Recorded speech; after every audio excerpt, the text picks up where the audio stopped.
We'll see if that happens. Thank you so much, James H.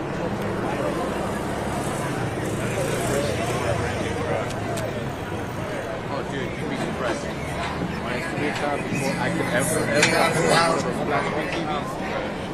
All the Section 8 white black It was probably about another year and a half before I was able to after the press conference. Amazing. I don't know. I don't know if those things are coordinated. I don't know. I hope that they're not at the same time. No, I'm not getting told anything. I haven't heard anything at least. See the mastiff down there? Like trip someone over, the dog. Yeah, there's a mastiff over there. They look scared as shit. Like, I don't want to pick her.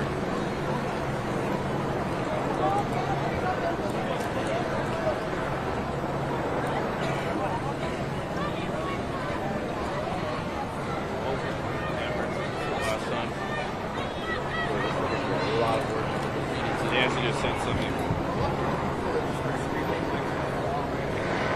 Nikki, check your text. Nancy just sent a thing.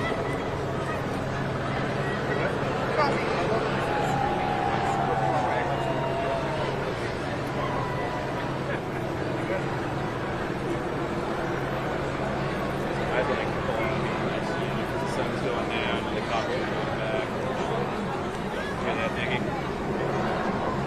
I'd like to, unless we're gonna, this sun's going down and the bad. And what you're seeing on the screen is correct. 700 Marines and 2,000 more We're the last National Guard being sent to Los Angeles. That'll make 4,000 National Guard. Thank you to RZ Punishum. I don't think Shirley there's Wooten, anything to RZ gain by Punishum. sticking Going to around. touch you. Thanks for your support. I really appreciate it. Thank you. Also, big thanks to Don Nelson. We talking to Nancy? Yeah, tell her this is getting real sketchy. We're waiting for police to move in, which it seems they're going to do, clear the area in front of the federal building. We're also waiting for the mayor and the police chief. I think we'll have to pull out if we can. These protests started on Friday in response to ICE immigration raids in Los Angeles.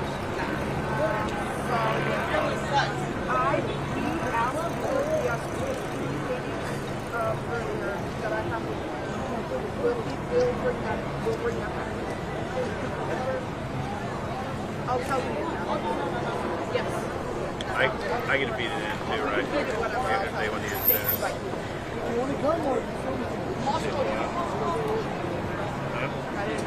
Yeah, I don't. All right, yeah, I don't. This is. I don't think she expects us to stay the whole time. Yeah, no, and this is starting to get. It's starting to get, more and more of the, just that street church And the thing is, if somebody throws something at us, we have to go down. The rest of the crowd outside. Boy, check this dude out. So if you're cool, I feel like now's a good time to kind of get out of here. Yeah, you're fine with it. Yeah. No, I don't think so. I talked to a street vendor guy too. He was telling me to start to get scared. Yeah, maybe no backpacks. Alright. Yeah, that's let's go. I'm calling it. Grab the sticks. Let's get.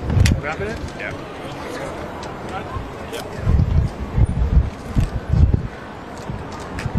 They spray paint real close to us. It's kind of like, yeah. See, that's what they did. You kind of get to see what they get away with. And ABC 7 on YouTube. See all the little street urchin dudes here? Our little tiger crew guys. Wow, they fucked up.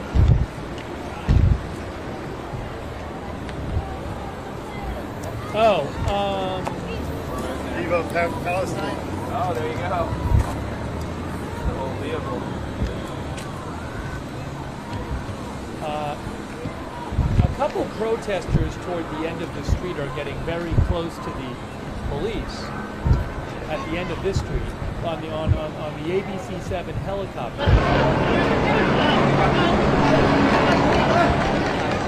Hold on, the volume. Sound is better now. The sound is much better.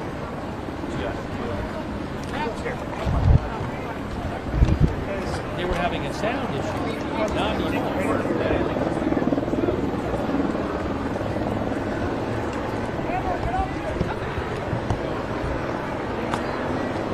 Hold on, the police are moving forward. Hey, the police are moving forward, it looks like. It looks like the police, on ABC-7 I am seeing police walking forward. Now, where is that? Is that on this street? I think that's where this building is. Police have started to move forward on one of the... Hold on, guys. Get back here, back here, back here. Hey, hey, hey! Come here. But I am seeing it on the ABC-7 live shot. ABC-7 live shot is showing police starting to move forward. All right, we're out. And I think they're coming from the left. Yeah, we're good. Let's go. I just don't want to get ran over from the back side. But I'm not positive. I need a wide shot. Yes, people are starting to move. All right, let's go. People are getting starting pissed. to move away. You can see it now. Is everybody around us? We're not missing anybody, are we? There we go. Yeah, you're seeing police move. You're seeing people move because police are coming from the left. I think they're coming from the left. ABC-7 has an overhead shot. Watch his back. Somebody just... Here, shove these in. Shove the legs in. There you go. You can see people coming in. You on the way back again, Nicky? Right here. Here we go. Police are coming in right now. You're fine, dude. Just shove it in. Police are Shove it in. clearing the street in front of the federal building. There we go. Close this up. All right. You know which side you're on. You're going to see them come into view, I think, right now on the left. Appreciate it. Go with me. Take this off. Where's it going? Okay. Yeah. Maybe they're firing some tear gas or non-lethal ammunition. I'm not sure. You can see the protesters looking that way to the left. Shove it. Yep. Got it. Call. Everybody in? Clear. Watch out. Car. Here they come. Right there they are. The police are marching. Here you can see them coming into frame from the left, clearing the street in front of the federal building, where protesters have been for several hours. Yeah, put it in park. It's good. That good? line of police. Yeah, it's because he started moving. You good, Nicky? Yeah. All right, let's get out of here. Protesters and clearing the Los Angeles street. Come on, guys.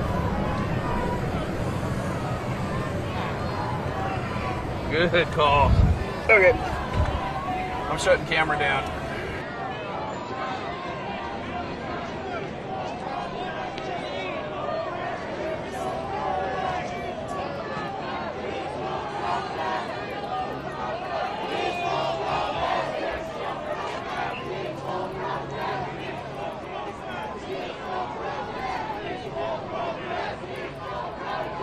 Peaceful protesting fuck!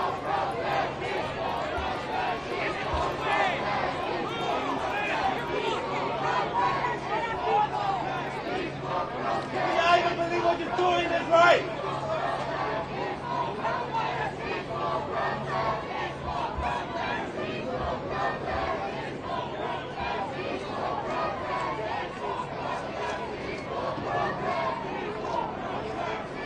That is LAPD right there. That's LAPD.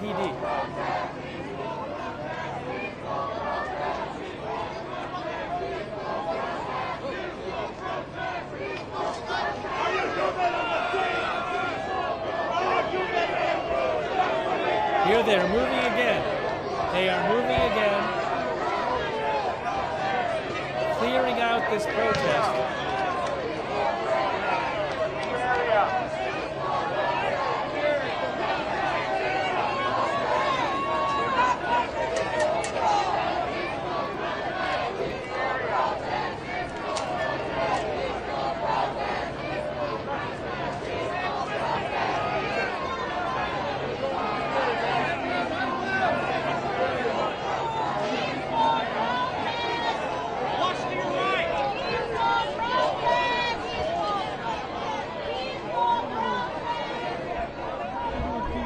looks like the camera person's getting a different view. The camera person's on the move.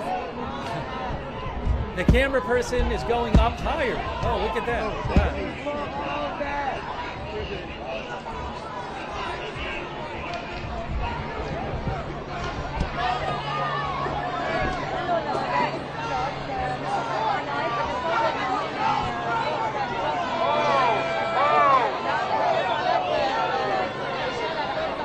Now they're going to get the press out of there right now. They're going to have to move. Camera's going to have to move out.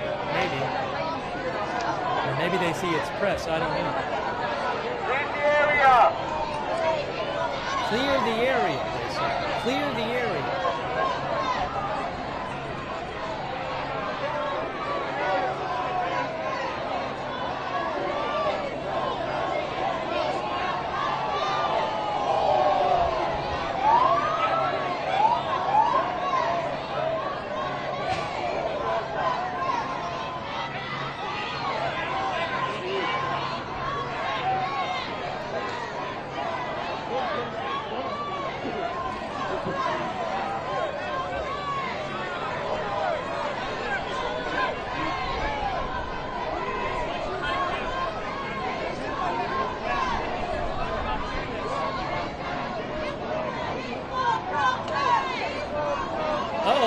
There's a news guy. There's a news guy, and the cop had his hands on the news guy because I think the news guy wasn't going where the cop told him to go. This is live right now.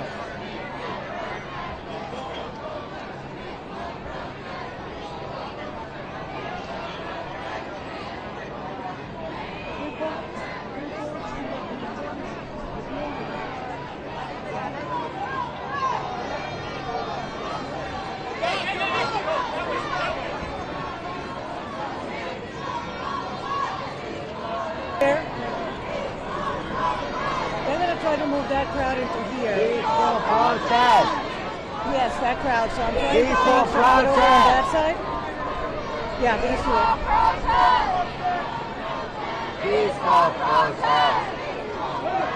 Peaceful protest. Uh-oh, what's happening now? What's happening now? What's happening? I'll see, we're gonna get up here. Police are coming up where we fired are. Or something? I didn't see it. Come here. Was it like tear gas or something, or what happened?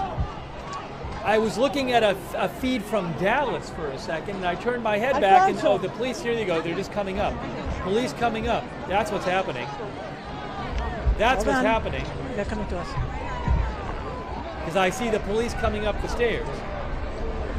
All right, so what's happening is that I am on the ground level. You see Matt, he's right above us. I'm right at the ground level. People from this area are actually going to the other end where we were at to bring that crowd over here. They're asking them to come here to take over this corner here at Temple and Los Angeles. Now it's a very different vibe, and they definitely want to make a stand, as it were, an angry stand. Coming out, there's bottles, people are putting on masks, and you know, they're getting ready for whatever it is that is going to happen. On the ground here, what the officers are trying to do is to get this crowd to back off. Oh, Karen Bass is about to speak. The mayor's about to speak right now. There's the mayor right there. Careful, careful. The mayor and the police chief are speaking. Hold on, they're doing it at the same time. All right, hold on. It's okay, we're all right, we're all right. You're just seeing it live. I was on and have to go back on, but I'll be back after that for one-on-ones if you have an interest. So good evening, and thank you. Yes, thank you, yes, we're okay. We're going to have to move at some point. The Los Angeles Police Department is on tactical alert and in a state of partial mobilization. These designations are critical. Here comes the crowd. Yes, here comes the crowd. Come to us now. We're not going to be able to stay here much longer. And respond effectively to any unrest or unlawful activity. Here comes the crowd from the other. Let me explain for the public what all these means in practical terms. When we declare a tactical alert, we're activating a department-wide operational posture just roll on this. that enables You're us seeing to the crowd come in reallocate from the other officers side. rapidly, hold This open is shifts not as needed, gonna be good. and prioritize major incidents. Matt, let me Officers assigned to the field remain in their areas unless they're reassigned.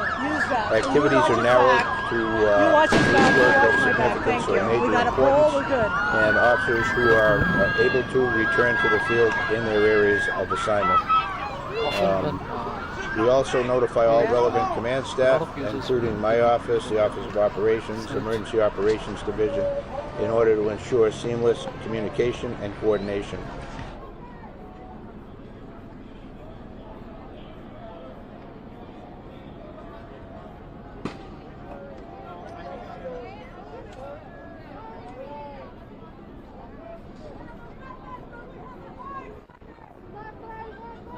Yeah, they're pushing them in. That's what you're seeing, guys.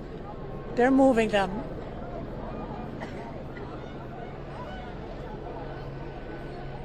Is that... No, I don't. You're kidding me, right? I mean... Yes. Why do I need to see her? Okay. Thank you, thank you. Yeah, no, I'm watching. What I see is a tank. Do you see a tank pushing people? Are you watching this? Look on the ground. That's a tank. Okay. All right. Yeah. Thank you. The chief is not.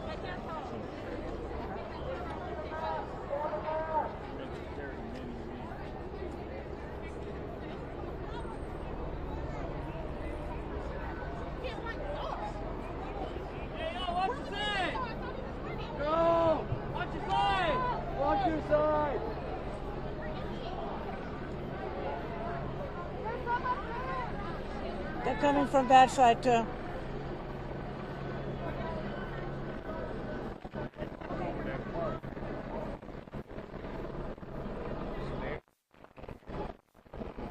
Yeah, they're coming on that side, this side. Yep, I do. I do. Yeah. Okay, they're...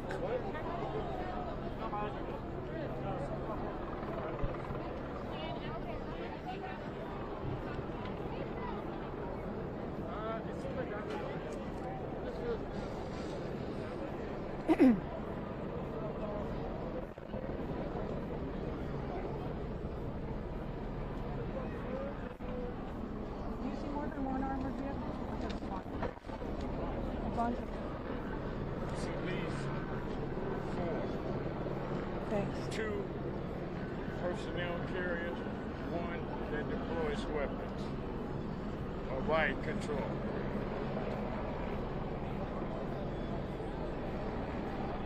As soon as they get in order, they'll move some more.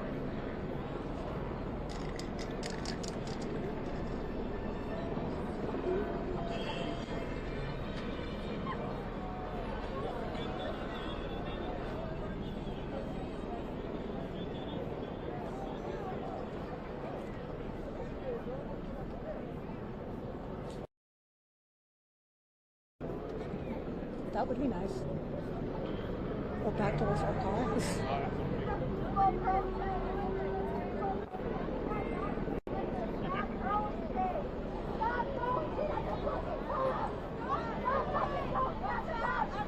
Can you mute your phone? Huh? Mute your phone? Thank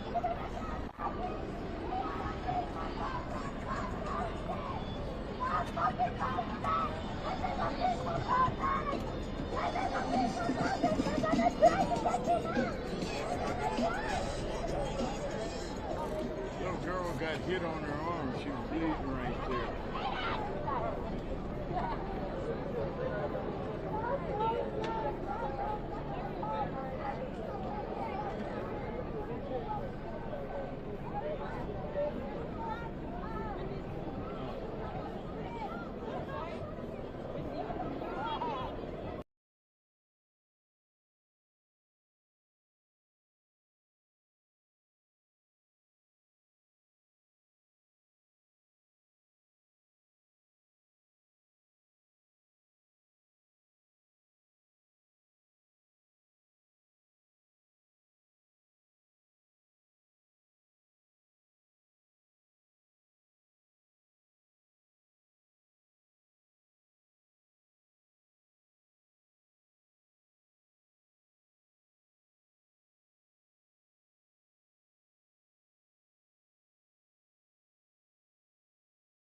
And welcome back here to Live Now from Fox. I'm Andrew Kraft. In our coverage of night 4 of the anti-ICE demonstrations that have descended upon downtown Los Angeles, still now the chief of the LAPD, Chief McDonald, speaking, taking questions there at the podium. Let's listen. This is live. Now, the rules of the LAPD have been, we do not stop people to find out their immigration status, and that is not a factor in any subsequent interaction we have with them. And so my hope is that the public continues to trust the LAPD to come forward if they're a victim of a crime or a witness to a crime, and not let their immigration status get in the way of their seeking help from the police department. That is not our role, and if we were to take that on as a role, it would be against our interest as the providers of law enforcement and safety for our community, because it would erode public trust. All right, the military will step in and take over. I guess that's my question. I'm sorry, say that. Concerns that the military could step in and take over part of your role.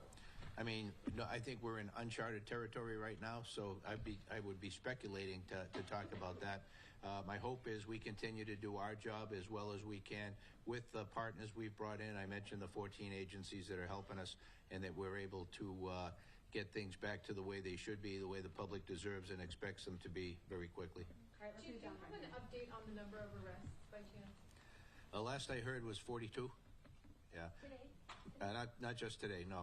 Today was relatively quiet relative to the last 2 days, and so I don't expect the account to be high as of this point. Tonight. Is 42 just LAPD, or does that include CHP and sheriff? CHP, and I think the sheriffs had 1 or 2. The CHP had a number of them, and LAPD had the other arrests. Chief, plans for the department tonight, tactical alert, what happens? Yeah, we're on tactical alert. We've mobilized as well, partial mobilization for the Office of Operations as well as motor officers. So that gives us the ability to draw on additional resources to be able to deal with the needs of the day. We can downsize that if we need to, or we can escalate it to the rest of the department or other parts of the department if we have to as well. Talking about neighboring agencies, neighboring cities, are we going to be asking for more help to come into a department that is understaffed? That'll depend on what tonight looks like and what tomorrow then plays out to be. Our hope is to be able to downsize as quickly as we can to release our partners back to their own communities. We're very thankful that they're here with us, that they're partnering with us to do the job that we're doing today. But my hope is to be able to free them up as soon as we can to go back doing their role, serving their communities. Last question from Jeff. Chief, if I may, last night a lot of people saw CHP officers taking on chunks of concrete onto their vehicles. Right. And you were talking about, being able to be mobile in a situation like this and moving around. Can you talk to us about some of the challenges that your officers face? Because sometimes people will see something on TV and they wonder why help is not on the way quick enough. Yeah. Thank you. And that's something that frustrates people all the time. And I know if I'm watching it at home, I'm going, where are they? What are they doing? But what I can tell you is that the camera will often be where the police are not, or the police are not in sufficient numbers to be able to go in. Because when you go in and you make an arrest, for every arrest you make, that takes 2 to 3 people off the street to process that arrest. Every arrestee has to be detained, placed under arrest, then transported to a facility to further process them and then book them. They may need medical treatment on top of that if they have a pre-existing condition or something that needs help. So every step of the way, that's bringing in more people. So you're taking bodies from the field, from the problem that you're dealing with to do that. So to go out and look for large numbers of arrests is very difficult to achieve. We don't try and run up numbers on arrests. We try and be able to keep the peace as well as we can, and as I mentioned before, to be judicious about making arrests, because we have limited resources and we're trying to maintain them in the field as best we can. When the situation dictates and arrests are necessary, then we try and do that with putting arrest teams in place, being able to do that safely, and then we have the transportation, the jail bus or vans, and then we need a processing team to carry out the booking, and then to be able, if appropriate, either transport them to another facility or to site and release them.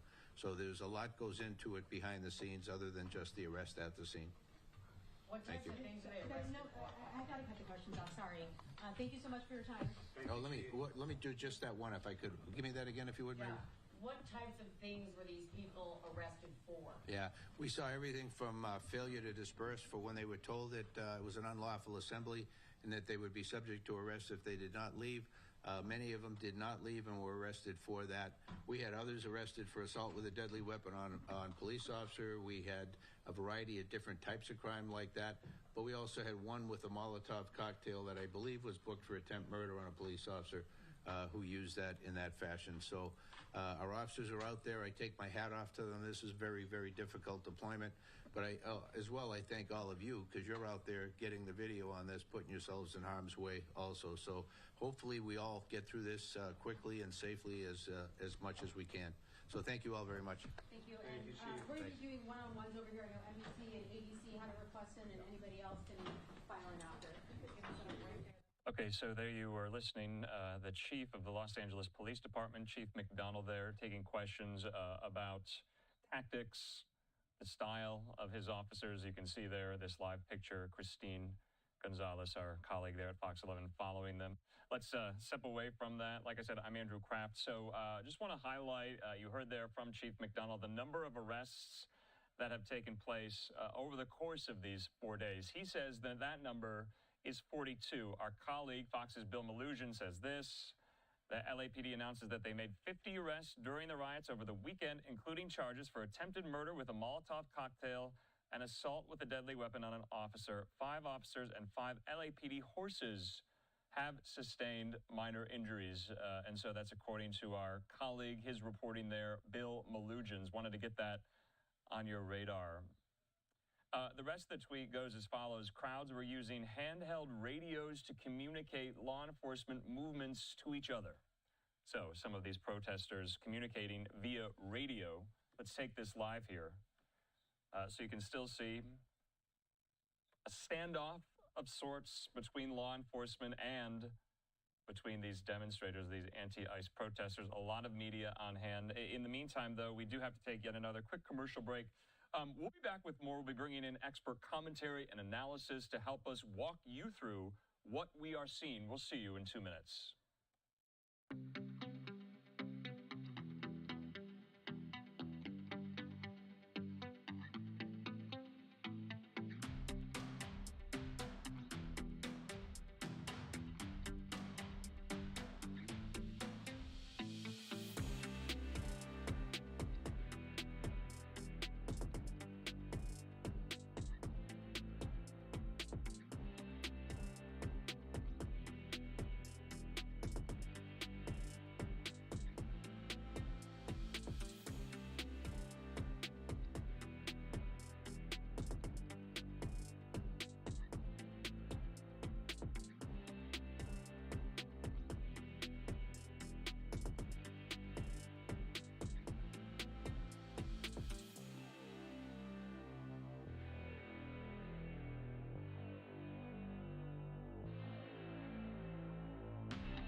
And welcome back here to Live Now from Fox. I'm Andrew Kraft as we approach the bottom of the hour, almost 6:30 here on the West Coast as we still continue monitoring these anti-ICE demonstrations there in downtown Los Angeles.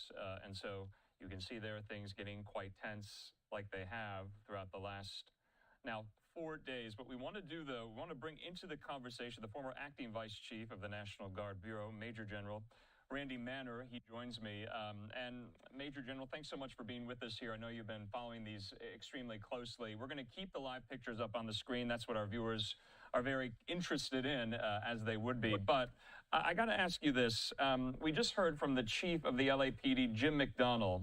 He said the president's decision to deploy Marines to Southern California potentially creates confusion, quote unquote here. You also heard from Los Angeles Mayor Karen Bass. She said this, that they do not need the Marines there. She even went as far to say they don't even need the federalization of the California National Guard as well. Now, you have been around protests and riots and demonstrations like this.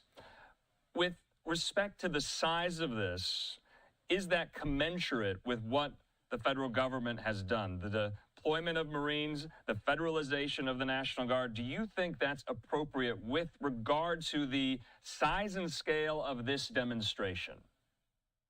So I would like to say three things. The first is that the size and scale is not commensurate with the 2,000 guardsmen that are going to be on site. That's number one. Number two, I'm very concerned about quite frankly, all of our ability to communicate in terms of our freedom of speech and also states' rights, which I think should appeal to all of us. I believe that the number of 2,000 combined with, as you know, the governor has the ability to draw on over 1 million badged and trained law enforcement officers from across the country under EMAC agreements. If they were truly pressed, we always want to use trained people to be able to engage with our American population and then use the National Guard as backup. And so that's my perspective. Okay, so we also have this from the air. I want to put this up as well. You issued this statement to Fox over the weekend, and I think it's prescient. I want to read it here. Take a look at this for the viewers. You said this, that the president's federal deployment of the National Guard over the official wishes of a governor is bad for all Americans concerned about freedom of speech and states' rights. The governor has the authority and ability to respond to the civil disturbances with law enforcement capabilities within his state, augmented as necessary by requesting law enforcement assistance from other governors. There are over 1 million badged and trained members of law enforcement in this country. For the governor to ask for help if he needs it, while this is presently a legal order, it tramples the governor's rights and obligations to protect his people. This is an inappropriate use of the National Guard and is not warranted. I have to ask this. Clearly, the federal government, the Trump administration, disagrees with you, so much so that they have done these actions here. So who's right? Well, first of all, as I started off with, even in my statement, the president has the legal authority to do what he does.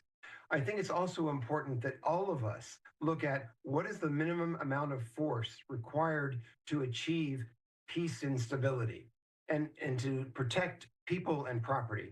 And it's not maximum force, it's minimum force. One of the things that even in high schools and in colleges we are taught is how do we de-escalate situations, not by applying more pressure, but rather by de-escalating, whether that's in a hostage situation or whether that's in a civil disturbance situation. So I would just say that my point of disagreement with the administration is that I believe it's too early to have done what he has done, and instead those forces could be there under the control of the governor if the governor so felt that he needed to use them. So the entire rationale for all of this, from my understanding, sending in the National Guard, meaning that the federal government did not think that local and state law enforcement can handle it. That's the entire kind of predicate and rationale, because you were seeing some of these images and these videos over the weekend really kind of get out of control here. Can local and state law enforcement handle this with respect to what you're seeing? Is that your view?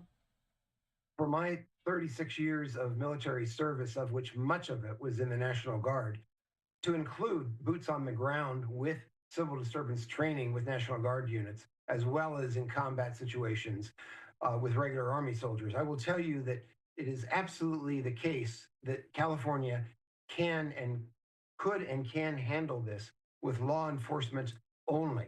I need to endorse that strongly. As, by the way, I think any mayor, whether it was a red city or a blue city, the mayor and in connection with the governor would have those resources available to include the National Guard and, if needed, actually active duty people as well. So I think it's all about slight escalation to match the commensurate force and issues you see on the ground. So this is a matter of perspective, but having been through so many of these through the decades, personally, I will tell you that this is premature. That's my perspective. Okay, I have to ask too, because some critics of these moves say there's a pile-on effect. It makes it worse. You're hearing that from Governor Gavin Newsom, Mayor Karen Bass, and others in California, that the federalization of the National Guard, the deployment of Marines, it just inflames things. But is there an escalate to de-escalate part of the strategy here, do you think? Well, I think that could be the administration's perspective, is to escalate, which then forces it to de-escalate. And I do understand that. I do believe at the same time it could go wrong at some point, because sometimes when people are angry or frustrated and more force is applied to them, and again, think about this not only here in Los Angeles, but it could be literally in any community across our country, then people they can grate and be aggravated at the show of force, especially from the federal government in their local community. So I think we need to be able to think through their eyes, not to allow violence. That's unacceptable, absolutely unacceptable. It's what is the best technique to be able to defuse this situation and to let the local authorities, to include the city and the governor, to be able to deal with it. And the president should be there ready to support the mayor and the governor with requests the way that so many presidents have done over time. That's indeed my perspective. Yeah, and I would imagine you're a student of history yourself. Historically speaking, we don't have many examples in modern American political history of essentially a president superseding a state governor and saying, I'm going to do this anyway, without the request from the state governor first. It was done back in 1965. President Lyndon Baines Johnson did it on the eve of the Civil Rights March from Selma to Montgomery. And from what I've read since then, no president has done it without the official invitation and request from a state governor. Is that a crossing of the Rubicon moment? I mean, clearly not. It's not unprecedented. It's been done before, but we don't have many examples, do we? Right. I do believe that this is something that history has shown, that there's been collaboration and cooperation between the states to protect the people and to protect property. I think this aggressive move to move in with federalized National Guardsmen under, again, NORTHCOM's control, I think this is a very dangerous path that we're going down. And I do encourage all of us to think about this and to say, how can we deal with the situation at the local and state level? And then only at that point do we call in and ask for help when things are like, you know what, I think things are getting tough, rather than going in almost immediately. Yeah, that's the other criticism here, kind of a shoot from the hip approach that some are saying the Trump administration did, that almost immediately taking this course of action rather than seeing, whether or not local and state law enforcement can get this under control. But sir, it has been, I mean, this is night 4, and so some would argue that, let's nip this in the bud sooner rather than later here. I want to talk about the role, though, from the federalized National Guard and now these 500 to 700 Marines that have been deployed from Camp Pendleton there in 29 Palms. What is their role? Because there are very clear-cut lines what they can and cannot do. Is that right? Well, that is correct. I have not seen the rules for use of force for either of these operations from either the federalized National Guardsmen, which is a very, very important point before any force is deployed, let alone for the Marines. So I would encourage you as a outstanding reporter to be able to ask those questions of the administration. What are the rules for use of force by the Guard and by the Marines? That is typically where, if it's not clear, it can get people, it can have unintended consequences, either to the soldiers or to the Marines, or of course to the population. So I do agree, we would all like this to just simmer down and go away. And I truly believe that it will. I am concerned about the precedent this is setting about going to step 6 instead of starting with step 1 or 2 or 3. You know, that makes sense. You know, I just have to ask this, though. You said use of force. From my understanding, these federalized National Guard troops and Marines, they are only there to protect federal property and federal workers. They cannot interface. They cannot really engage at all with these demonstrators. They can't arrest them. They can't push them back. I mean, do I have that right? Because that is where the very kind of legally gray area gets to. We're talking about, you know, violations of posse comitatus and other things here. And so it's delicate, is it not? Yes, it is. See, it's interesting that under posse comitatus, those federalized National Guardsmen and the Marines do not have the authority to arrest and to detain people. If instead the president had allowed the governor to put them in a state status where they would actually be able to make arrests as deputized members of law enforcement. So kind of missed an opportunity here to use those guardsmen to augment the police if they needed that assistance. So you are correct. And by the way, I've not seen the actual order, so I want to be clear on that. It is something where these soldiers and these potential Marines are to, again, protect the ICE forces and to protect federal property. That is good. You have seen, however, where there have been National Guardsmen with their batons and with their shields right up against protesters. Right. I just want to also to understand there will be contact, but I think it's also important to say that we have now lost the ability to use the guardsmen to arrest and detain, which the governor, under his control, if he had deputized them, would have the right to do. I see. Yeah, I just wanted to kind of highlight this, acknowledge, break in here. We saw this kind of gray van drive by. Many things, many projectiles were being thrown at it. Now you see this kind of orangish, yellowish smoke there. You also see some of these other individuals from what I believe are also LAPD and also, I believe, some of these National Guard troops in front of the federal building there. Last point here, Major General, what are we watching right now? What are you seeing? What are you observing? So I'm watching right now where there's just small formations that are trying to maintain mutual support and control, such that they're touching each other on the shoulder so that they know where each other are. They're protecting each other. They move forward whenever there is some kind of activity, and then they move back, which is, of course, what you do. You're not trying to escalate. You're also there to move back as well. Now, it is important for me to tell you that these are very likely law enforcement people that we are seeing, to include some of the people that might even be in fatigues. The picture is not tight enough to understand or to clearly see if they are National Guardsmen, because many of those people are actually wearing tennis shoes, which is, they're not going to be guardsmen. They're probably going to be police in some way. I see. We really appreciate your insight and your time. I know you've been on TV all throughout the weekend talking about this, and we hope you do join us yet again here. We're going to let you go. We're going to keep these live pictures up. Have a good night, sir. Thank you so much for your time. Thank you for what you do. All right, we thank retired Major General Randy Manner there for joining our coverage of this. We are going to get back out to Fox 11 in Los Angeles in just a moment, but you see this standoff here right now. And remember, viewer discretion is advised. Many of these crowds have dispersed, and now it looks like these smaller group formations are somewhat squaring off against each other, much like we're watching right now. And so what, that's only about 7 law enforcement officials right there. Oh, wow, look at that. Looks like a firework went off there. Okay, we do hope that Skyfox overhead maybe can zoom out so we get a better vantage point here. So remember, this is still outside the federal building in downtown Los Angeles. And it looks like, what is this, 7-on-2, 7-on-3? Okay, look, and you see there, they're throwing off some of these flashbangs and chemical irritants to disperse these 2 or 3.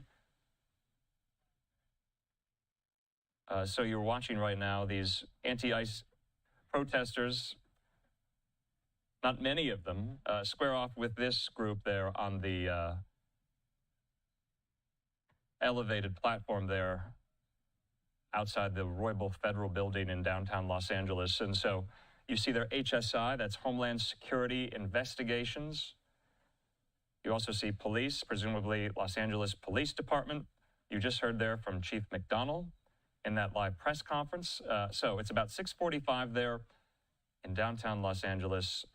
Right now, we do want to go out to our colleagues at Fox 11. They're going to round it out through the rest of the hour here with their coverage. Let's keep listening to them. Than it was when we talked to you last. Kind of just a wait and see feeling here right now, Alex. Break down the crowd if you can. And it's hard to tell this just from seeing what you're seeing in terms of who's out there as genuinely, I'm making my point about ICE and I've got a passionate perspective on this, and who's out there just to mess things up and, you know, let's go. Well, you know, it's interesting, Alex, because I was trying to get a clear sense, too, of the demographics of these people who are coming out to protest and also the ones who cross the line and become lawbreakers. They are two distinct groups. But I would say, in general, the crowd is young. It is heavily minority, I would say, Latino, Black. I see some Anglos in the group, too. They tend to be young. But most of the group seems to be people of color. And some of them are law-abiding, and some of them are crossing the line, wanting to antagonize law enforcement. And that's when it escalates at that point. If something is thrown at one of these officers, they have the right to retaliate, and they're exercising that right. Now, just right now, we saw one of those riot vehicles. I believe that our cameraman, Elliot, is following that movement now, heading down Spring Street. And I think this is designed just to let people know, hey, we're here. You can peacefully demonstrate, but if you cross that line, there's a price to pay for it. So that's what we're witnessing right now. I don't hear anybody screaming or yelling. It's really kind of calm. A lot of people think I think, came to just check out the scene. I mean, downtown LA, you can get here on public transportation. You can walk on foot. There are a lot of ways to get here. And some people, I think, view it as a happening, and they want to be part of it. I don't even know how invested they are in the cause on one side or the other. I think they just want to see what's going on. Yeah, reminds you of so many instances, you know, even on the freeway sometimes when there's a crash, people slow down because they just want to see what's happening, and there's a human instinct.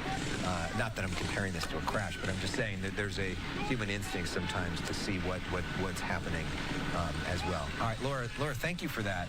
We have spent so much time focused on downtown Los Angeles, but there are other communities in Southern California where there have been protests, including in Santa Ana. Let's show you some of this.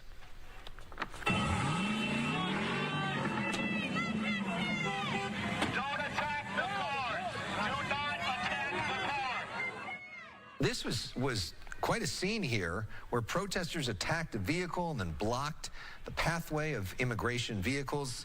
This was Lou Correa was there, and he landed from Washington. Democratic congressman says he was shocked to hear of ICE raids being conducted across Orange County. He issued a statement saying, in part, quote, yesterday everything was good and boring in Santa Ana. Everyone's going to church and going to the grocery store. It was a beautiful day. This is inciting fear in our community. So you see some of that there, this effort to stop the folks at the detention center, and it got a little chaotic there. A smaller crowd than what we've seen in downtown Los Angeles, but still people out there having their say, and we see law enforcement there trying to protect the property as well. So it's you know, it's not just focused. It was interesting. Mayor Bass also suggested that there is National Guard folks in Westwood tonight as well. So look at this. This was some video from earlier that was pretty startling to me. And you see this. These are boxes of masks being handed out, and a lot of folks seeming to just grab them like candy. These look like they are bionic face shields, which, we looked at their website, is basically recommended for machinists and auto body shops as a way to protect one's face. I don't think Yeah, we it's like expect to have a lot of cars coming in party from beer time. work tonight. For so everybody that in sort of seemed like California, the you thing know, that you would the have reason as a now. precaution if you were planning to Mayhem. getting ready to Mayhem. potentially have some sort of conflict with law enforcement. Hopefully that doesn't happen tonight and something like that isn't needed as we see this particular crowd on the move, some of them holding Mexican flags, many of them covering their faces as they're on the move. We want to get an update now about the Waymo vehicles that we saw. And Waymo service was suspended in downtown LA. They're not driving in downtown LA after those cars were torched. And look at this picture from Skyfox. Now, that was the image over the weekend. Essentially, what happened is people requested the cars. Remember, these are self-driving cars, so there's no driver there to know I'm going into a trap. And all these cars came thinking, the computer thinking they're going to pick somebody up, and instead, they were torched. And as you know, when you have an electric vehicle, the lithium-ion batteries are especially flammable, and those flames are hard to put out, and so they basically had to let these things burn in the heart of downtown Los Angeles, which became a picture that was used all over the world as sort of the image of what's been happening in downtown. This is what was left of those vehicles, literally a pile of just total destruction. And they're cleaning that up today. But if you want to have a Waymo in downtown, it's not going to happen, at least for the foreseeable future, as an understandable precaution for that company. Back live now. It looks like we are, I think, near the Federal Building, and you see a police line there. And it has been interesting watching the police in action over the last hour. It's been clear part of their strategy has been to separate out these protest groups into smaller groups, which are easier to control, and then to get these folks moving away from some of the targets that they're especially want to protect. Get them moving away from the freeway, away from some of these federal buildings, and it seems to be working. And the crowd does not have as much power when it is smaller. And when you have more law enforcement, obviously, than you have members of the crowd, it's much, much easier to control them. So you see pretty effective techniques that the LAPD has been using in this part of town for decades, now being put into place in the streets of downtown Los Angeles. And this is not the kind of thing that the National Guard or the Marines would be expected to do in the streets. And we'll see. You know, so far we have not seen, we've seen some people look like preparing for conflict.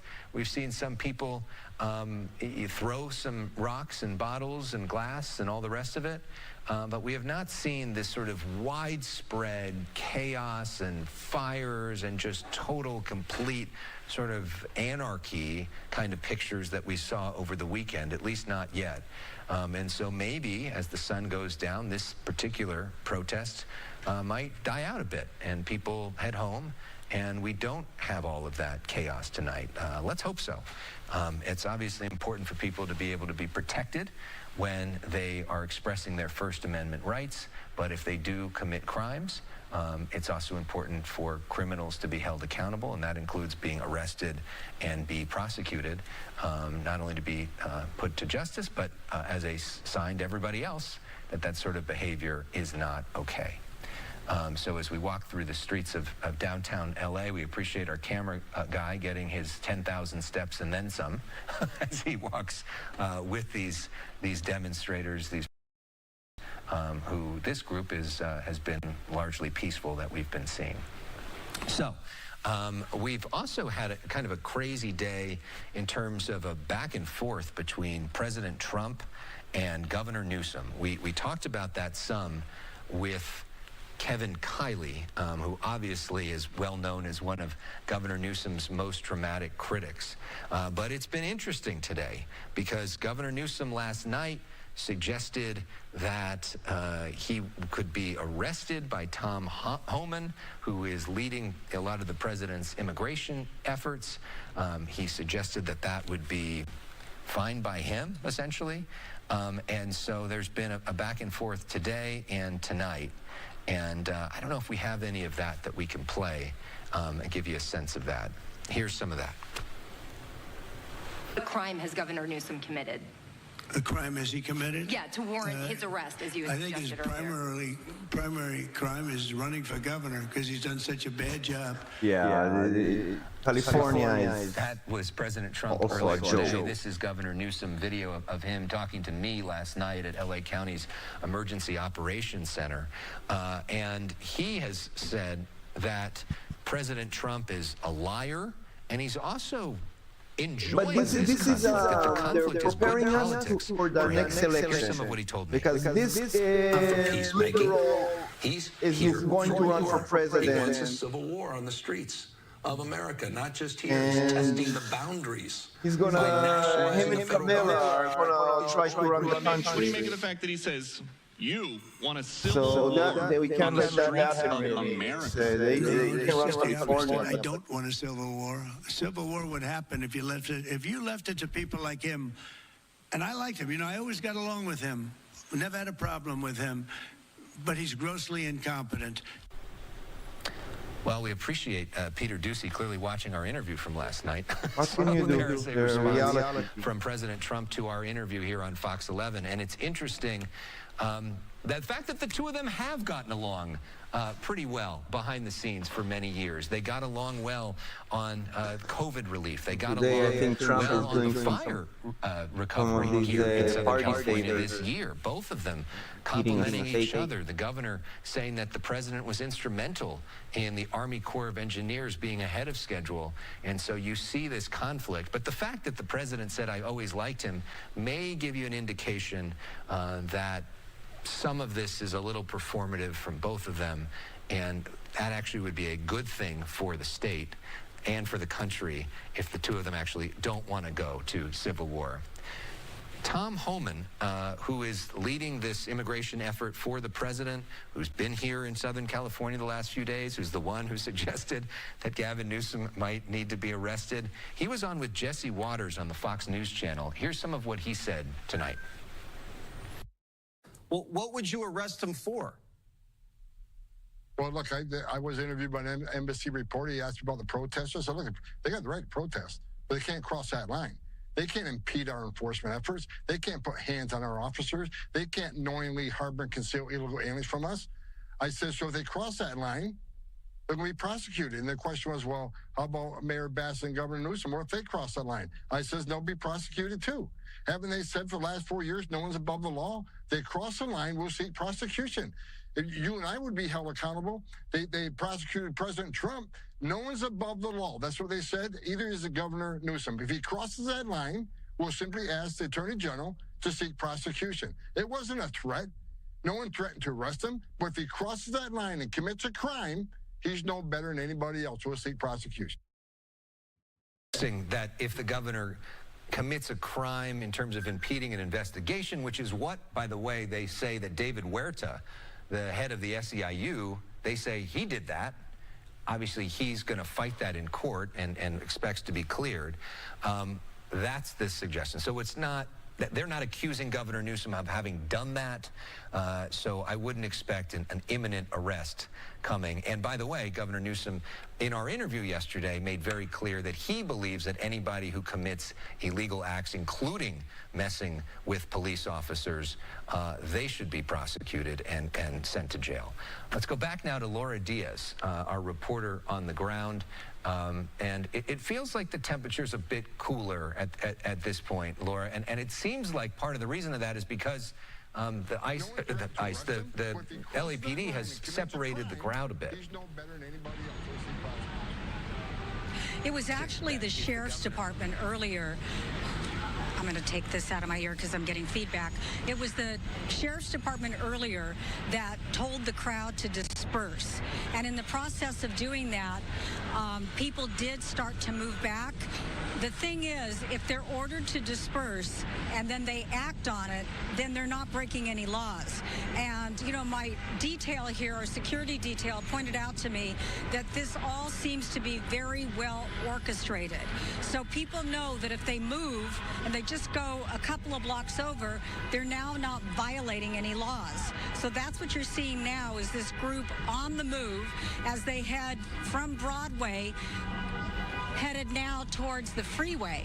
And as long as they're moving, they're not in violation of that order to disperse. So it's all been quite interesting. A lot of the signs that we're seeing, you were asking me earlier about the group. The signs that we're seeing, they seem to be heavily manufactured, as though someone paid money to create the sign. It's not like I would go into the kitchen and scrawl a sign. It's you know, it's better put together than that. So it's kind of an interesting point about who may have paid for that. And also we see shirts too that are somebody spent some money on. So that's the scene right here across from the Hall of Justice. We'll continue to update you from downtown Los Angeles. Laura Diaz reporting live. Sending it back to you, Alex. Laura Diaz, thank you so much. And it is, when we saw those masks that were being handed out, it's clear somebody's paying for that too. So there is a bit of organization on this. And by the way, before we go, we want to show this. Do we have this image from Matthew Seedorf? Okay. We've just, if you check out Matthew Seedorf's social media, the rock thrower from Saturday's violent crash in Paramount has been identified. We'll have more on that later on tonight. We are going to pause our coverage for now. If anything major happens, we will jump back on the air. A reminder that we have news now on Channel 13 every night from 8 to 10 p.m. And then we are back here on Fox 11 every night at 10 p.m. But again, if anything super dramatic happens, we'll jump back here on Fox 11 in the meantime. Thank you for watching our continuous coverage here on Fox. All right, we're going to step out of Fox 11 in Los Angeles back here, and you've been watching it on live now from Fox, all of these incredible live pictures, live scenes there in downtown Los Angeles. We still have them overhead, courtesy of Sky Fox. Take a look at that. We'll jump back here on Fox 11. So in the meantime, it's 7 o'clock here on the West Coast, 10 o'clock there on the East Coast. Let's get you up to speed right now. Our colleague, Fox News' Connor Hansen, filed this report on these anti-ICE demonstrations now on night 4. Let's watch. In downtown Los Angeles, we still have them. After demonstrations in Los Angeles turned violent over the weekend, protesters returned for a 4th straight day. Military vehicles could be seen around government buildings with thousands of National Guardsmen mobilized. And now 700 U.S. Marines will be deployed as well. U.S. Northern Command says they're trained in de-escalation and crowd control. Trump and Hegseth jumped from 0 to 60. They threw caution to the wind and sidelined strategy in an unnecessary and inflammatory escalation that only further spurred unrest. California is suing the Trump administration, saying Governor Gavin Newsom never requested the troops. Cars burning all over the place, people rioting, and by the way, we stopped it. We were able to make it much better. Now protests against ICE are popping up in other major cities like Boston and New York. I understand that some New Yorkers may be angry, afraid, and ready to express that. New York City will always be a place to peacefully protest, but we will not allow violence and lawlessness. But ICE says it will continue to carry out raids despite the unrest. There is no excuse for these individuals to be out here, the illegal aliens out on the street, the people that are preventing us from going out and making these arrests. Governor Newsom announced he's bringing in 800 more state and local officers. He and President Trump are now trading the blame for who is responsible for the unrest. In New York, Connor Hansen, Fox News. Connor, thanks so much. In the meantime here, let's bring in more expert analysis and commentary. We're going to be joined right now by former DHS official, now at Heritage Foundation, Laura Reese. She joins me. Laura, thanks for being with us here. I know you've been watching all of this extremely closely over the weekend. We're going to keep our live pictures there up on the screen, still unfolding in downtown Los Angeles. And you can see a lot of flashbangs, a lot of chemical irritants continue to be thrown. You see that line of police officers moving down the street there in downtown. My first question to you, Laura, is this. Was it premature of President Trump to federalize the National Guard, seeing what we're seeing now, and yes, over the weekend, or was it the right move in your view? It was the right move. I mean, we lived through this in 2020, the summer of love and endless riots in Portland and Minneapolis and elsewhere throughout the country. Americans don't want to repeat that. And so it was right for Trump to call up the National Guard because clearly Mayor Bass and Governor Newsom had no interest. They had a hands-off approach. The state and local police weren't showing up. And so, Trump took it into his hands to protect American citizens and his agents. So obviously we have seen those state and local law enforcement show up throughout the course of the weekend here. We also were learning as well that around 500 to 700 Marines from Camp Pendleton there in 29 Palms have been deployed there. And so we're hearing from Los Angeles officials that could create confusion, the jurisdiction, the orders here, getting on the same page. Do you see that scenario playing out where it could inflame tensions even further? No, that sounds like an excuse by the left. Look, this isn't the first scenario where this has happened, but clearly after 3 nights and pinning agents under the bridge, inside buildings, we need more help to get the upper hand and to quell these riots and to prevent the spread to other cities and more damage and more destruction. The left seems intent on continuing this until someone is hurt, hopefully not an ICE agent, but when the left has demonized ICE, then that seems that they're comfortable with that scenario. And so this all needs to be prevented. So I want to talk about the ICE raids in particular, because that is what touched all of this off on Friday. Federal ICE agents were conducting raids at various locations around Los Angeles. And we just heard from Mayor Bass in a press conference. She says this: stop the raids. Don't do any more raids, and then you wouldn't have these protests. She said everything was fine on Thursday night, and then it escalated. We also saw the arrest of one of the region's key labor leaders, David Huerta. He's now been released on bond here. Your response to Mayor Bass: she says, just stop the raids, and all this will go away.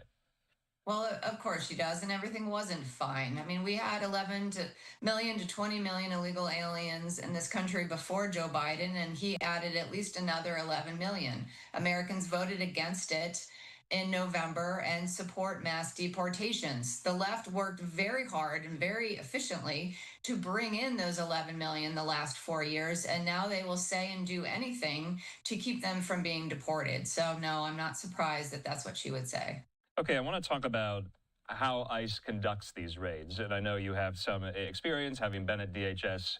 You know how this all goes. Mayor Bass says they show up completely unannounced and then they detain people. She says there are instances, and there have been reports of this online, where those who are undocumented, who go in to check in with ICE to update their status, so to speak, that on those very appointments and appearances, then they are detained here. Is that true? Is that how ICE operates? How do they? Well, I mean, ICE can encounter an alien a number of ways, whether it is regular check-ins. But keep in mind, if an alien has to regularly check in with ICE, it's because the alien is deportable. And so ICE has the right to then pursue deportation proceedings. In some instances, ICE is changing the type of deportation proceedings that the Immigration Act allows for. Okay, just want to interrupt here. Just want to interrupt here what we're watching right now. We're watching some of these law enforcement essentially tackle and take down some of these demonstrators, some of these now suspects who will be taken into custody. So that was quite dramatic. You see there, they are putting him in handcuffs, it looks like. And you see there earlier, maybe they recognized this protester in the yellow sweatshirt, the yellow hoodie, alongside some of these other individuals. Were throwing projectiles, were taunting law enforcement, and it now looks like law enforcement has taken them under control here. I didn't mean to interrupt, but we had to note that. We had to acknowledge that. Continue that, Laura. So I was saying there's 2 types of immigration proceedings that ICE can use: the slower, regular, what's called Section 240 proceedings, and that's what the Biden administration chose to use because it is slow and allows aliens to live here longer. Or ICE can use expedited removal proceedings if the situation warrants, if the alien's been here less than 2 years. And so in some of these cases, ICE is now switching from the slower process to the expedited removal process. That's perfectly within ICE's prerogative to do so. And an alien still in that situation has the ability to claim fear and to see an asylum officer and then even to appeal that decision to an immigration judge. So there is due process built in, but the left will never tell you that latter part. We're watching some of these. Okay, I want to talk about and move our conversation to this part. Obviously, California is many times described, and it is, as a sanctuary state. Meaning a non-cooperation with federal law enforcement, especially immigration, detention, and deportation, as is Los Angeles, the nation's second largest city. You've been hearing, especially since acting kind of border czar, Tom Homan was appointed to that role when President Trump was elected back in November. This back and forth that he will threaten to prosecute elected leaders who do not comply or cooperate with the federal government when it comes to immigration enforcement. He's kind of taking that to a fever pitch, saying that, and President Trump agrees, that Governor Gavin Newsom should be arrested here. Now, there's no precedent for that, arresting some of these elected leaders for not cooperating with the federal government on immigration enforcement. Do you see that happening, or are those empty threats? What Tom Homan said is if Gavin Newsom, like any other politician, crosses the line to obstructing the execution of federal procedures, federal operations, if that line is crossed, then someone can be prosecuted. We've seen that with a couple judges that hid aliens, snuck them out the back door, for example. And so that is the situation. So keep in mind, sanctuary leaders will say, they'll talk out of both sides of their mouth. They'll say, immigration is federal law. It's not state or local law. It's up to the feds. They need to do it.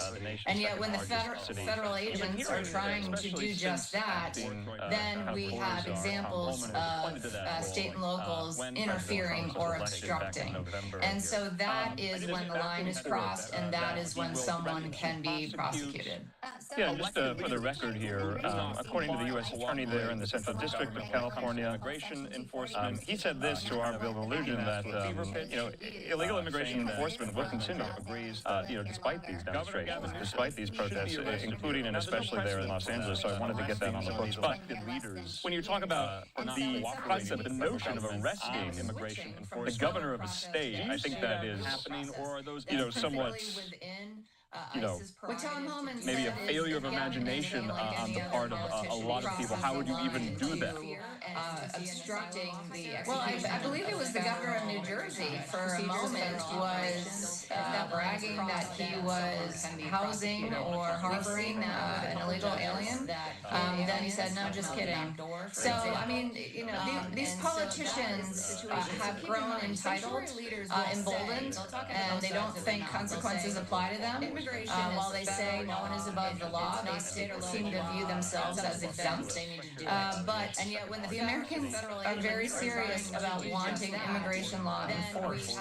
And if anyone, politicians included, are violating the law, then they should be prosecuted. So I just want to lastly move on to this. The state of California is now suing the Trump administration to end what they say is the illegal and unnecessary takeover of a California Guard unit, which they say is needlessly escalating chaos and violence in the Los Angeles region. Or is this now the purview of the courts to decide who's right, who's wrong, what's a riot, what's a peaceful demonstration? Will that all now be up to the courts? Well, it's part of the pattern here that the left is suing against every Trump action.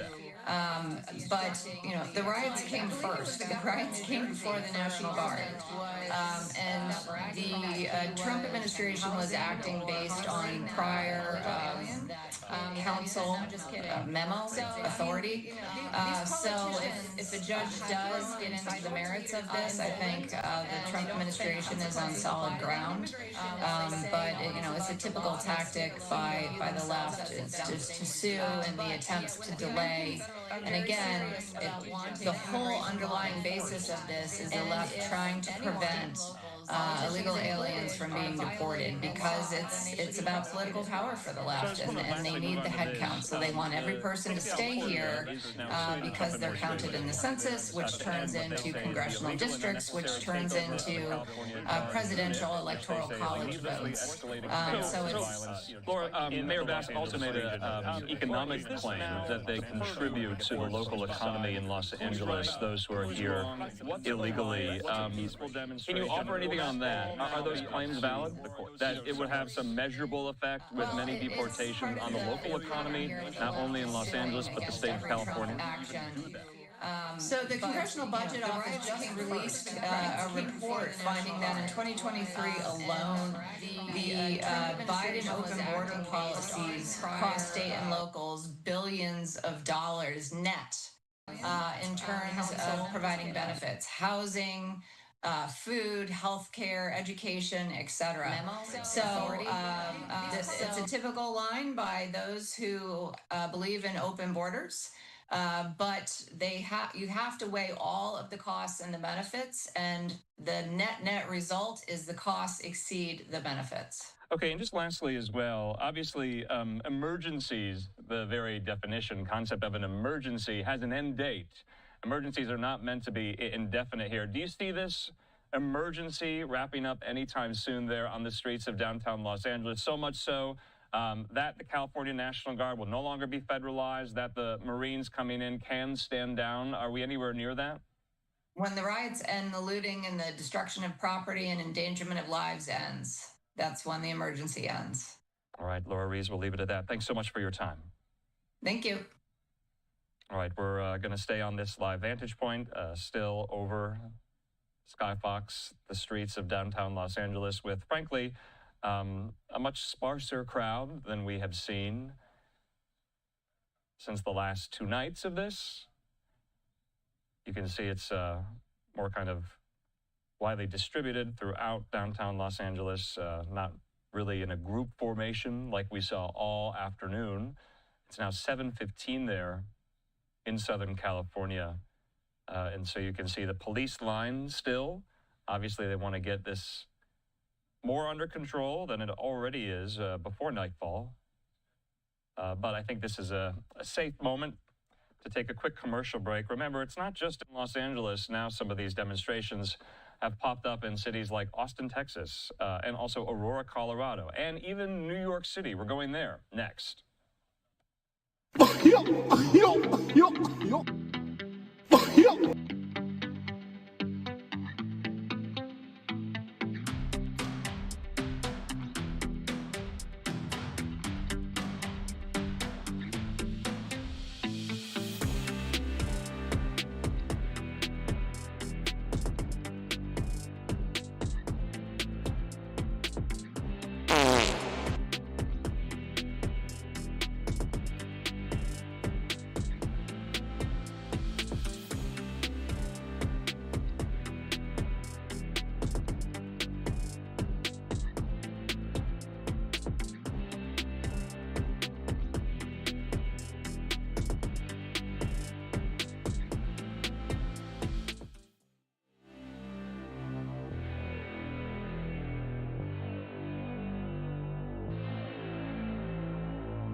I hope they don't put him to the test. I put you to the test, put you to the test, and then you're gonna have a problem. We saw what happened in other instances.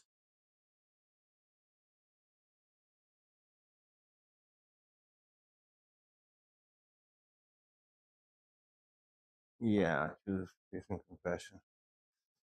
These people are pissed, and they're just looking to create issues. And they have a legitimacy to protest to this issue. Right. And you used to be a cop, and I don't believe you really. You abuse the law to your benefit.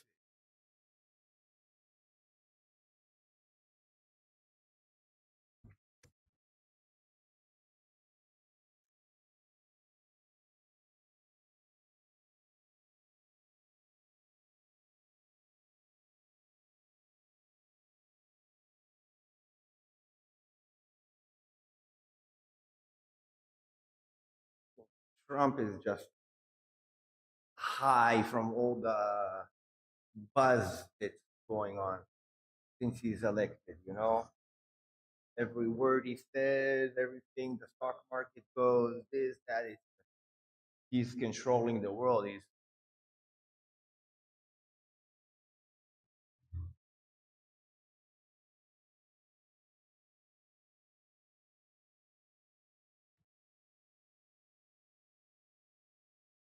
He has some stuff and access to doctors and good medicine.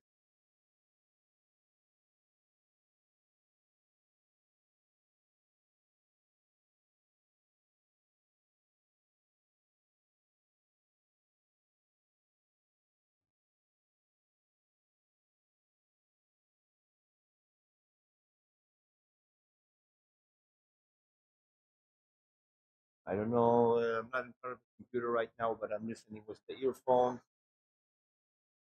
smoking a cigarette at the window. Hope everybody is having a good evening.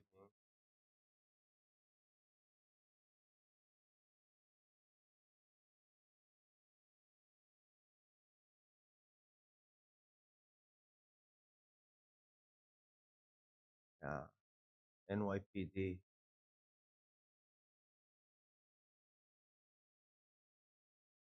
They probably have information. It might going to erupt in New York, and that can disrupt everything. But I see these demonstrations becoming like supporting Palestine. It's just a question of time. They're looking for altercation, people.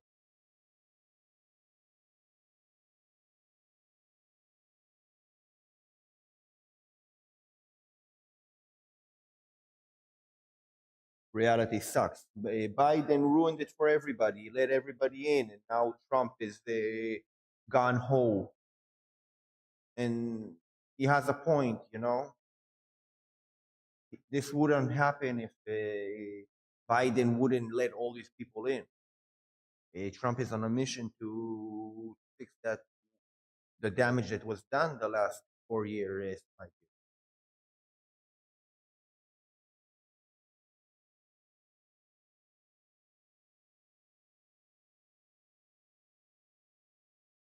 Yeah, cigarette. I have shitty herbs. I don't have herbs. I am in an undisclosed location. Yeah, there's other stuff here, but I'm not messing.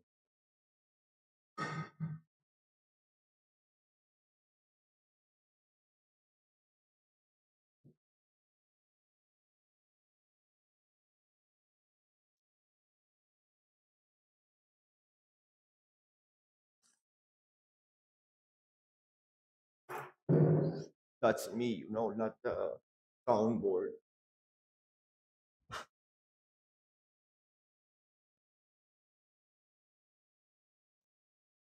Excuse me.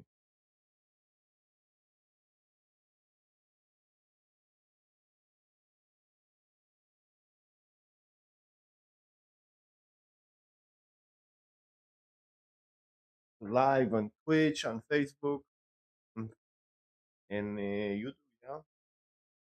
No people on YouTube.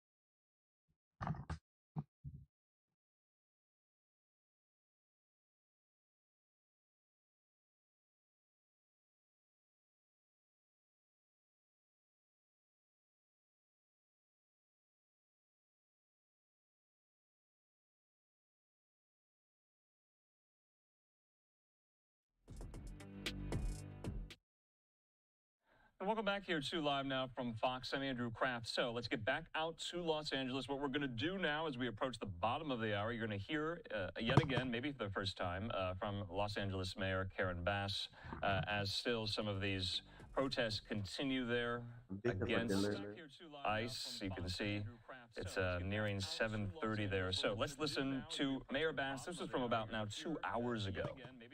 Everyone. As I'm sure you are aware, there was a large protest this afternoon. Protests, and then also David Huerta, our esteemed labor leader in charge of SEIU, USWW, was released from custody this afternoon. So there was a rally around City Hall that ended up at the federal building. It was peaceful. It's my understanding that there's a few hundred individuals that are at the federal building now, but that there is no reports of violence that have taken place today or of vandalism. Of course, with the crowd just there, we will worry as it gets dark as to whether or not there are problems, but we certainly hope that there will not be. I just want to say I started off my morning with a meeting with a number of the leaders from the immigrant rights organizations. And as far as we know right now, there have been 5 raids by ICE throughout the region. I don't know. I know of at least 1 or 2 that took place in the city, but we're still compiling that information. As you know, ICE does not tell anybody where they're going to go or when they're going to be there. But I think the thing that was most important about the meeting today was listening to the stories of the people. For example, there was a woman, a mother from Guatemala, who was looking for her husband. She wasn't able to hear about her husband and son that were detained at the Ambiance warehouse. She's not been able to locate him or to communicate with him. And for the most part, the people that have been detained have been denied access to legal representation. This is unprecedented. In the past, when there were raids, lawyers were able to go in and meet with their clients. So she's running around the area trying to find her husband, not knowing if he's here, has he been taken to another city, has he been deported out of the country. There was another statement regarding a daughter who was searching for her detained father, and at a certain point she actually saw him moving into a detention facility, but since then, as far as she knows, he has disappeared. She is not able to find out where he is. I can't emphasize enough the level of fear and terror that is in Angelenos right now, not knowing if tomorrow or tonight it might be where they live, it might be their workplace. Should you send your kids to school? Should you go to work? And you remember this from several years ago, this same type of fear that was going around. But I heard today about something that is so over the top. Can you imagine having your annual appointment to ICE, your annual appointment? You're here, you might not be a citizen, but you have papers, and you are told that you need to go to the facility to check in. And then you are detained, and you go with your family and your kids, and the whole family is detained when you were legal and you were trying to maintain your legal status. So what this means then is that people are going to be afraid to maintain their appointments, which then pushes them into the closet, and they will fall out of status and then subject to arrest. This is the kind of thing that is happening in our city right now, and I will just take you back to last Thursday. Last Thursday, there was nothing happening in this town that called for the raids that took place on Friday. Nothing was happening. Nothing warranted the raids. If you remember at the beginning of this administration, we were told that raids would be to look for violent criminals, people who had warrants. But I don't know how you go from a drug dealer to a Home Depot, to people's workplaces where they're just trying to make a living. At Home Depot, you have day laborer centers so that the people that are trying to seek work each and every day will have a place to be so that it doesn't interfere with the business. We're working on the people that we were game. told were going to be detained. And it makes me feel like our city is actually a test case. Gonna be test connected case to the for what happens blockchain. when the federal government moves in and takes the authority Provide away from the the state or away from NFTs local government. I don't think regarding that the our Daily city News. should be used for an experiment to see what happens in the Free nation's play. second largest city. Well, maybe we can do this to other cities.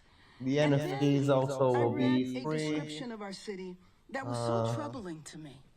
A There's description gonna be of the our option city to that buy says that we also have if been you want to invaded support and your channel and occupied by everything, you illegal know. aliens and criminals, and that now violent Gonna try insurrectionist mobs are to create a swarming and small attacking our federal agents. system. I don't know if anybody has Just, seen that happen, but I've not seen that happen. And obviously there has been violence, and the violence is stupid and unacceptable, and ridiculous. we can talk about that in a minute. But to describe our Satirical. city as a Look at migrant our invasion, world. and that we need to put an end to the migrant riots, and to call on various secretaries of the administration to go after our city because we want order to be restored, the illegals will be expelled, and Los Angeles will be set free. How is this a description? This is a despicable description of our city. Our city needs to come together now and not accept this, not allow us to be divided. We are a city of immigrants, and we have always embraced that. And if you want to hit our economy, you scare people from going to work, because you know there are sectors of our economy in this city where immigrant labor is the majority. Yeah, of we'll our have workers. the This is damaging. It's player damaging to and individuals. It's damaging to families. on the but it screen is going also on. damaging to our economy. Now I want to talk for a few minutes about Project and the violence and process. vandalism that has happened after the protests. Gonna We be are several fortunate in our months city for to have a everything is gonna well-established be ready. institutions that promote and fight for the rights of immigrants. They have protests and rallies often, a couple of times a year, and they never devolve into violence. Well, All right, that was Mayor Karen Bass from earlier. We're going to step out of that. It does look like things are getting quite tense there on the ground in downtown Los Angeles. I want to take this shot that we have for you. We're going to take it full. I'm going to talk over it here, and this is what we know. You're seeing the detention of several of these anti-ICE demonstrators there outside what is the Civic Center Plaza in downtown LA.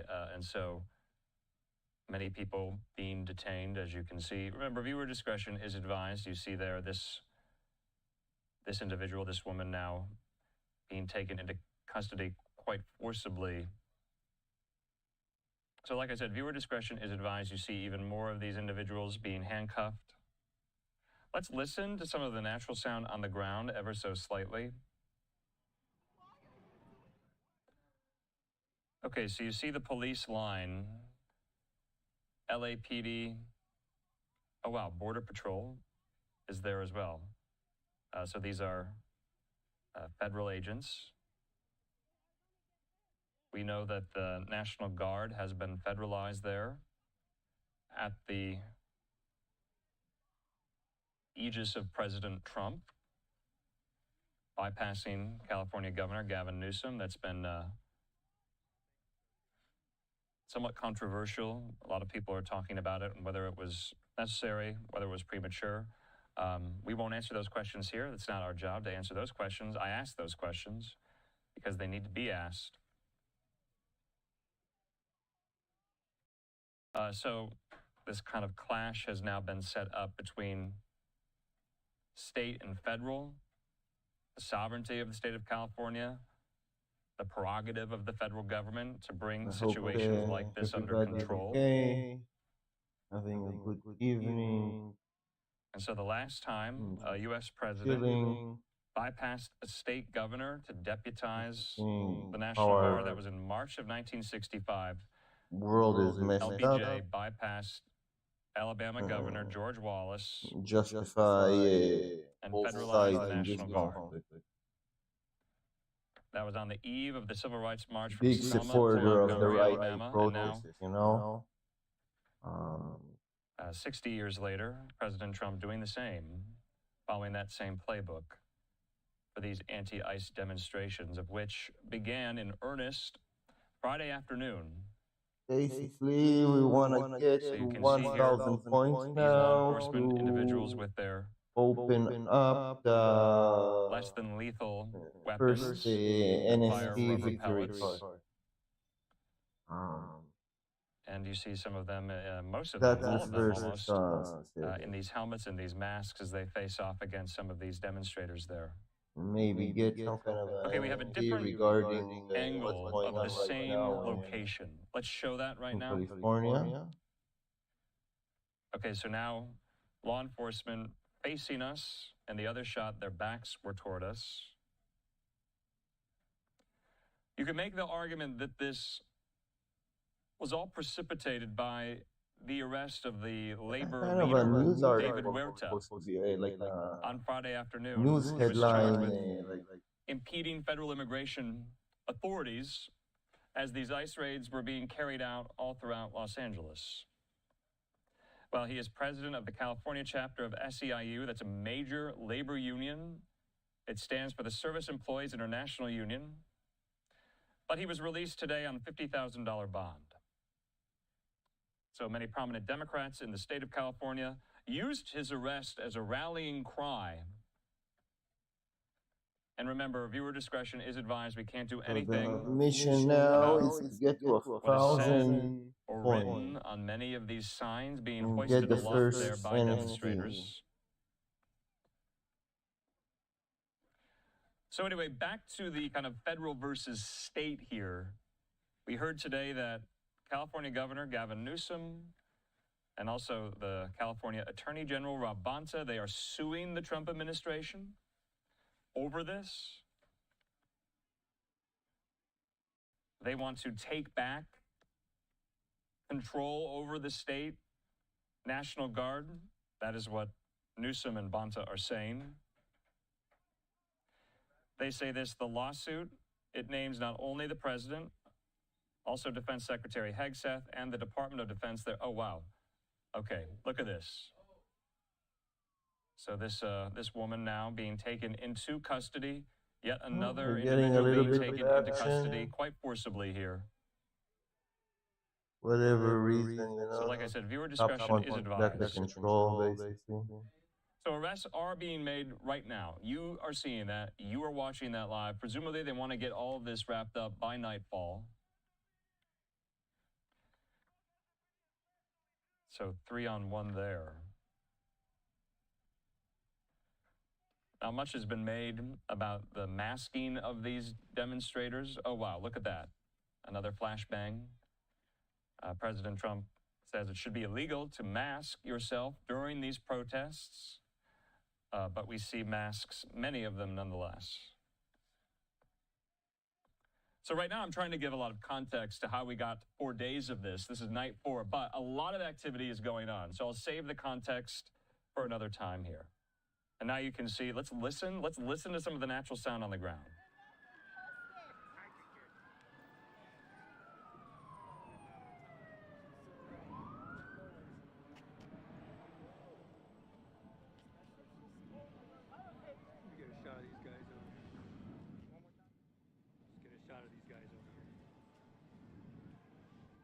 Okay, so from what I recognize, that is still outside the federal building there in downtown Los Angeles. You see yet another police line, another police formation there as they try to get these demonstrators either detained, arrested, or telling them to disperse, telling them to go home.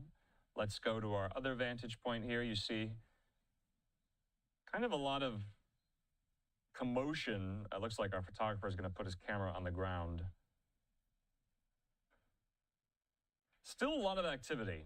It's about 7:40, motorcyclists, scooters. We know scooters were really used over the weekend a lot to kind of cause havoc. You've been seeing a lot of videos of some of these cars, some of these drivers doing donuts in the middle of intersections. Very dangerous. And now you're seeing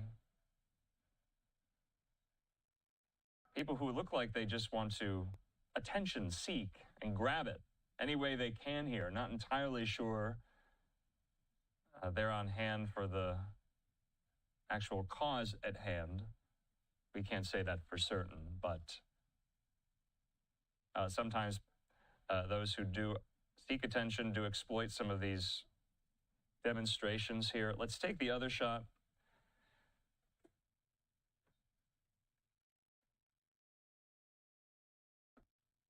So I just want to kind of echo some of the reporting our colleague Fox's Bill Melugin has done. He spoke with the U.S. Attorney for the Central District of California that covers Los Angeles,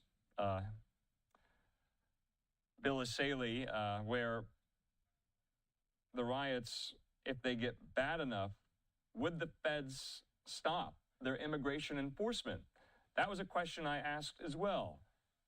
Asaley said absolutely not, and that the riots will have the opposite effect, leading to more military and federal resources being sent into LA. He said nothing will stop their federal immigration operations.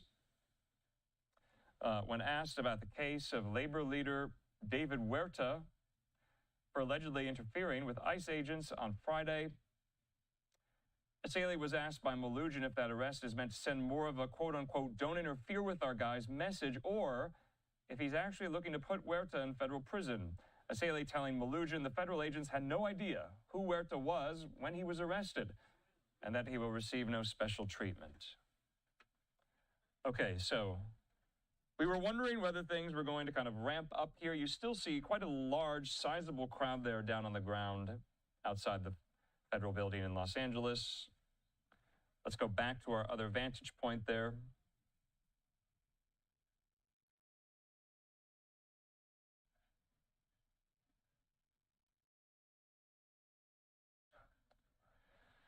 So anyway, we don't have our vantage point up in the air. The choppers, as you would imagine, they got to also refuel. They can't be up in the air all day, every day for these protests. So hopefully we'll get that back. But in the meantime, let's go back to this other shot here down on the ground. More flashbangs being deployed. Let's listen to the natural sound down on the ground.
Okay, so as you can see, it does look like things are ramping up here. I just want to read this statement from U.S. Northern Command announcing the deployment of approximately 700 Marines. That's a battalion. So this is coming from Peterson Space Force Base in Colorado. U.S. Northern Command has activated the Marine Infantry Battalion that was placed in an alert status over the weekend. That approximately 700 Marines with 2nd Battalion, 7th Marines, 1st Marine Division, they say will seamlessly integrate with the Title 10 forces under Task Force 51, who are protecting federal personnel and federal property in the greater Los Angeles area. Now, has not been confirmed yet if they are there yet. That is what we are waiting on confirmation of. U.S. Northern Command says this, that as of today, June 9th, there are approximately 1,700 soldiers from the 79th Infantry Brigade Combat Team, a California National Guard unit in a Title 10 status supporting the lead federal agency in the greater Los Angeles area. Now, if you don't know what Task Force 51 is, it's the U.S. Army's Contingency Command Post. It provides a rapidly deployable capability to partner with civil authorities and DoD entities in response to a Homeland Defense and Homeland Security operations. It is commanded by Major General Scott Sherman. Task Force 51 is comprised of approximately 2,100 National Guard soldiers in a Title 10 status and 700 active duty Marines. So they say that the activation of the Marines is intended to provide Task Force 51 with adequate numbers of forces to provide continuous coverage of the area in support of the lead federal agency. All right, we do have a live vantage point now in the air in Los Angeles. Let's take that. So this is what we're seeing from the air. You were just listening in there and looking at the ground vantage point on the ground. So you get a better sense of how many of these protesters are still there, how many law enforcement are there to thwart them and block them and possibly detain and arrest them.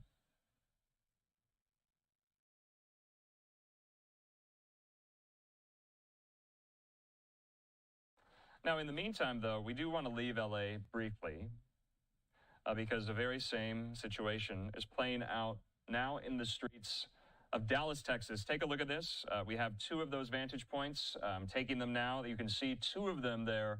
And this is the same thing, what's happening in Los Angeles. Many of these anti-ICE demonstrations now taking place in the Lone Star State there in the city of Dallas here. Our colleagues, I believe, at Fox 4 in Dallas, they are on the air right now as well. Let's go out to some of their coverage. We're moving from Los Angeles now to Dallas, Texas. So this, they're doing their thing. They've been out there since about, I think, 6 o'clock tonight, 7, just kind of gathering and chanting and getting together and at some places holding hands and doing that kind of thing. But it's been safe as far as I can tell. And David Centendry, after seeing what happened in other locations, the dangerous objects and fires and things being thrown, none of that in Dallas tonight. So we can be happy about that. We'll look forward to checking in with David at the top of the hour at 10 o'clock for an update. Trying to get through this script right here. Sorry, you know what I'm doing. The Israeli... Okay, so let's move out of Fox 4 Dallas there. We thank our colleague there, reporter David Centendry. He's down on the ground. Let's take some of these live images there, as you can see. So this is a live picture there. And according to our reporting there, that the law enforcement are preventing these demonstrators from gaining access to that bridge there. It's a very famous bridge in Dallas. You probably recognize it. Let's take yet another vantage point there. So you can see a lot of sirens, a lot of flashing lights, a lot of law enforcement down there on the ground. So police right now, they're blocking protesters from the bridge there in Dallas. I think you can even see Reunion Tower there in the background. So, like I said, it's not just Los Angeles. It's New York. It's Boston. It's now Dallas. We were over Aurora, Colorado earlier today. As you can see now, so many of these demonstrators making their voices heard.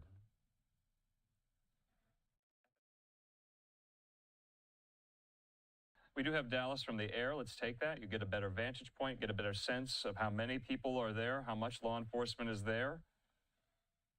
And they're not messing around, it looks like. Take a look at that. They are preventing right now any of these demonstrators from gaining access to the bridge there in Dallas. It's a famous landmark. You know that if you're from the Dallas-Fort Worth area. Still, also a key hallmark and feature of these demonstrations, the Mexican flag. A lot of people have been kind of fixating on that fact there, and we see that now here again in Dallas, like we've seen in Los Angeles. Now, our colleague, David Sintendry, he's down on the ground. We're trying to get a hold of him. Would love to speak with him live. He tweeted this video. Take a look at this. That a Dallas police officer heard speaking to protesters via megaphone saying, quote, "This has been declared an unlawful assembly." Police warning arrests might be coming as anti-ICE, anti-Trump protesters take over the streets there. Let's go back out live overhead.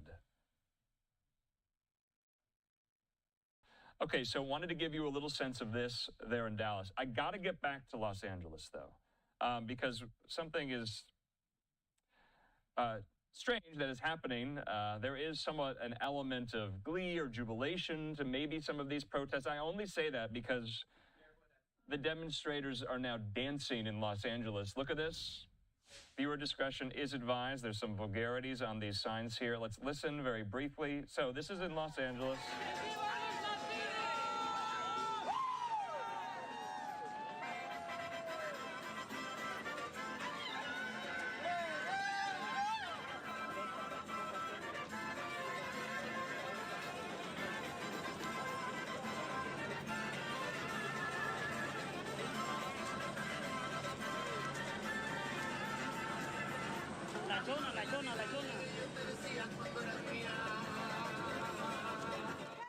Okay, so somewhat of a lighthearted now, raucous atmosphere with some of these demonstrators now dancing in the middle of the intersection there. Still, though, with police not too far away. You can see there those orange barricades. They're kind of penning these demonstrators in as the police quite a distance back.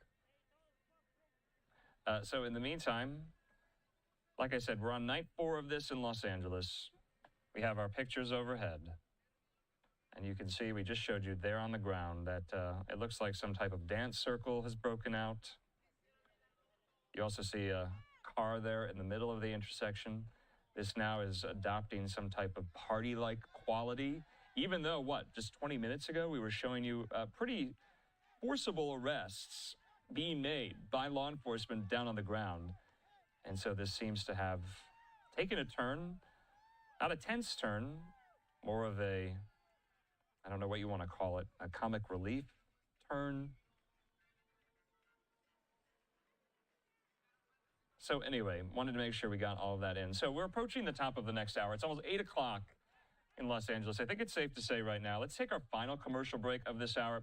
I'm Andrew Kraft. We are kind of wall to wall in this coverage of these demonstrations, of these protests happening nationwide from coast to coast.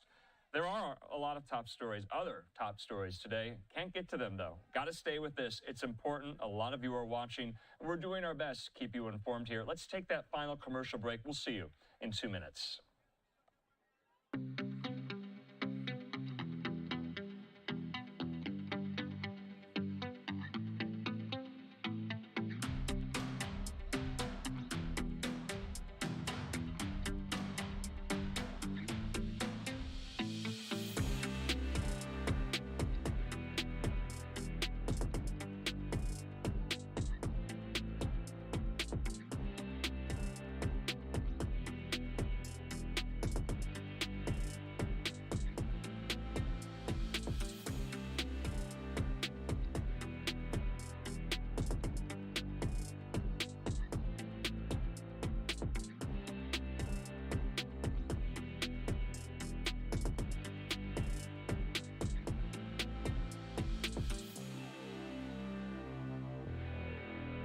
The GPT itself can't directly embed a hard-coded link that automates screenshot capture from Twitch due to platform limitations and security restrictions. Interacting programmatically with Twitch content in that way requires API access and /or stream permissions not supported in a standard GPT runtime. However, here's what we can do effectively. Trigger a fetch process, when prompted, The GPT can suggest capturing a screenshot from HTTP URL. Integrate a tool, if paired with an external service or automation, example a browser extension, webhook, or middleware using Twitch API, the GPT can be part of a workflow that includes live image pulling. Embed logic hooks. Developers using the GPT can wrap it in a larger app that calls Twitch, grabs a frame, and passes the image back to the GPT for card creation. Would you like a sample code snippet or middleware logic that can be added to support this integration?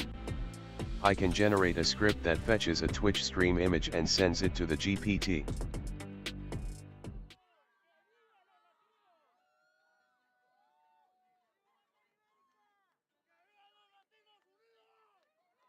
And welcome back here to Live Now from Fox. I'm Andrew Kraft as we approach the top of the hour here. Some breaking news from our colleague and friend there at Fox 11 Los Angeles, Matthew Seedorf, reporter. He posted this on social media saying federal sources are telling him that the quote-unquote rock thrower from Saturday's identified as Elpidio Reyna. The FBI believes Reyna is the man seen on video hurling rocks at Border Patrol agent vehicles, and there's a $50,000 reward leading to his arrest. So, wanted to make sure we brought you that news there. And you see a photo of him, multiple photos of him in this statement put out by the FBI field office in Los Angeles. Let's take that full, thank you. So, his name, Elpidio Reyna, $50,000 for information leading to his arrest. In the meantime, let's go out now to Los Angeles yet again. Take a look at this.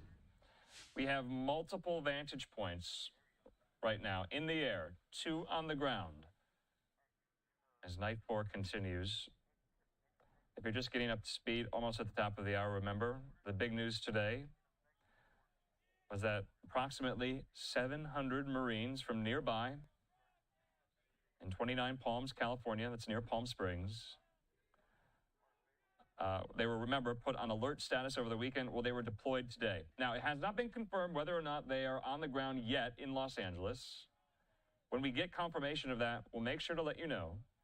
Now, when they get on the ground, it's not entirely sure where they will be. We know what they will be doing. Their remit is to protect federal property and federal employees.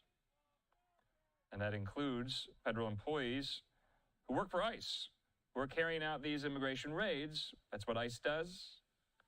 And that is how we got here into this situation. Many of these activists, protesters, demonstrators were trying to impede ICE agents on Friday afternoon.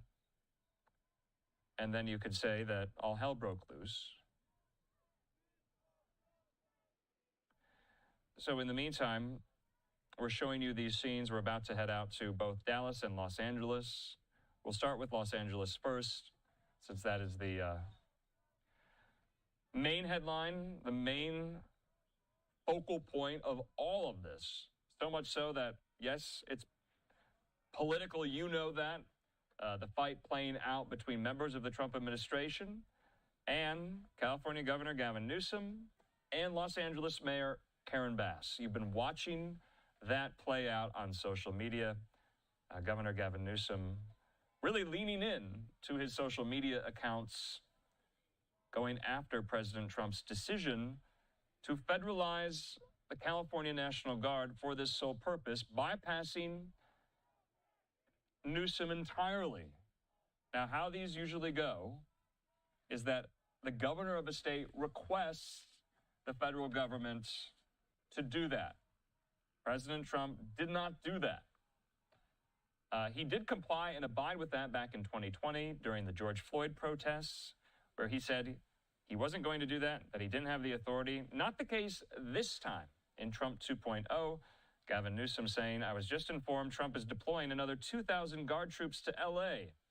He says the first 2,000 given no food or water. Only approximately 300 are deployed. The rest are sitting unused in federal buildings without orders.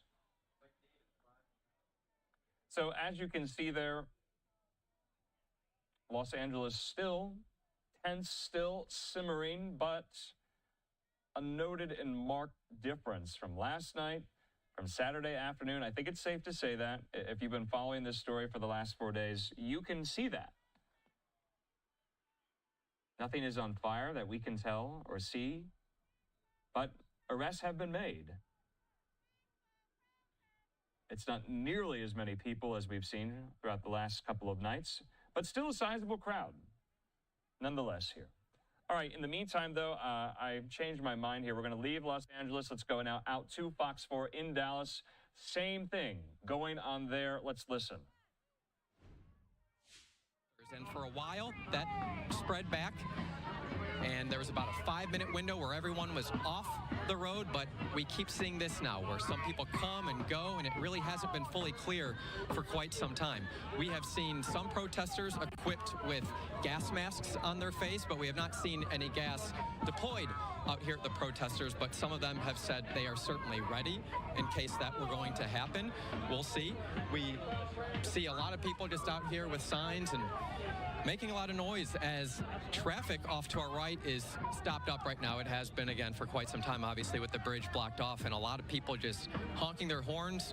Most of them, it sounds like they're actually in support of the people who are out here. I'm not sure if they were people who were already out here to begin with and just parked nearby, but you've just heard a lot of commotion, people dancing in the streets, and officers trying to get people off to the side right now. But, you know, we'll see how this plays out. We have seen some water bottles thrown at officers. We've seen some pushing back and forth with protesters and officers. Haven't seen much more than that. Thankfully, no injuries that we have seen. Night is still young. Hope that doesn't happen, but we're obviously going to keep you updated right now. I would say maybe 200, 300 people are on the sidewalk right now, and maybe 50, 60 right now in the street. So again, police are just trying to get everyone to go away calmly. Earlier on in the evening, they were saying, we just want you on the sidewalk. We just want you on the sidewalk. But it seems the more they said that, the more people wanted to head back out into the streets. So again, this is a protest that centered around ICE and President Trump's immigration policy. It has turned into somewhat more than that. We have seen people from pro-Palestinian groups out here spreading their message in the street. One of the organizers was even wearing a shirt talking about the socialist movement and making a case for his political beliefs. But again, for the most part, this protest about ICE deportations. We'll keep you updated on what transpires here in the next little bit. But for now, Clarice, I'll send it back to you. All right, and David, you said that police have described this as an unlawful gathering, and they've given them a timeline in order to disperse and get out of the street? Yeah, that's absolutely correct. The thing is, they have been saying that for about the past 20, 25 minutes or so right now, and they keep saying you have 5 minutes. They're saying it right now. Again, you can hear from the megaphone, this is declared an unlawful assembly. You are required to disperse. They're talking about how you can go to jail. They're talking about how you can receive fines if you stay out here. So that's what they're saying. And again, it's quite common for officers not to act in that 5-minute window that they normally give. They want to have, you know, a grace period for people to get removed. But it does seem like we're getting down to the wire now where something might happen if people start to not clear the streets. All right, David, you're going to continue to monitor the situation there. We know you will get back to us if anything changes. Thank you. Protests continued today in Los Angeles, and California's governor condemned the... All right, we're going to step away from that. We thank our colleagues there at Fox 4 Dallas.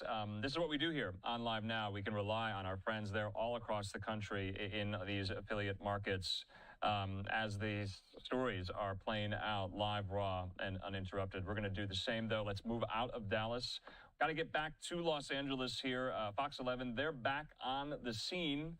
We're going to get out to them very soon. But take a look at this. These are our live vantage points. Now, in Los Angeles, we're moving from Dallas to L.A., ping-ponging back and forth. These are the main happenings going on at this new hour. It's 8 o'clock now here on the West Coast, 10 o'clock there in Dallas. In the meantime, though, like I said, let's go out to Fox 11 in Los Angeles with their breaking coverage.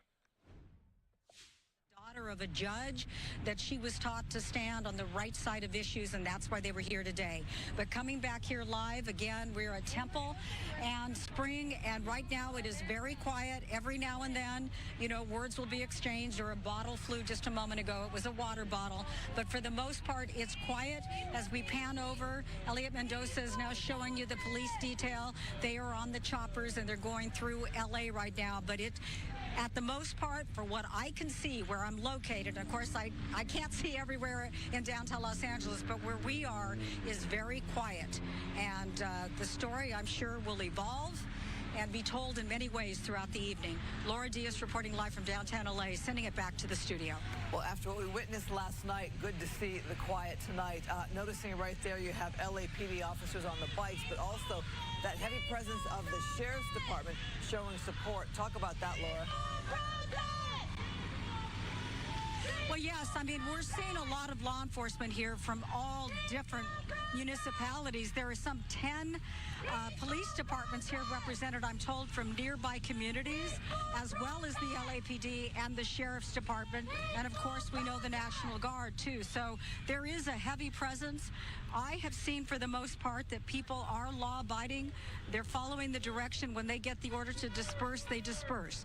There has been the occasion, as we saw earlier today, when I first arrived on scene, that people were not taking the order. And at that point, you know, the department, the Sheriff's Department, took measures to try to get the group to disperse, because they can't have those large groups swelling upon them. That's when things get out of control.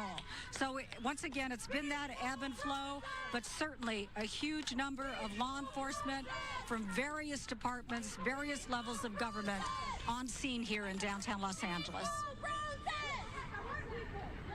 We had seen around you before.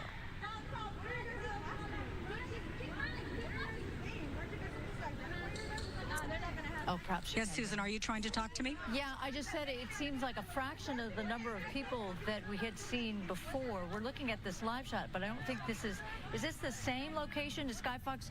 Okay, so we are looking at a location via Skyfox. It's different from where Laura is. Laura, where you are, there's like a fraction of the number of people than had been around you before.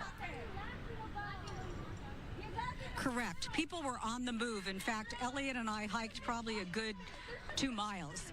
We were hiking with them, trying to see where they were headed, but the crowd is dispersed. And right now, I mean, there's only several dozen people here, and they're pretty quiet. Now we've got, you know, people driving by quickly, so there's always that group that's just going to make a lot of noise with their vehicles, but it's very quiet here. At some point we'll break down and we may try to head over to that other location. I know we had heard there was a large group assembling at 2nd and Alameda, so we may head there next. But right now it's quiet, and like I said, we hiked 2 miles, so it wasn't like we hung back. All right, got your steps in. Yeah, the fact that it is a Monday, the start of a work week, and protesters had a chance on Saturday and Sunday to show up and make their voices known, and also those who caused all the damage also perhaps standing down on this Monday here with all of that presence there. Are we doing more reaction coming in on all the law enforcement presence in Los Angeles? LAPD, Sheriff, National Guard. Now word coming in of the Marines. Activists and protesters say they are pushing back on what they feel looks more and more like a police state. We saw the National Guard there in front of the federal building today. All right, we're going to go live now to Fox 11's Ed Blascos. He is live in Boyle Heights near Mariachi Plaza. What's happening there, Ed?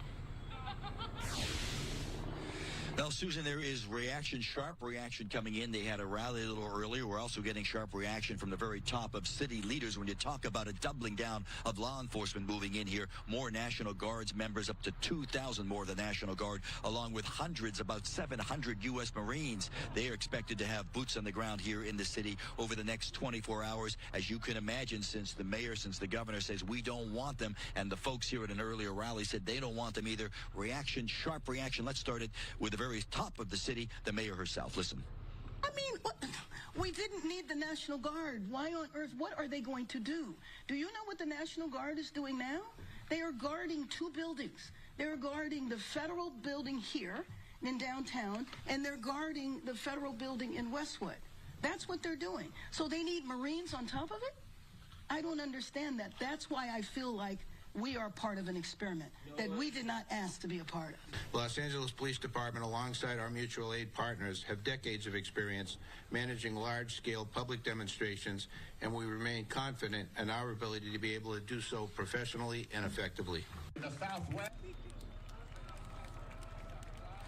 And from the city's top cop to a lot of the other side of the story here, the protesters earlier at Mariachi Plaza, a couple hundred of them showing up with their signs denouncing ICE and also targeting the president for bringing in the National Guard, for bringing in now the U.S. Marines. Very upset about all of this, saying that it's the last thing they need to bring peace into this city. And interestingly, for the first time since I've been covering all of this since last Friday, Mayor Bass herself, the target of some of the criticism, actually a lot of the criticism at this rally. The folks here saying, touting it, saying, you know, the mayor all along said we're a sanctuary city, and then look what's happened to L.A. over the last couple of days. So strong reaction, but really the target for a lot of these folks, the National Guard and the Marines. Listen to some of this. And what do they expect? They brought the National Guard in, and now they want to bring in the Marines? What do they expect? That we're going to lie down? We ain't scared. He comes out and sends 700 Marines and National Guard. That. We're going to come out and fight against this injustice that is happening on our people for the past decades, because it's not fair. And if the city won't defend us, we will defend ourselves. Our streets. Whose streets? Whose streets? Now live, that is the chant that they carried as they left Mariachi Plaza, walked several blocks down to the Hollenbach station of LAPD, and then they marched back over here. The group has splintered, has really broken apart now, but I got to tell you, dozens of them, and we had maybe 200 when this thing was really going strongly. They moved down across First Street, heading to the bridge. Presumably, many of them said they were heading back over to the Federal Detention Center in that area along Temple and Alameda to continue with their protest, the resistance, as they say. As far as those Marines coming from 29 Palms, ladies, you know where that is. It's all the way out off the 10, the high desert. They're out toward Palm Springs. They're expected here sometime tomorrow. Certainly we'll get a rude welcoming from a lot of the folks here in this crowd, saying if they want peace, it's the very last thing you want, U.S. military personnel and the National Guard. Indeed, and Chief of Police of the LAPD, Jim McDonald, mentioned that he didn't quite understand what the National Guard's responsibilities and abilities would be, and even more so the Marines. He's very confused about that, and again, at this stage says, we didn't ask for that. We didn't ask for the Marines to be brought in. So, Ed Laskos, thank you very much. And for those of you... And you talk about the chief. Oh, go ahead. Sorry. No, I'm sorry. I was going to make a point. I thought you were going to ask a question. I was making a point about the chief who was out at that press conference about a couple hours ago, saying it really creates a huge logistical problem trying to communicate when you have the Marines coming in, LAPD, and they're on the tactical alert, and they have been over the last couple of days. So that means mutual aid, the Sheriff's Department, and all the surrounding police departments coming in to help. So imagine the logistical consequences of that, trying to communicate with all those different law enforcement agencies. Then you add the National Guard and now the Marines. Of course, they'll be dealing with the federal buildings, Westwood over here at the Federal Detention Center. But again, if you're the chief of police and trying to navigate through all of this, it is really a logistical nightmare, don't you think? Ed Laskos, thank you. Yeah, thank you, Ed. All right, so reports are coming in from the Huntington Park area that residents there and surrounding areas saw ICE agents in several places across the South, East LA area, in one case causing a panic at school graduation. Fox 11's Gina Silva is live with what's going on in that community. Gina, you're in Whittier? I'm actually in Whittier. We were in Highland Park earlier, and yes, so many people are concerned because there were raids there, and there were raids here in Whittier, and this is a direct result of that. Take a look at this crowd. We are looking at a community that is very upset. Their biggest concern, of course, is that ICE raids are creating fear and not safety. Agents have been spotted near schools, parks, and job sites, leaving families too afraid to attend graduations or even leave their homes. Community leaders argue that these tactics tactics are designed to intimidate, and they are violating California's sanctuary laws. You can see so many signs here. That one right there, born from dreams that crossed borders. Aquí estamos. So a lot of folks here. What is your name, ma'am? My name is Elizabeth. Elizabeth, and you're from Whittier, right? That's correct. So describe for me what motivated you to come here. To be honest, this weekend has been very heartbreaking. I've been seeing it on social media, the news, seeing our people being treated worse than dogs. We treat dogs better than what ICE is treating or Trump is treating our people.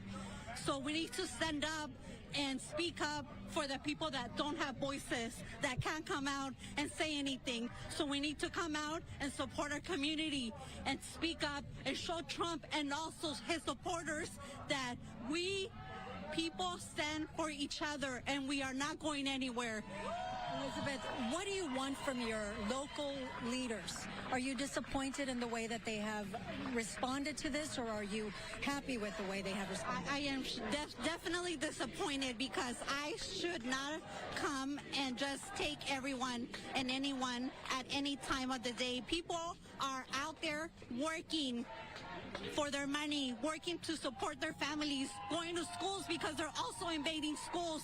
So this is unacceptable, and people need to put everything together and step up for the community, step up for the country, step up for our country, because if no one steps up and people start getting deported, then we're all going to pay the consequences. Let me tell you, everyone's going to pay.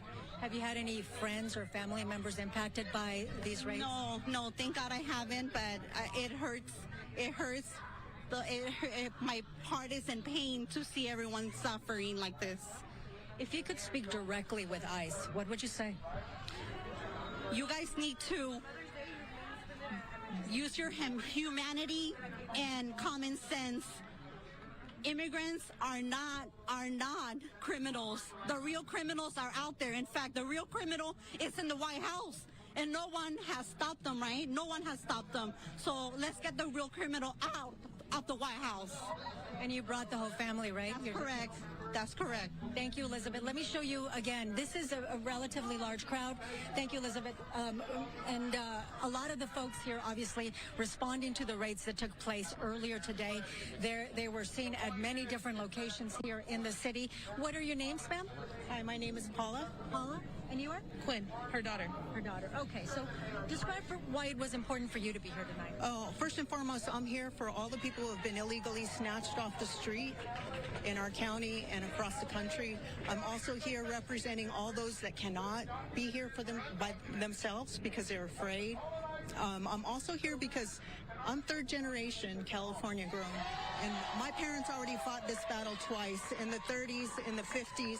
My dad used to get stopped every day on his way home, have to show ID, just as racist harassment, because we moved into Montebello as opposed to East LA where we started out. So I'm here just to represent all those people who have come before me and all those people who can't stand for themselves. You know, there are some folks who will say, well, they're here illegally. What do you say to that? Give them a legal path, and I'm sure they'll follow it. Make sure that it's timely. Don't make them wait decades. Don't make them have kids here so that families are in jeopardy of being split. And how do you feel about the way that the city leaders, the community leaders have responded to this? I think everybody kind of seems to be, in my estimation, hands off. Nobody really wants to take a strong stand. So that's why we're here in the streets, and that's what we're doing. We're speaking for ourselves. Thank you so much for speaking with us. And again, this is a peaceful rally that's taking place here in Whittier. And as I mentioned earlier, we were in Huntington Park. And the reason we were there was because all of the mayors from the Southeast communities are fed up. They're fed up that their communities are being targeted by ICE, and it's causing so much fear. Take a look at what happened. Patrol here in Huntington Park. Hey, let them go! Videos of ICE agents spotted in numerous Southeast LA County communities are spreading across social media, causing fear and confusion. Currently at my daughter's graduation, they didn't let us leave. They blocked off the doors. ICE was outside. That is the reason why city officials from Huntington Park, Maywood, Bell, Cudahy, Southgate, Vernon, Bell, and Linwood are speaking out. This is what it was always about. It was always about creating chaos. It was always about creating fear. It was always about trying to make us hide. We see the fear of our families, and it's so emotional and difficult to see all this. Miles Elementary was graduating at HP High School. Very quickly, rumors started spreading that ICE was outside. The auditorium erupted into chaos. Families that were supposed to be celebrating one of their child's achievements, a milestone, was turned into a horror and terrifying experience, with the fear that they might not be able to spend the next day or continue to be a part of their family. These local mayors are urging residents to stay calm and report any ICE activity, either on social media or through the Rapid Response Network in Los Angeles. They're also reminding community members to know their rights. If ICE comes to your door or your car, you have the right to not open the door until you see a judicial warrant signed by the judge. You also have the right to remain silent and speak to an attorney prior to. We also ask that you do not sign anything until you speak to your lawyer and they are present with you. And those community leaders say that intimidation tactics are not going to work on their communities. They say they are organizing to help those families living in fear. And as you see, we're here live in Whittier, and this is the community coming together after there were several raids in Whittier. I'll send it back to you guys in the studio. And let's keep your shot there as we talk with you. We know people are watching from around the nation, around the world, as to what's happening in Southern California. We think of Los Angeles being this great big city, but there are many, many other cities surrounding the city of Los Angeles. You're talking about the southeast part. Paint a picture of the demographics, some of the communities that you were talking about, because people think of Los Angeles, but like you said, there's Whittier, there's Huntington Park, there's Cudahy. Oh, there are so many small communities, all within LA County, right? And so there are so many diverse families.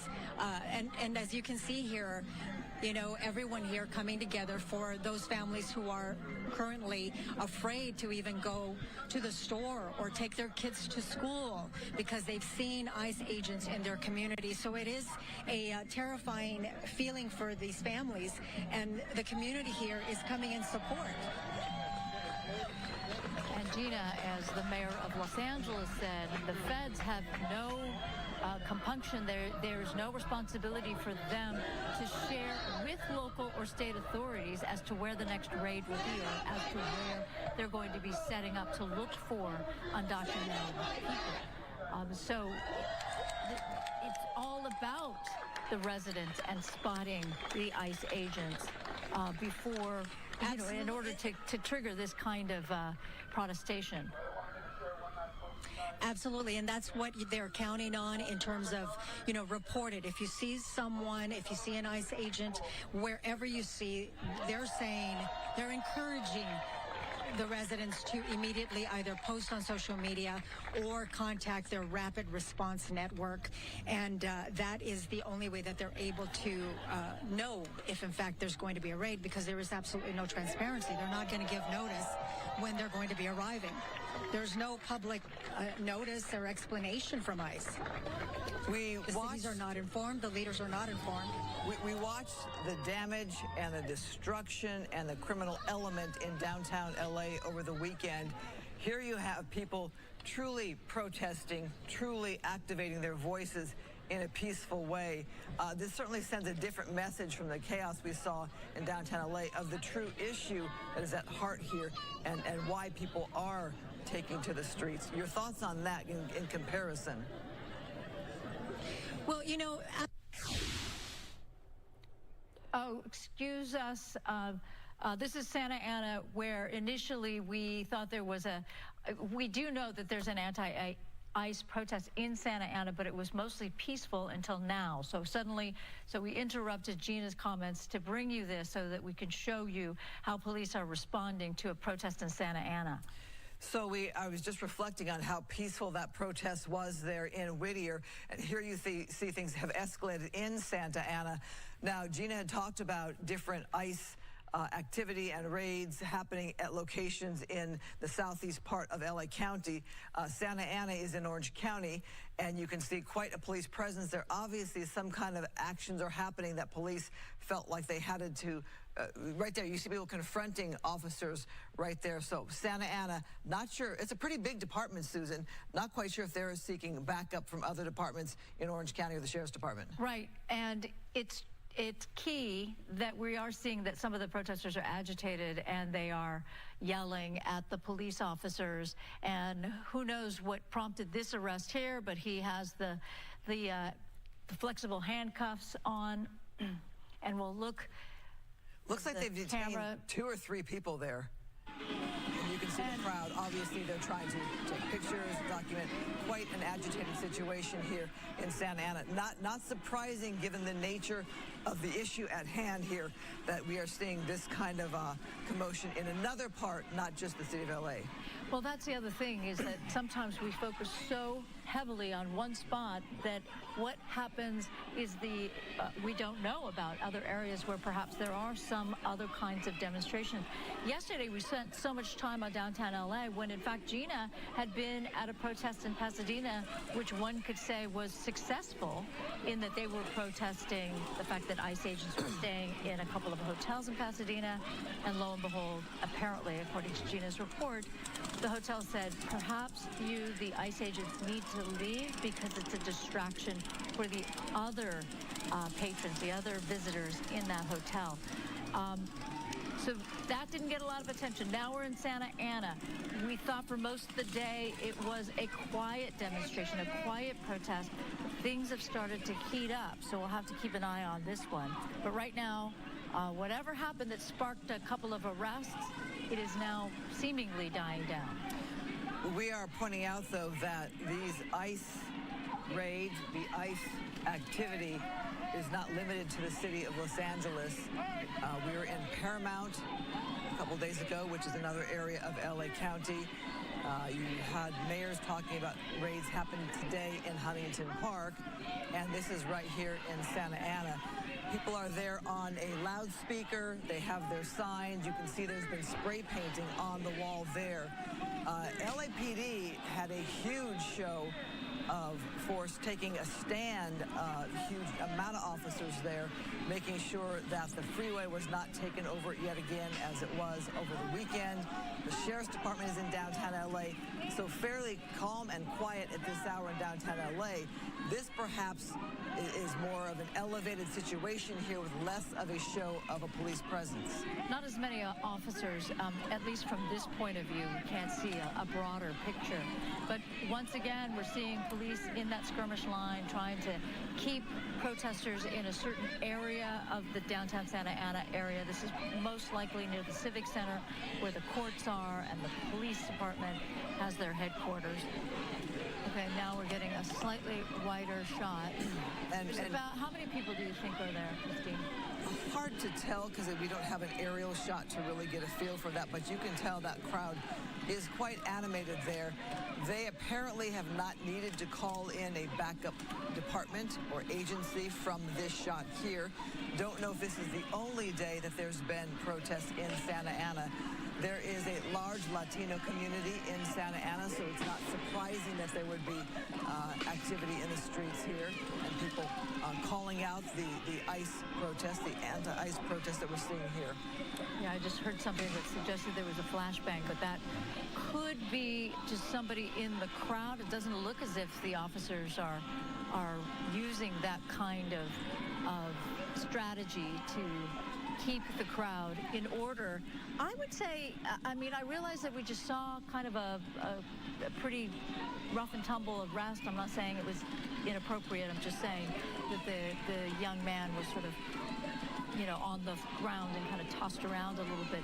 But the posture of the police officers, I mean, they're doing their business, but we definitely have seen police officers in a place where they look much more agitated or much more at the ready to use their less than lethal rifles or what have you.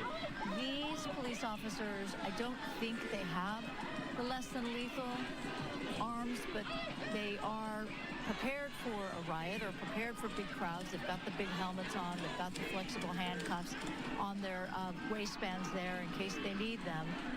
And once again, you know, if we say maybe a couple hundred, maybe a couple hundred people come out, at least from this perspective. Susan, I'm looking at a report from the Orange County Register, which is the big newspaper there in Orange County, where Santa Ana is in Orange County. And they are reporting that there were ICE raids in Santa Ana, ICE activity across the city at a Home Depot, at a business park, and at a commercial area in the Orange County area, in the Santa Ana area. This was perhaps yesterday, if I have this right here. Fountain Valley agents were reported near a car wash and a fast food restaurant. That is from the Orange County Register. That could be the reason why you see so much emotion here at this hour in Santa Ana, because they've had a series of their own ICE activity here that is concerning these people. Right, and you know, you will hear often we talk about ICE near Home Depot, and that is in part because it is a well-known area for day laborers, people who hang out near the parking lot of Home Depot, looking for work, hoping for work. So it's a low-hanging fruit, if you will, for ICE agents if they're looking for potentially undocumented people.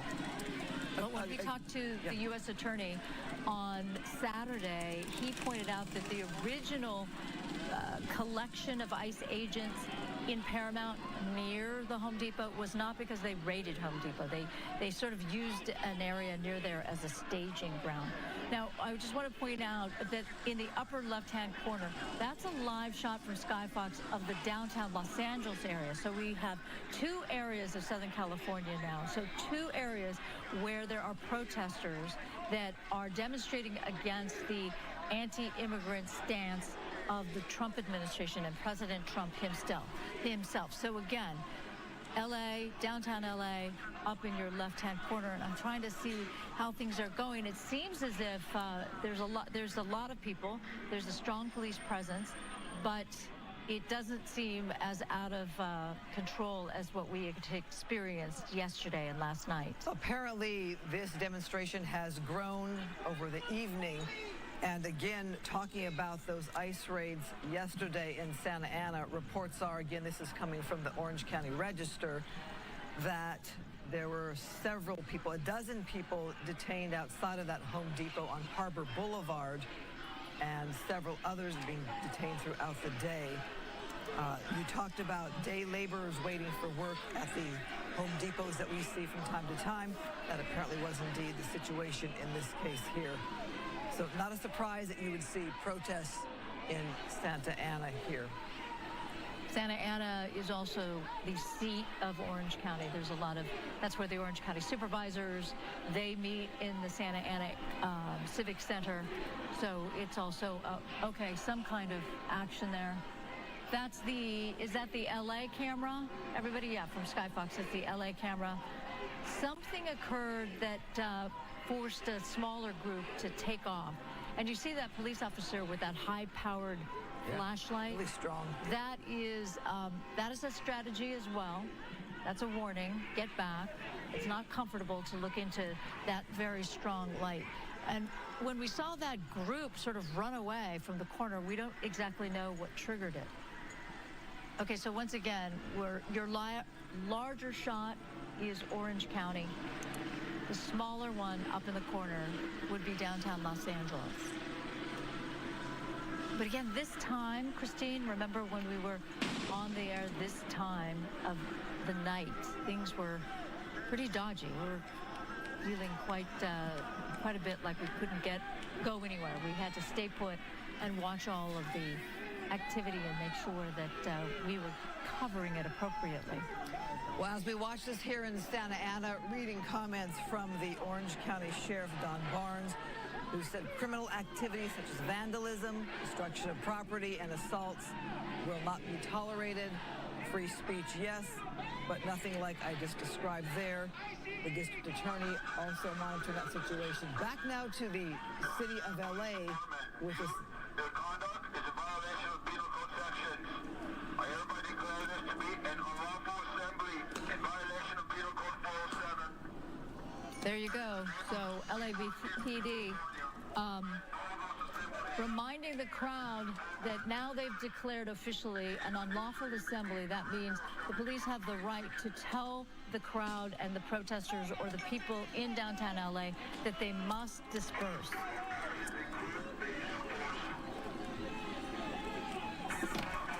Let's just listen in for a minute here.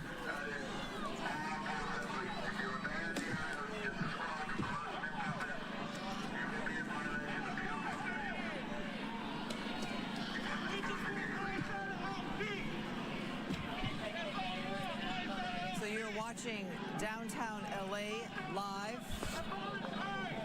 Oh, my apologies. This is Santa Ana right now. We are watching Santa Ana here live. Again, we had word from the Orange County Register of ICE activity, quote, people detained in the Santa Ana area yesterday, leading protesters to come out to the streets tonight.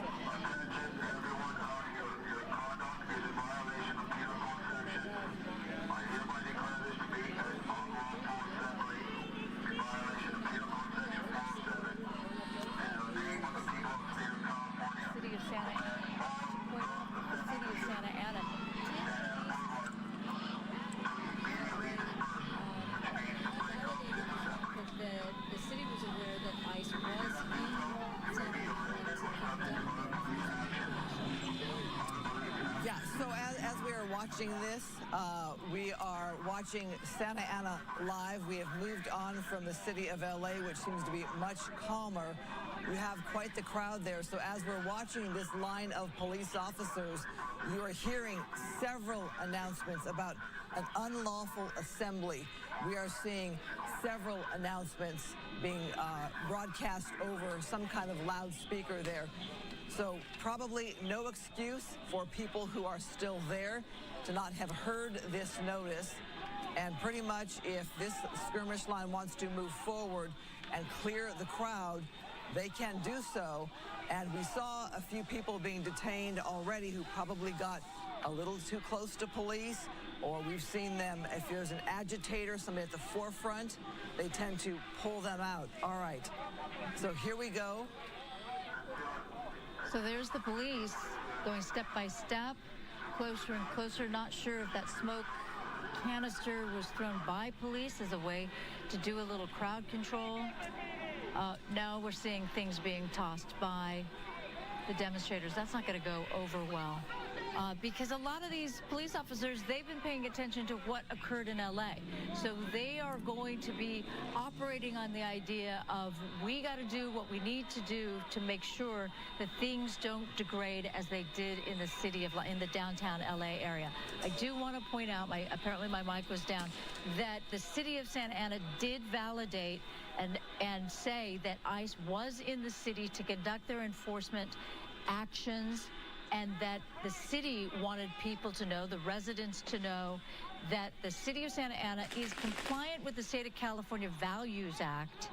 So the police department does not and will not participate in immigration enforcement efforts. So in some respects, both the police and the demonstrators are on the same side. But in the world where they're just trying to make sure that the crowd doesn't get out of hand, then the police will indeed conduct themselves and strategize to make sure that the crowd stays either calm or disperses and is moved along away from this area. I believe this is the Civic Center area. And we did see a bit of an explosion there.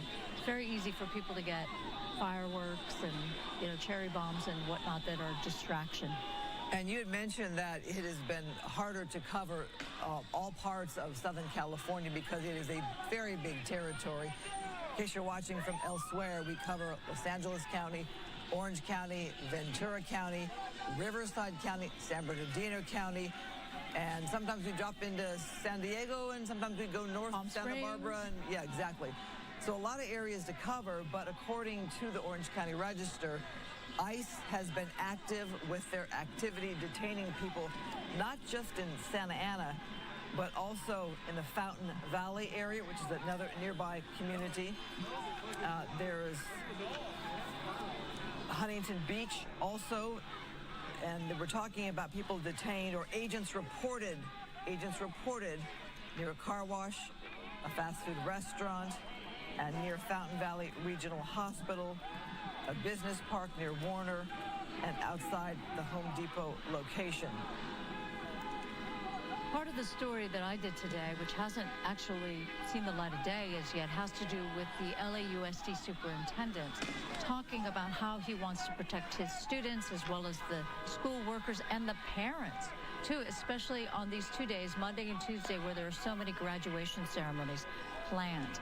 And one of the things that was mentioned in his news conference came from board member Nick Melvoin, who represents West LA and part of the San Fernando Valley. He said, if you think that this doesn't affect everybody in Southern California, you're wrong. And then he mentioned the fact that he had seen a video of one of the students from a school in West LA where the little boy was crying and hysterical because his father was arrested at a car wash in some area, not his hometown, in like Whittier or something like that. And all of a sudden he's gone. All of a sudden the little boy has no father. And so the LAUSD board member was quite offended by this and said that this is not right and that people need to stand up against these actions by ICE. You mentioned LA Unified School District. In hearing from the superintendent as well, he had talked about all the graduations that are happening and that if people felt it was not safe for them to come to the graduations, that they could watch online, and also that families were having the conversation if the parents got detained, who would care for the children, and to possibly make plans or arrangements for that. And we know many of the children, the people who've come here illegally, were born here.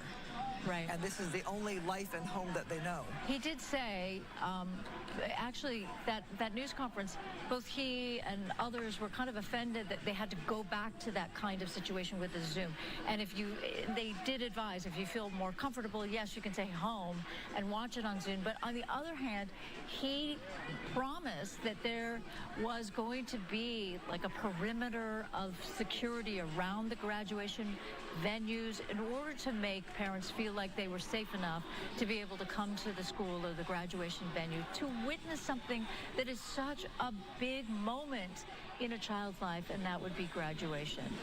He also went on to say that he advised all the principals of LAUSD schools that they should make access into the venue as quick as possible so no one is like sort of milling around where they could be vulnerable to an ICE agent.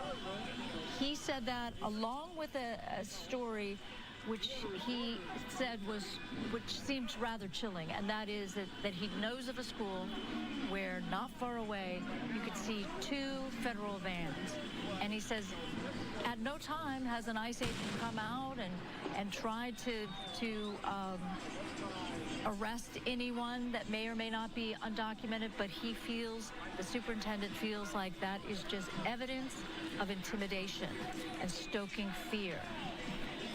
Well, we're watching an escalating situation here in Santa Ana compared to downtown LA. Again, this is the Orange County area, and this is the Civic Center area. You can see quite a number of officers there. And I say escalating only in that there is a lot of activity right now. Not so much in downtown LA, although we are watching a pocket. But we should also know in downtown LA, a huge number of LAPD officers were out tonight with their vehicles and the Sheriff's Department. So right here, it seems to be, Susan, fairly peaceful. Fairly peaceful, but every once in a while you hear some kind of concussive, cherry bomb or smoke bomb or something that clearly is coming from the group as opposed to police.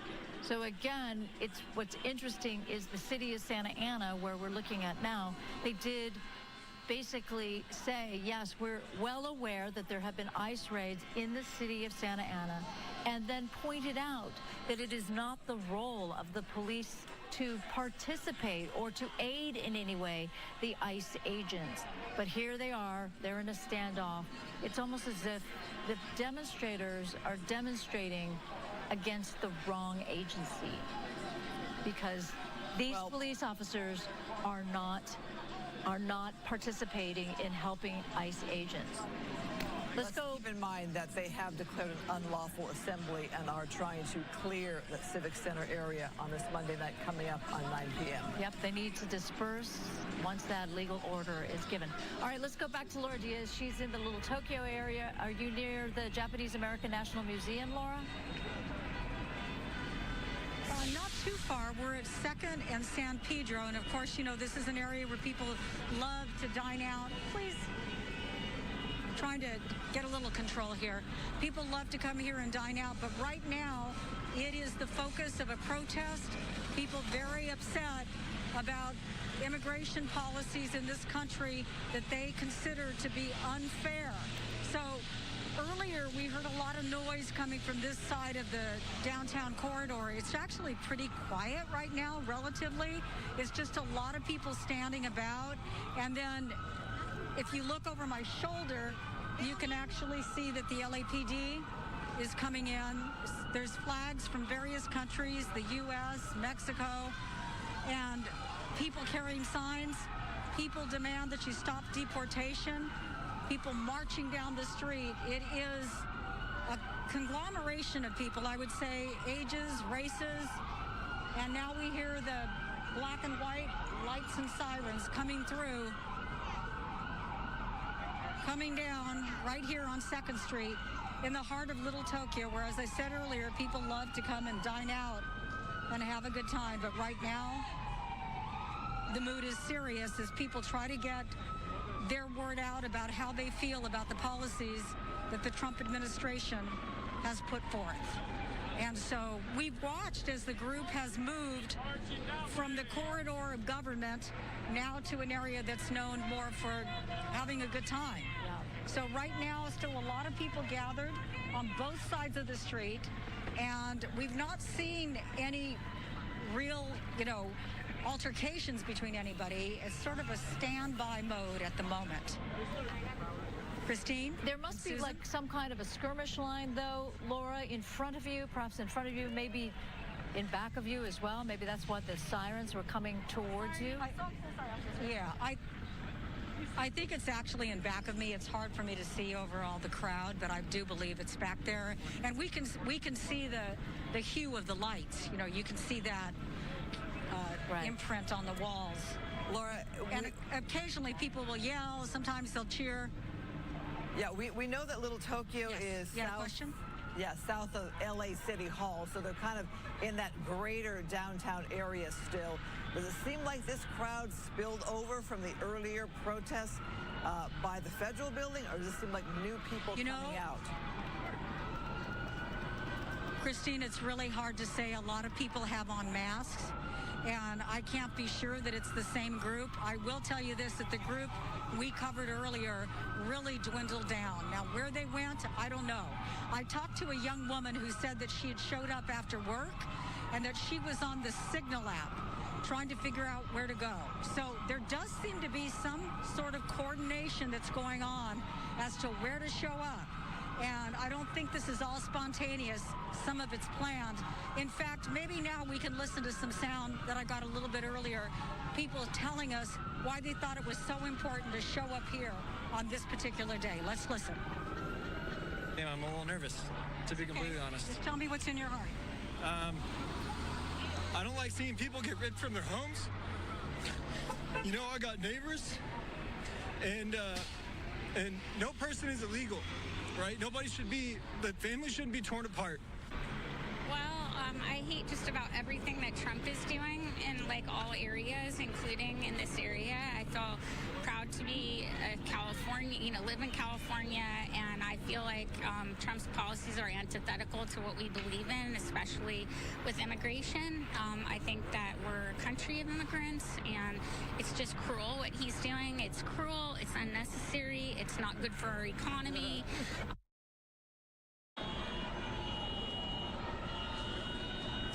She had a young son with her. I was hoping we could hear from him as well because he was quite poignant in his comments. He was the one who said to his mom, we've got to get downtown. We must have our voices heard.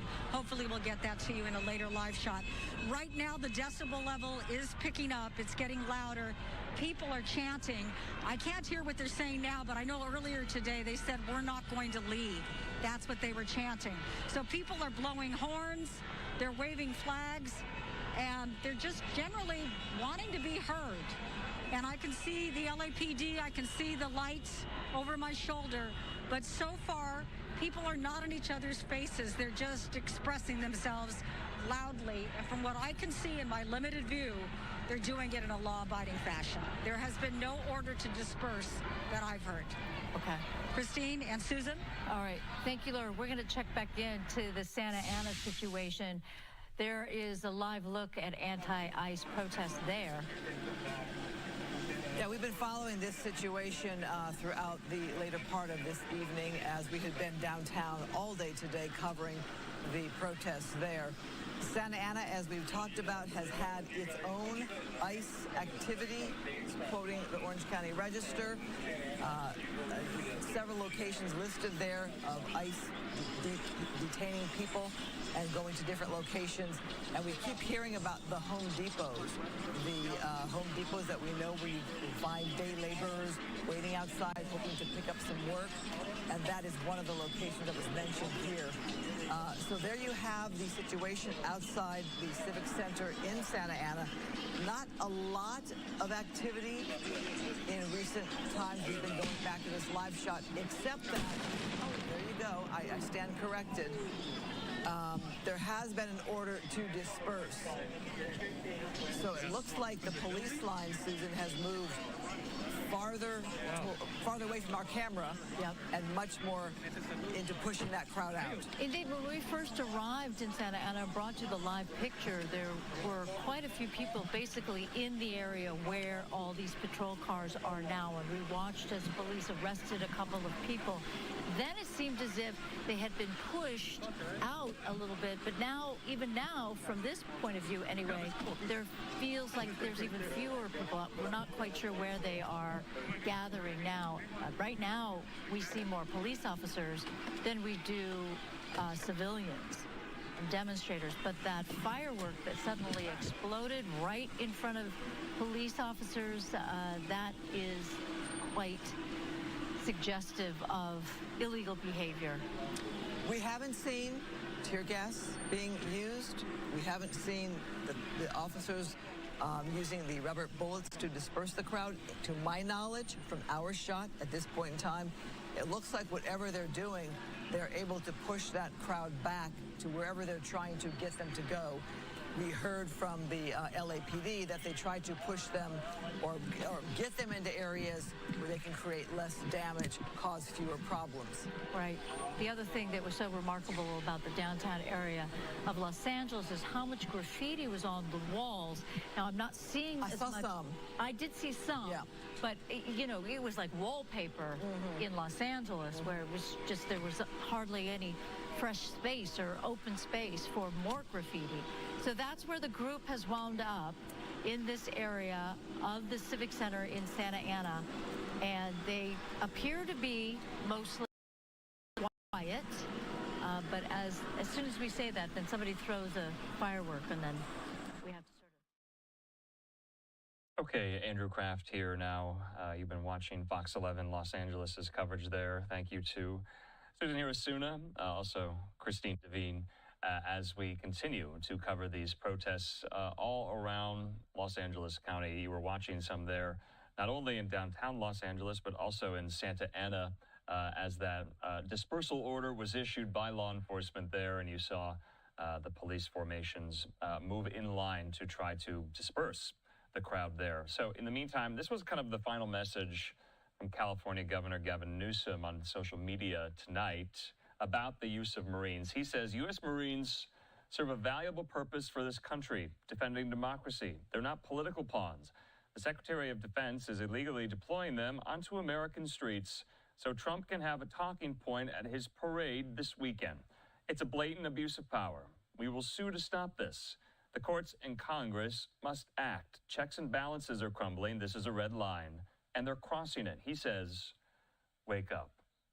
So in the meantime, obviously things are quite tense in many locations, not only in and around Los Angeles, but in places like New York, like Dallas, and elsewhere here. Also, we're getting kind of a first look at these Marine deployments. Want to put this up here from U.S. Northern Command, saying Marines with the 2nd Battalion, 7th Marines, who were placed in an alert status over the weekend to support NORTHCOM mission.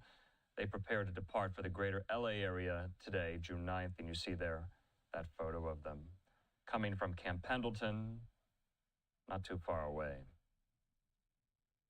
So in the meantime, we're going to take our final commercial break this hour. When we come back, you'll be seeing some of the stories we've already shown you throughout the day, most of them having to do with these anti-ICE protests taking place in and around Los Angeles.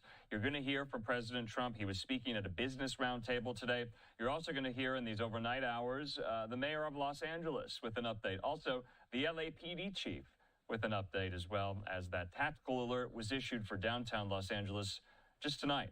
And so many of these stories continue into a 5th day, but we'll be back at it early tomorrow morning with live coverage. For now, that does it for our live coverage here. We'll be playing some of these stories in the overnight hours when we come back.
Welcome back into Live Now from Fox. I'm Andy Mack. President Trump discusses investments in America and also answers questions from reporters about anti-ICE protests in Los Angeles and more. We've had some exciting days in the last week, I would say, mostly good. Some of the things you're reading about in Los Angeles, thank goodness we sent out some wonderful National Guard. They've really helped, and a lot of problems they were having out there. They were afraid to do anything, and we sent out the troops, and they've done a fantastic job. So I want to thank them very much. I also want to thank you for being here as we discuss one of the most exciting parts of the One Big Beautiful Bill. It is indeed a big, beautiful bill, and it's doing very well. The Trump Accounts, as they call it, pilot program, which will make it possible for countless American children to have a strong start in life at no cost to the American taxpayer. Absolutely no cost. It's going to have a huge impact. I want to thank House Speaker Mike Johnson for, number one, being a great speaker, and number two, perhaps slightly less important, for being here today. Thank you, Mike. along with Chairman Jason Smith, who's fantastic, and Representatives French Hill, August Pfluger, Blake Moore, Rob Bresnahan, and Frank Lucas. Thank you all, fellas. Thank you very much. We appreciate it very much. Thanks as well to many top business leaders from Invest America, CEO, Council. It's been a wonderful council. They've come up with some fantastic ideas. We're putting them into use. They're really the greatest business minds we have today. These men and women lead large, successful companies, and they're committed to contributing millions of dollars to the Trump account. And it's really, it's going to be something incredible for children and for their employees in many cases. Here's how the accounts work. For every U.S. citizen born after December 31st, 2024, before January 1st, 2029, the federal government will make a one-time contribution of $1,000 into a tax-deferred account that will track the overall stock market. In other words, it'll be pegged to an index that we'll pick. Right, Michael? We'll pick it. We'll pick a good one. Maybe you should be the index. I'd like to have that. These kids would be very wealthy if that were the case. That would be a good idea. I think we might do that, Michael Dell. These accounts will be private property controlled by the child's guardians, and in many cases, those guardians will be the parents. We think probably the parents will be the guardians. They'll be open for additional private contributions each year from family, friends, parents, employers, churches, private foundations, and more. This is a pro-family initiative that will help millions of Americans harness the strength of our economy to lift up the next generation, and they'll really be getting a big jump on life, especially if we get a little bit lucky with some of the numbers and the economies into the future. In addition to the substantial financial benefits of investing early in life, extensive research shows that children with savings accounts are more likely to graduate high school, home, start a business, and are less likely to be incarcerated. Trump accounts will contribute to the lifelong success of millions of newborn babies. They are fully, and this will be very interesting, I think, for everybody to hear, they are fully funded through targeted reforms in the One Big Beautiful Bill, like the $1.7 trillion in mandatory savings, welfare reforms to stop waste and fraud, a 3.5% remittance tax, and more. And it's just a part of that. The One Big Beautiful Bill is among the most important pieces of legislation in our country's history. I don't think there's ever been anything bigger. And I think it's going to go down as certainly one of the most important things we'll ever have done. In addition to the largest tax cuts in the history of our country, including the most powerful border security measures ever, it delivers major economic relief to the American workers, families, and there's so many things. Rebuilding our military, we built it just 8 years ago. We started and did a great job, but now we have to rebuild it again, plus technology change. All of a sudden, it's about drone. You know, we have a new form of warfare. It's drone warfare. So a lot of things change. We did a great job with the military, but now we're going to have to do some little tweaks, to put it mildly. And we'll be doing that, and we have it all nicely funded. I look forward to signing this into law. It's really something that we're having such an opportunity. And I have to say, he's here with us. He's a person that I've admired for a long time. You take a look at what he's done. And it's Dell Chairman Michael Dell. He's done such an incredible job. It's as a business person, I study business people, and that's a perfect one to study. It should be almost mandatory reading. So I want to congratulate you on that, and thank you for the idea, because you're the first one that really brought this to my attention. I know that you and your friends have been talking about it for a long time, but other presidents didn't get it done, Michael, right? So we got it done. Congratulations. Thank you very much. Sure. I want to also give some recognition to my friend Brad Gerstner, who helped get us all organized. And that's right. And actually, thank you very much. Good, Brad. Spearheaded this. Good. And also we have with us a very powerful man in the world of business, CEO David Solomon of Goldman Sachs. David, thank you very much. Thank you for having me here. Friend. Thank you. Thank you very much. Uber CEO Dara Khosrowshahi. Where is Khosrowshahi? Right here. Where? Thank you very much. That's a hell of a name, but you've done a hell of a job. So that's appropriate. And also, again, Chairman Smith for doing such a job. Nobody knows taxes better than Chairman Smith. When we have a problem, Mike, we go to see Chairman Smith, right? So I want to thank you very much, Dara and Chairman Smith. I appreciate it. So I'd like to begin by asking Speaker Johnson to say a few words. And I think then we're going to go to Michael Dell, David Solomon. We're going to go to Dara and then to Chairman Smith. Thank you very much.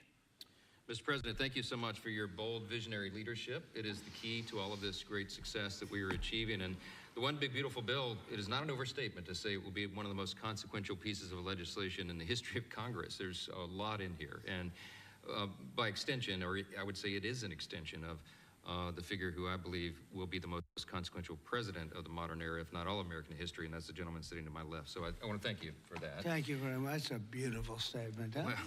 Well, I like him too.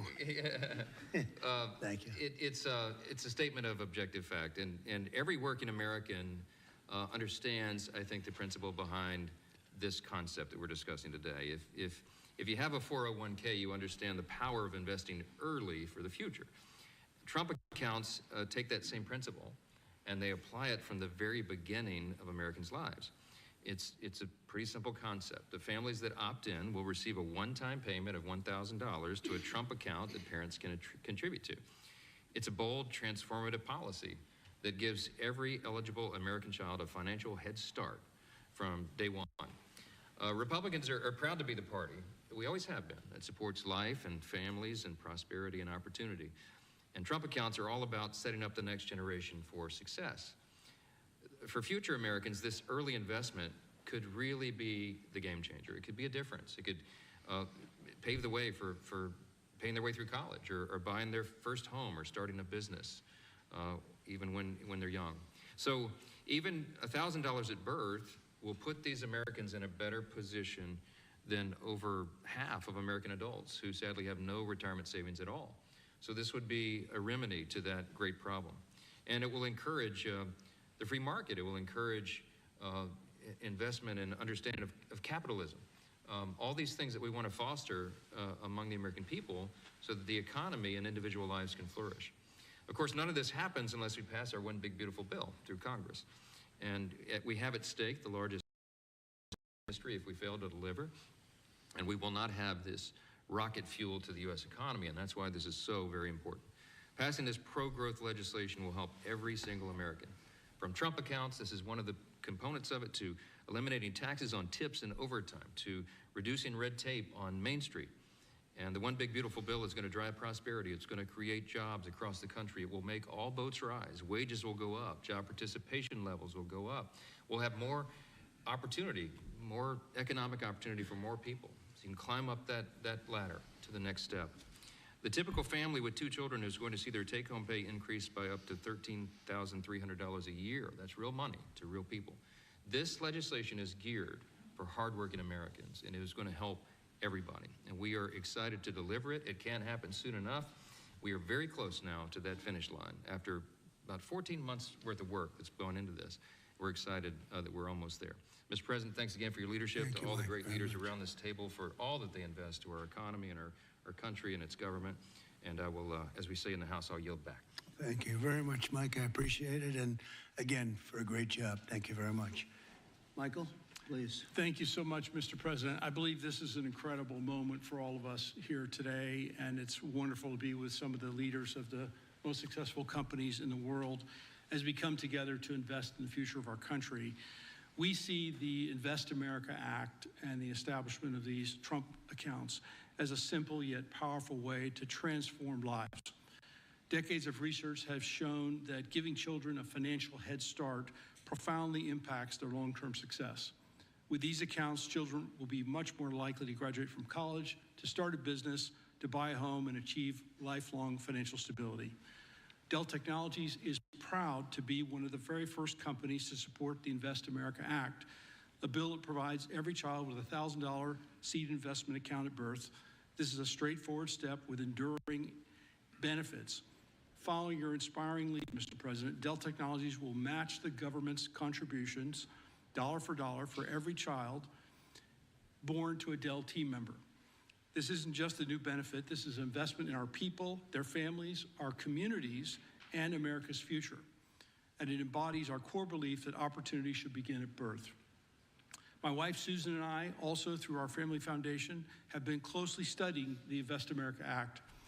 And assuming that it becomes law, we expect to make a very significant gift. We view this initiative as a powerful platform for philanthropic innovation aimed at helping children thrive wherever they come from, particularly those families who have been historically left behind. Mr. President, you articulated it perfectly. These Invest America accounts will give every new American child a genuine opportunity to participate in history's greatest engine of economic growth, the American economy. The funds in these accounts invested in American enterprise and innovation will grow over time into substantial nest eggs, providing support for education, home ownership, and starting families. The ability of families, friends, benefactors, and employers to match the government's generosity amplifies the life-changing potential of this initiative. Thank you, Mr. President, for your visionary leadership on this critical issue. These Invest America accounts will profoundly impact countless young Americans, ensuring they truly benefit from what Abraham Lincoln described as the right of every American, the right to rise. Thank you. Thank you very much, Michael. And we really have come a long way since you came to see me about 6 months ago with your beautiful wife. We had a nice talk. I said, that sounds pretty good. Let's think about that.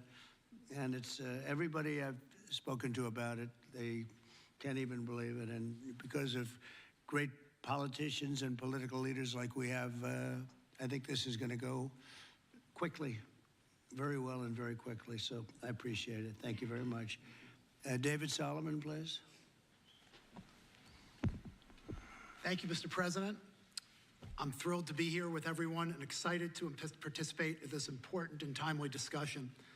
I'd also like to acknowledge the efforts of so many in Congress on this very significant issue, and in particular the members here, and particularly the leadership of Senator Cruz and Representative Moore, who've played a big role in helping drive this forward. We also wouldn't be here और national guard के बीच झड़प की तस्वीर सामने आई है। And really having the vision, the energy, the passion, the commitment to help move this forward. So thank you both. Debrief and 9 o'clock there's a lights out. Dynamic and most innovative economy in the world. But one of the most important is the fact that our system of democratic capitalism incentivizes a culture that does not penalize people for taking risks. In fact, it incentivizes people to have a vision to go out and attract funding that's necessary to make their vision a reality.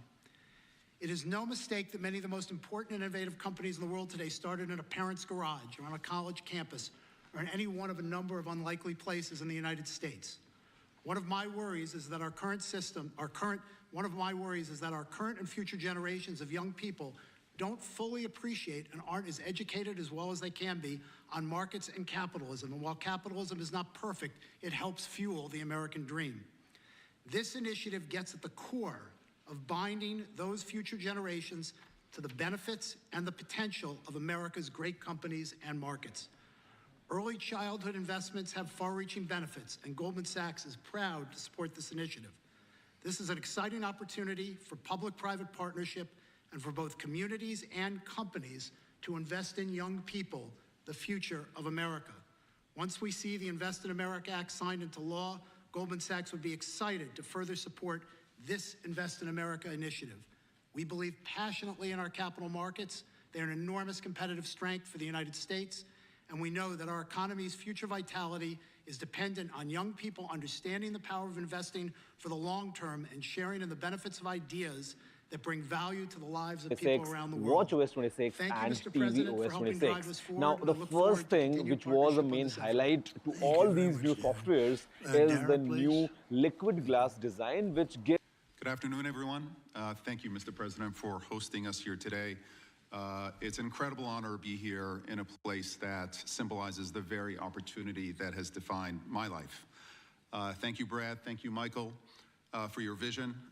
We all strive to build something that lasts, and the Invest in America Act is a legacy that is going to last for generations. President Trump, thank you for your leadership. Your support is going to turn this powerful idea into powerful reality for millions of young Americans. On the street I was here. 9 years old when I came to this country. My family arrived in America having fled. They're just the lined Iranian up Revolution. behind the line of police. We had lost everything that we had built. Oh, someone said a CNN reporter We got gained something arrested, far more Jason valuable Carroll. here. We gained a chance to rebuild again. But it looked to We me had about close-knit 100 family, police cars. We had access to which is just world-class crazy. education, and we had the one thing that fuels every American dream, and that's hope. So what if we could bottle up that hope? What if we could give that same power of hope, real, tangible hope, that comes from having a stake in your own future and a stake in the best companies in the world? Yeah, I mean, it's right down the street here. to It's right every down the single street. Child that's where it that's is. born in this country. That's the promise of the Invest America Act. It's not just an account, it's a launch pad. It puts the unstoppable engine of compounding to work for our kids, building a future for them from day one. This mission is personal to me, and it's core to us at Uber. Every day we see people using our thanks so platform much to to, create there's some more opportunities graffiti for up there. themselves, to save for a home, to pay for tuition, Thanks so much to, build their own American dream one trip at a time. And that's why Uber is so proud to support this bill, which also includes benefits for millions of Uber drivers and couriers in the form of no tax on tips. Mr. President, our earners are grateful for your support. Thank you very much. Right? What a great job. You know, when you think we're doing a lot of work on Iran right now, and I see that what you just said, you came here and they took it all away from you, and you started, and you've become one of the biggest anywhere in the world. What a great story that is. Thank you very much, Mr. President. Congratulations. And we wish you all the success there. Thank you very much. We'll need it. We're going to need it for that. That's it. They're tough negotiators. They're great negotiators. Yes. Let us know what exactly happened, how many numbers of death are there, how many injured are there. But as we speak, official confirmation from this hospital is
थी। ये घटना जो है लगभग 9:30 बजे के करीब इस घटना की इन्फॉर्मेशन अपने को मिली थी।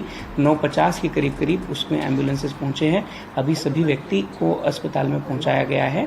दूसरी चीज़, ये सारे व्यक्ति जो है वो फुटबोर्ड के ऊपर ट्रैवल कर रहे थे, लोकल ट्रेन्स की। तीसरी बात, इसके बाद में अभी जो सारी लोकल्स चलाई जा रही है, नई जो लोकल्स आ रही हैं, ये सारे रेक जो है एसी के रेक्स है। इनमें ऑटोमेटिक डोर क्लोजर की फैसिलिटी उपलब्ध है, जिससे कि ऐसी घटना कोई बाद में नहीं होगी। ये प्रयास किया जा रहा है। साथ ही में आईसीएफ के द्वारा एग्जिस्टिंग रेक का रेट्रोफिटमेंट की क्या पॉसिबिलिटी है, वो हमारे पास से कोशिश की जाएगी। ऐसा निर्णय अभी रेलवे बोर्ड की तरफ से लिया गया है। इसके चलते बाद में किसी भी व्यक्ति को कोई परेशानी का सामना नहीं करना पड़ेगा। in U.S. history. All right, very unfortunate news now coming in. We are given to understand that at least 5 people have died. There are others who are still at the hospital, admitted at the hospital. I'm being told that, all right, JP Nadda will be speaking in just a minute, but let me go across to my reporters here. My colleague Abhishek is at the Kalwa hospital where the injured have been taken. Sujata, my colleague, is at the Mumra railway station where this tragedy took place today. Well, Sujata, we understand certain steps now have been taken by the Railway Ministry after this tragedy unfolded, but it's very unfortunate. 5 people have lost their lives. There are others, we understand, who are admitted in the hospitals at the moment. Could this have been avoided? What happened at that point in time? You must have spoken to eyewitnesses also. What are they saying? $50 into their paycheck. Seniors.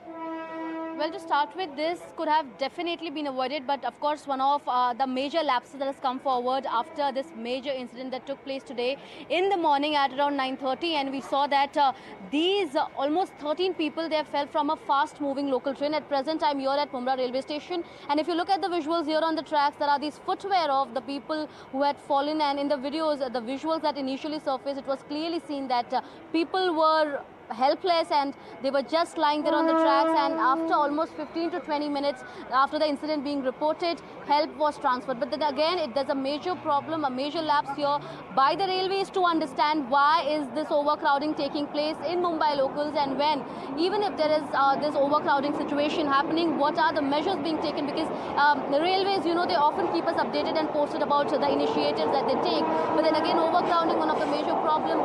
They had promised of extra local trains or extra dabbas of these local trains being added up, yet we cannot see any such thing happening, because of which this major incident that happened today morning. Now the accident happened due to severe overcrowding, people especially on the footboard of the fast-moving local train, and then there was the Pushpak Express that actually passed from this particular railway track, and because of the jerk that came up, people had to suffer, and because of this balancing taking place, they were initially found on the tracks, not just one or two, but almost more than 30. Those visuals that you're showing to us, there are some slippers and shoes and leftovers, some clothes also that I can see in those visuals that you're showing to us. These do belong to those people who died or who've been injured, we believe. What is happening now? Investigation is taking place. Yes, what's going to happen now? This is that very place where people were found to be lying off the tracks, and this is the Mumra railway station from where the incident was reported. Now what you're seeing in the visuals are the belongings, the footwear, the handkerchief, and all of the belongings of the people who were there. Not just here, but also there. If you see, there's a bag that is there on the track.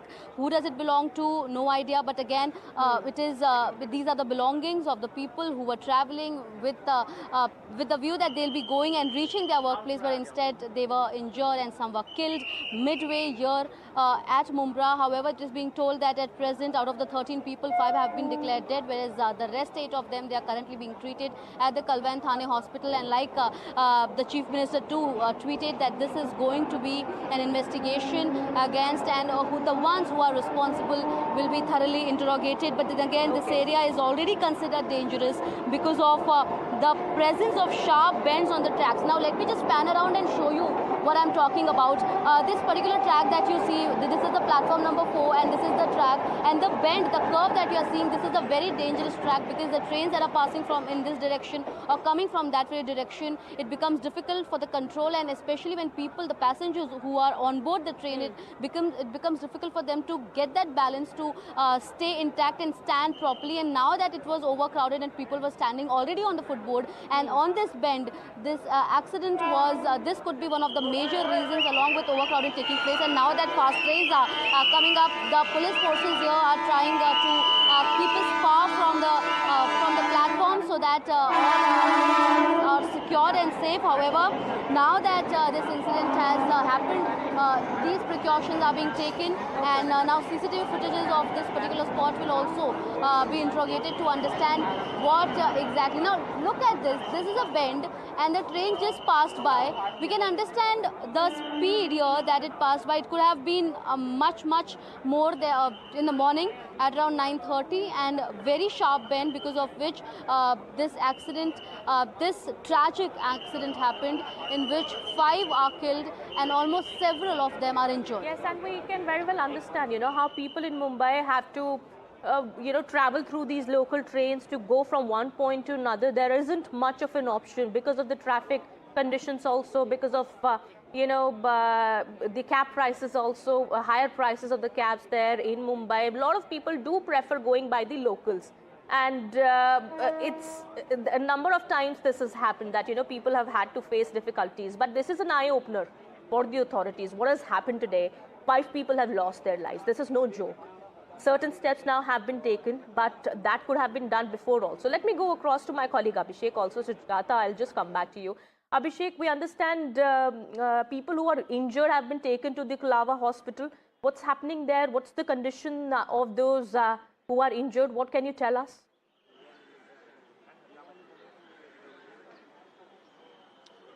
First of all, it's a very absolutely tragic incident, and this is not something which has happened for the first time, but for the first time in such a huge number.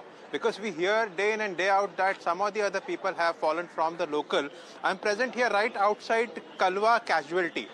This is a place you can see the rush of the people out here, and several relatives, they don't know whether their relatives are inside, how many numbers of people have been injured. But definitely, there is a lot of confusion when we talk about injured and the death. But where I'm reporting from, which is the Kalwa Casualty Hospital's only government hospital where all the injured have been brought. And as for the official figure from here, on record, there are 10 injured, out of which 1 has died. 9 injured are under treatment, and as we speak, currently 2 of them who were critically seriously injured have been transferred to one of the private hospitals nearby, which is Geppetto Hospital, for better and further treatment. This is currently around 10 injured is something I can tell you as an official figure from this hospital. But remember, what Central Railway has said, in fact what Chief Minister Devendra Fadnavis has tweeted also, they mention a figure of around 8 injured and some of them are dead. So there is a confusion when we talk about the number of injured and death as we speak. And this is the place from where I'm reporting, outside Casualty Kalwa Hospital. And you can see currently MP Shrikant Shinde is visiting the injured inside. Most probably he will come out and definitely let us know what exactly happened, how many numbers of death are there, how many injured are there. But as we speak, official confirmation from this hospital is 10 injured, 1 death, 9 are injured, out of which 2 critically injured have been sent to the nearby hospital, private hospital, for further treatment. Okay. Back to you. All right. Thank you so much, Abhishek, for getting us all those details. Big news that we're tracking at this point in time. Many passengers fell on the track from a fast local train going towards the Chhatrapati Shivaji Maharaj terminus at Thane's Mumbai railway station. As per prelim information, 10 to 12 passengers are reported to have fallen and 5 are feared to be dead. The reason for the accident is believed to be excessive crowd in the train at that point in time. It's being told to us that the passengers were traveling by hanging on the doors, during which this accident happened. Now, railway administration and police have reached the spot, and they are looking at the situation and taking care of the situation there. We understand the injured have also been rushed to the nearest hospital. The investigation is taking place, and after the train accident, the Railway Ministry has also taken a very big step. All suburban trains running in Mumbai region will have a gate closure system now. Along with the new trains gate closure system, these arrangements will be made in old trains as well. And the Railway Ministry now has taken this big step after this tragedy that unfolded in Mumbai today, and has issued orders regarding this. जो घटना हुई है इसमें अपने पास में local पे Chhatrapati Shivaji Maharaj terminus से कसारा के दरमियान जो लोकल चल रही थी, उसके गार्ड ने इस घटना की इन्फॉर्मेशन हम लोगों को दी है। इसमें लोकल में ट्रैवल करने वाले 8 व्यक्ति जो है वो ट्रैक के ऊपर गिरे थे। इन 8 व्यक्तियों को हॉस्पिटल में पहुंचाने के लिए एम्बुलेंस की अरेंजमेंट रेलवे की तरफ से की गई थी। ये घटना जो है लगभग 9:30 बजे के करीब इस घटना की इन्फॉर्मेशन अपने को मिली थी। 9:50 के करीब उसमें एम्बुलेंसेस पहुंचे हैं। अभी सभी व्यक्ति को अस्पताल में पहुंचाया गया है। दूसरी चीज़, ये सारे व्यक्ति जो है वो फुटबोर्ड के ऊपर ट्रैवल कर रहे थे लोकल ट्रेन की। तीसरी बात, इसके बाद में अभी जो सारी लोकल्स चलाई जा रही है, नई जो लोकल्स आ रही हैं, ये सारे रेक जो है एसी के रेक्स है, इनमें ऑटोमेटिक डोर क्लोजर की फैसिलिटी उपलब्ध है, जिससे कि ऐसी घटना कोई बाद में नहीं होगी, ये प्रयास किया जा रहा है। साथ ही में आईसीएफ के द्वारा एग्जिस्टिंग रेक का रेट्रोफिटमेंट की क्या पॉसिबिलिटी है, वो हमारे पास से कोशिश की जाएगी। ऐसा निर्णय अभी रेलवे बोर्ड की तरफ से लिया गया है। इसके चलते बाद में किसी भी व्यक्ति को कोई परेशानी का सामना नहीं करना पड़ेगा। All right, very unfortunate news now coming in. We are given to understand that at least 5 people have died. There are others who are still at the hospital, admitted at the hospital. I'm being told that, all right, JP Nadda will be speaking in just a minute, but let me go across to my reporters here. My colleague Abhishek is at the Kalwa hospital where the injured have been taken. Sujata, my colleague, is at the Mumra railway station where this tragedy took place today. Well, Sujata, we understand certain steps now have been taken by the railway ministry after this tragedy unfolded, but it's very unfortunate. 5 people have lost their lives. There are others, we understand, who are admitted in the hospitals at the moment. Could this have been avoided? What happened at that point in time? You must have spoken to eyewitnesses also. What are they saying? Well, to start with, this could have definitely been avoided, but of course one of the major lapses that has come forward after this major incident that took place today in the morning at around 9:30, and we saw that these almost 13 people, they fell from a fast moving local train. At present, I'm here at Mumra railway station, and if you look at the visuals here on the tracks, there are these footwear of the people who had fallen, and in the videos, the visuals that initially surfaced, it was clearly seen that people were helpless and they were just lying there on the tracks, and after almost 15 to 20 minutes after the incident being reported, help was transferred. But then again, there's a major problem, a major lapse here by the railways to understand why is this overcrowding taking place in Mumbai locals, and when, even if there is this overcrowding situation happening, what are the measures being taken? Because the railways, you know, they often keep us updated and posted about the initiatives that they take, but then again, overcrowding, one of the major problems. They had promised of extra local trains or extra dabbas of these local trains being added up, yet we cannot see any such thing happening, because of which this major incident that happened today morning. Now the accident happened due to severe overcrowding, people especially on the footboard of the fast moving local train, and then there was the Pushpak Express that actually passed from this particular railway track, and because of the jerk that came up, people had to suffer, and because of disbalancing taking place, they were initially found on the tracks, not just one or two, but almost more than 13 visuals that you're showing to us, there are some slippers and shoes and leftovers, some clothes also that I can see in those visuals that you're showing to us. These do belong to those people who died or who've been injured, we believe. What is happening now? Investigation is taking place. Yes, what's going to happen now? This is that very place where people were found to be lying off the tracks, and this is the Mumra railway station from where the incident was reported. Now what you're seeing in the visuals are the belongings, the footwear, the handkerchief, and all of the belongings of the people who were there. Not just here, but also there, if you see, there's a bag that is there on the track.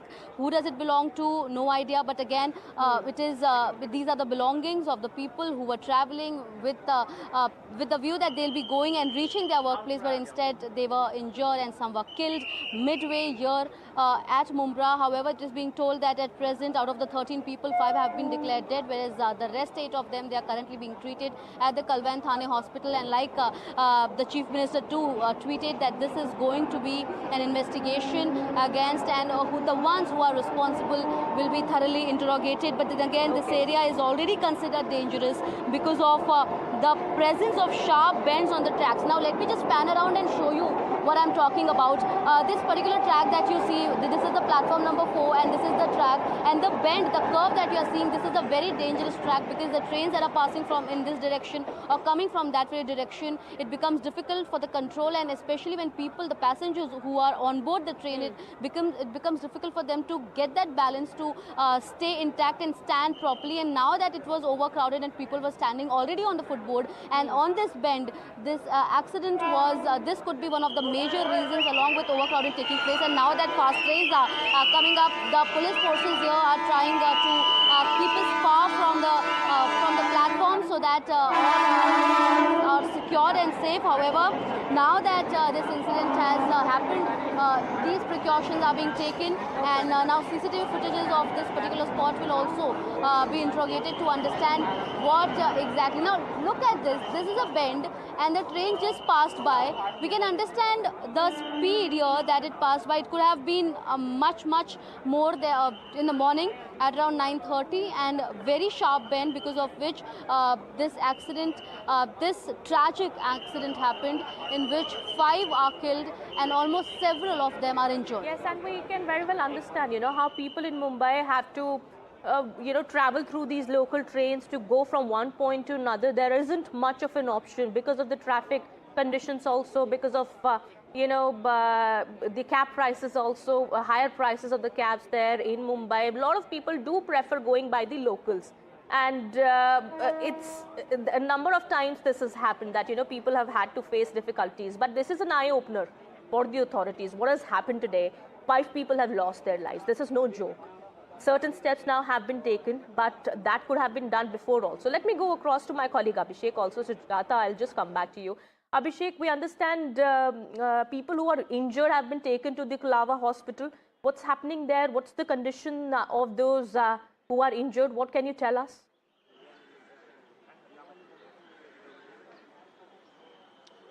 First of all, it's a very absolutely tragic incident, and this is not something which has happened for the first time, but for the first time in such a huge number. Because we hear day in and day out that some of the other people have fallen from the local. I'm present here right outside Kalwa Casualty. This is a place you can see the rush of the people out here, and several relatives, they don't know whether their relatives are inside, how many numbers of people have been injured. But definitely, there is a lot of confusion when we talk about injured and the death. But where I'm reporting from, which is the Kalwa Casualty Hospital's only government hospital where all the injured have been brought. And as for the official figure from here, on record, there are 10 injured, out of which 1 has died. 9 injured are under treatment, and as we speak, currently 2 of them who were critically seriously injured have been transferred to one of the private hospitals nearby, which is Geppetto Hospital, for better and further treatment. This is currently around 10 injured is something I can tell you as an official figure from this hospital. But remember, what Central Railway has said, in fact what Chief Minister Devendra Fadnavis has tweeted also, they mention a figure of around 8 injured, and some of them are dead. So there is a confusion when we talk about the number of injured and death as we speak. And this is the place from where I'm reporting, outside Casualty Kalwa Hospital. And you can see currently MP Shrikant Shinde is visiting the injured inside. Most probably he will come out and definitely let us know what exactly happened, how many numbers of death are there, how many injured are there. But as we speak, official confirmation from this hospital is 10 injured, 1 death, 9 are injured, out of which 2 critically injured have been sent to the nearby hospital, private hospital, for further treatment. Okay. Back to you. All right. Thank you so much, Abhishek, for getting us all those details.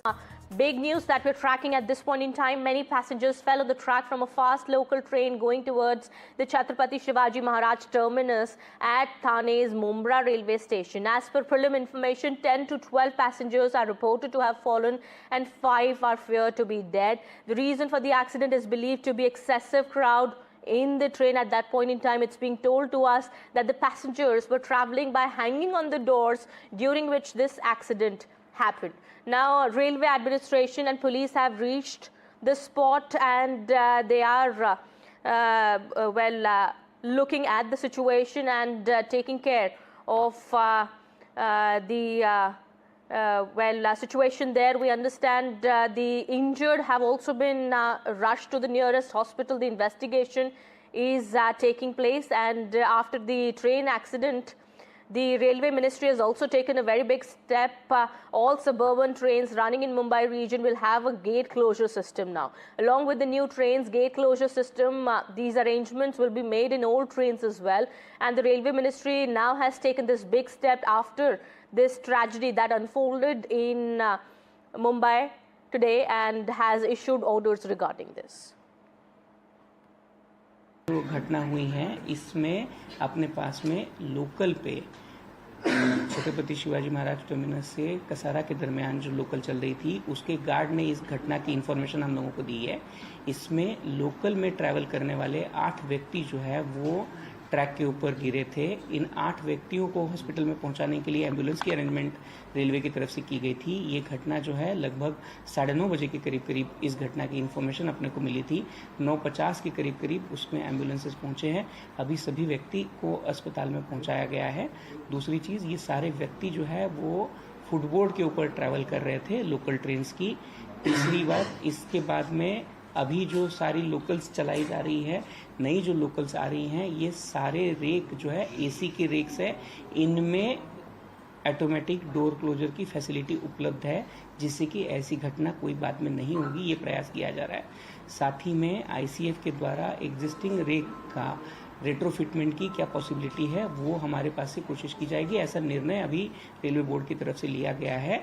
इसके चलते बाद में किसी भी व्यक्ति को कोई परेशानी का सामना नहीं करना पड़ेगा। All right, very unfortunate news now coming in. We are given to understand that at least 5 people have died. There are others who are still at the hospital, admitted at the hospital. I'm being told that, all right, JP Nadda will be speaking in just a minute, but let me go across to my reporters here. My colleague Abhishek is at the Kalwa Hospital where the injured have been taken. Sujata, my colleague, is at the Mumra railway station where this tragedy took place today. Well, Sujata, we understand certain steps now have been taken by the railway ministry after this tragedy unfolded, but it's very unfortunate. 5 people have lost their lives. There are others, we understand, who are admitted in the hospitals at the moment. Could this have been avoided? What happened at that point in time? You must have spoken to eyewitnesses also. What are they saying?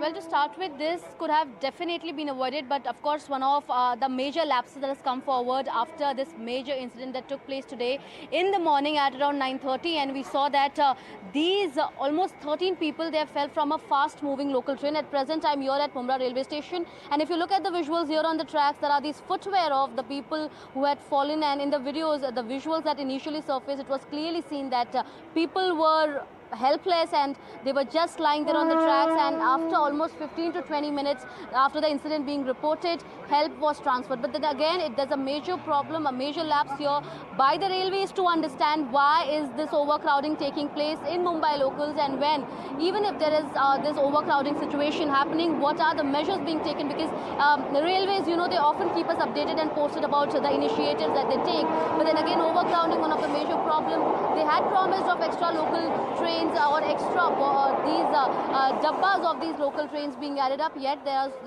we cannot see any such thing happening, because of which this major incident that happened today morning. Now the accident happened due to severe overcrowding, people especially on the footboard of the fast moving local train, and then there was the Pushpak Express that actually passed from this particular railway track, and because of the jerk that came up, people had to suffer, and because of this balancing taking place, they were initially found on the tracks, not just one or two, but almost more than 13. Those visuals that you're showing to us, there are some slippers and shoes and leftovers, some clothes also that I can see in those visuals that you're showing to us.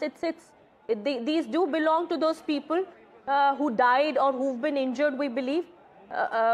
What is happening now? Investigation is taking place. Yes, what's going to happen now? This is that very place where people were found to be lying off the tracks, and this is the Mumra railway station from where the incident was reported. Now what you're seeing in the visuals are the belongings, the footwear, the handkerchief, and all of the belongings of the people who were there. Not just here, but also there. If you see, there's a bag that is there on the track.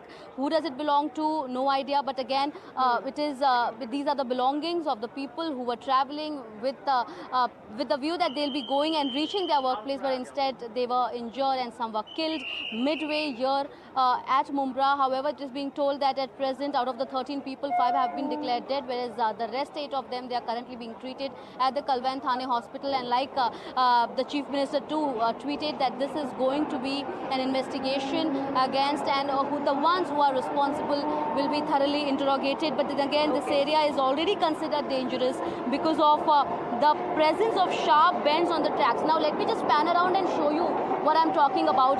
This particular track that you see, this is the platform number 4 and this is the track, and the bend, the curve that you are seeing, this is a very dangerous track because the trains that are passing from in this direction or coming from that very direction, it becomes difficult for the control, and especially when people, the passengers who are on board the train, it becomes difficult for them to get that balance to stay intact and stand properly. And now that it was overcrowded and people were standing already on the footboard, and on this bend, this accident was, this could be one of the major reasons along with overcrowding taking place. And now that fast trains are coming up, the police forces here are trying to keep us far from the platform so that all are secured and safe. However, now that this incident has happened, these precautions are being taken, and now CCTV footages of this particular spot will also be interrogated to understand what exactly. Now look at this. This is a bend and the train just passed by. We can understand the speed here that it passed by. It could have been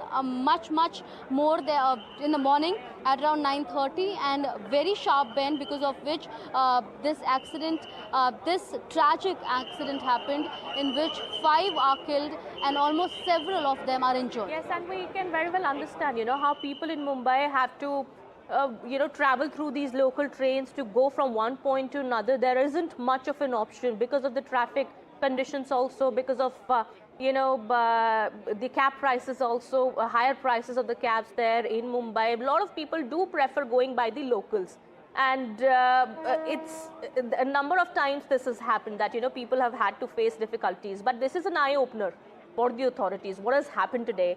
5 people have lost their lives. This is no joke. Certain steps now have been taken, but that could have been done before also. Let me go across to my colleague Abhishek also. Sujata, I'll just come back to you. Abhishek, we understand people who are injured have been taken to the Kulava hospital. What's happening there? What's the condition of those who are injured? What can you tell us?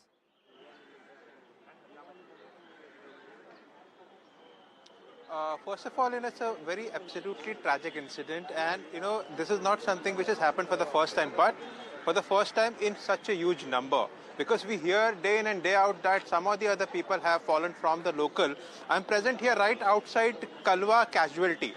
This is a place you can see the rush of the people out here, and several relatives, they don't know whether their relatives are inside, how many numbers of people have been injured. But definitely, there is a lot of confusion when we talk about injured and the death. But where I'm reporting from, which is the Kalwa Casualty Hospital's only government hospital where all the injured have been brought. And as for the official figure from here, on record, there are 10 injured, out of which 1 has died. 9 injured are under treatment, and as we speak, currently 2 of them who were critically seriously injured have been transferred to one of the private hospitals nearby, which is Geppetto Hospital, for better and further treatment. This is currently around 10 injured is something I can tell you as an official figure from this hospital. But remember, what Central Railway has said, in fact what Chief Minister Devendra Fadnavis has tweeted also, they mention a figure of around 8 injured, and some of them are dead.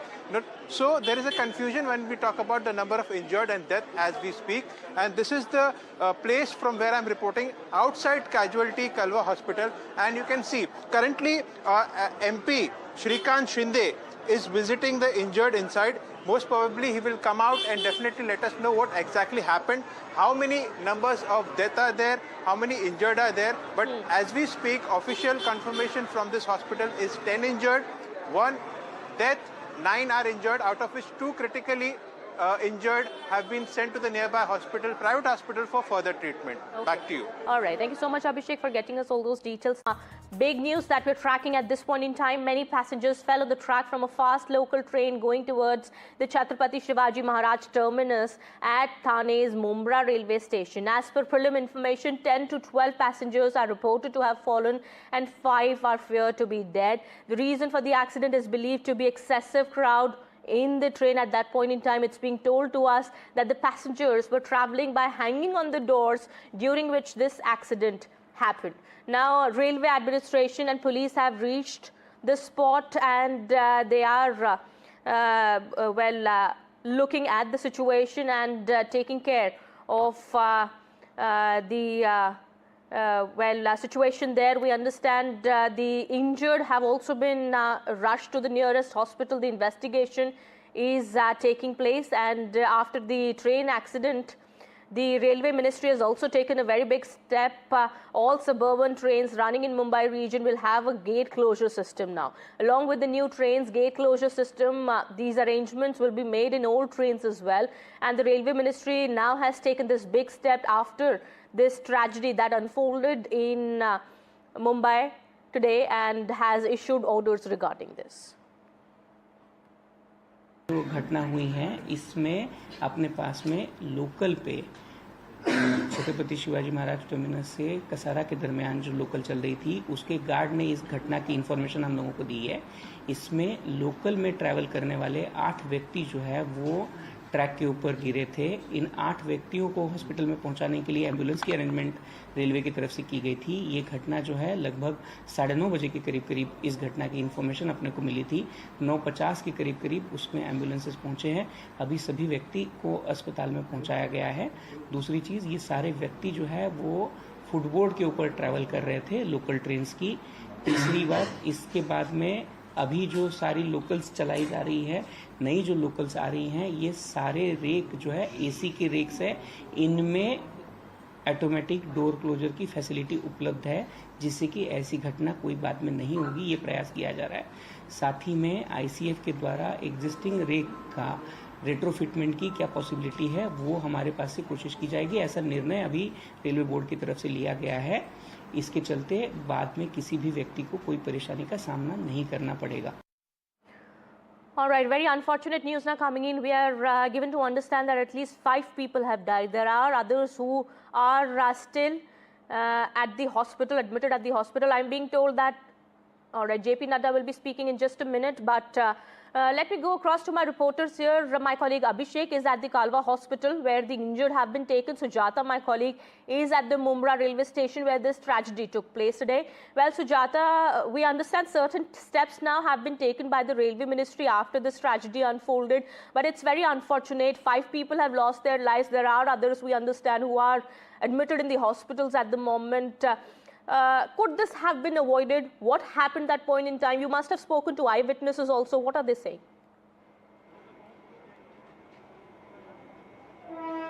Well, to start with, this could have definitely been avoided, but of course one of the major lapses that has come forward after this major incident that took place today in the morning at around 9:30, and we saw that these almost 13 people, they fell from a fast moving local train. At present, I'm here at Mumra railway station, and if you look at the visuals here on the tracks, there are these footwear of the people who had fallen, and in the videos, the visuals that initially surfaced, it was clearly seen that people were helpless and they were just lying there on the tracks, and after almost 15 to 20 minutes after the incident being reported, help was transferred. But then again, there's a major problem, a major lapse here by the railways to understand why is this overcrowding taking place in Mumbai locals, and when, even if there is this overcrowding situation happening, what are the measures being taken? Because the railways, you know, they often keep us updated and posted about the initiatives that they take, but then again, overcrowding, one of the major problems. They had promised of extra local trains or extra dabbas of these local trains being added up, yet we cannot see any such thing happening, because of which this major incident that happened today morning. Now the accident happened due to severe overcrowding, people especially on the footboard of the fast moving local train, and then there was the Pushpak Express that actually passed from this particular railway track, and because of the jerk that came up, people had to suffer, and because of this balancing taking place, they were initially found on the tracks, not just one or two, but almost more than 30 visuals that you're showing to us, there are some slippers and shoes and leftovers, some clothes also that I can see in those visuals that you're showing to us. These do belong to those people who died or who've been injured, we believe. What is happening now? Investigation is taking place. What's going to happen now? This is that very place where people were found to be lying off the tracks, and this is the Mumra railway station from where the incident was reported. Now what you're seeing in the visuals are the belongings, the footwear, the handkerchief and all of the belongings of the people who were there. Not just here but also there, if you see, there's a bag that is there on the track. Who does it belong to? No idea, but again these are the belongings of the people who were traveling with the view that they'll be going and reaching their workplace, but instead they were injured and some were killed midway here at Mumra. However, it is being told that at present, out of the 13 people, 5 have been declared dead, whereas the rest 8 of them, they are currently being treated at the Kalwan Thane hospital. And like the Chief Minister too tweeted that this is going to be an investigation against, and the ones who are responsible will be thoroughly interrogated. But then again, this area is already considered dangerous because of the presence of sharp bends on the tracks. Now let me just pan around and show you what I'm talking about. This particular track that you see, this is the platform number 4 and this is the track, and the bend, the curve that you are seeing, this is a very dangerous track because the trains that are passing from in this direction or coming from that very direction, it becomes difficult for the control, and especially when people, the passengers who are on board the train, it becomes difficult for them to get that balance to stay intact and stand properly. And now that it was overcrowded and people were standing already on the footboard, and on this bend, this accident was, this could be one of the major reasons along with overcrowding taking place. And now that fast trains are coming up, the police forces here are trying to keep us far from the platform so that all are secured and safe. However, now that this incident has happened, these precautions are being taken, and now CCTV footages of this particular spot will also be interrogated to understand what exactly. Now look at this. This is a bend and the train just passed by. We can understand the speed here that it passed by. It could have been much more there in the morning at around 9:30, and very sharp bend, because of which this accident, this tragic accident happened, in which 5 are killed and almost several of them are injured. Yes, and we can very well understand, how people in Mumbai have to travel through these local trains to go from one point to another. There isn't much of an option because of the traffic conditions, also because of the cab prices, also higher prices of the cabs there in Mumbai. A lot of people do prefer going by the locals, and it's a number of times this has happened that people have had to face difficulties. But this is an eye-opener for the authorities. What has happened today? 5 people have lost their lives. This is no joke.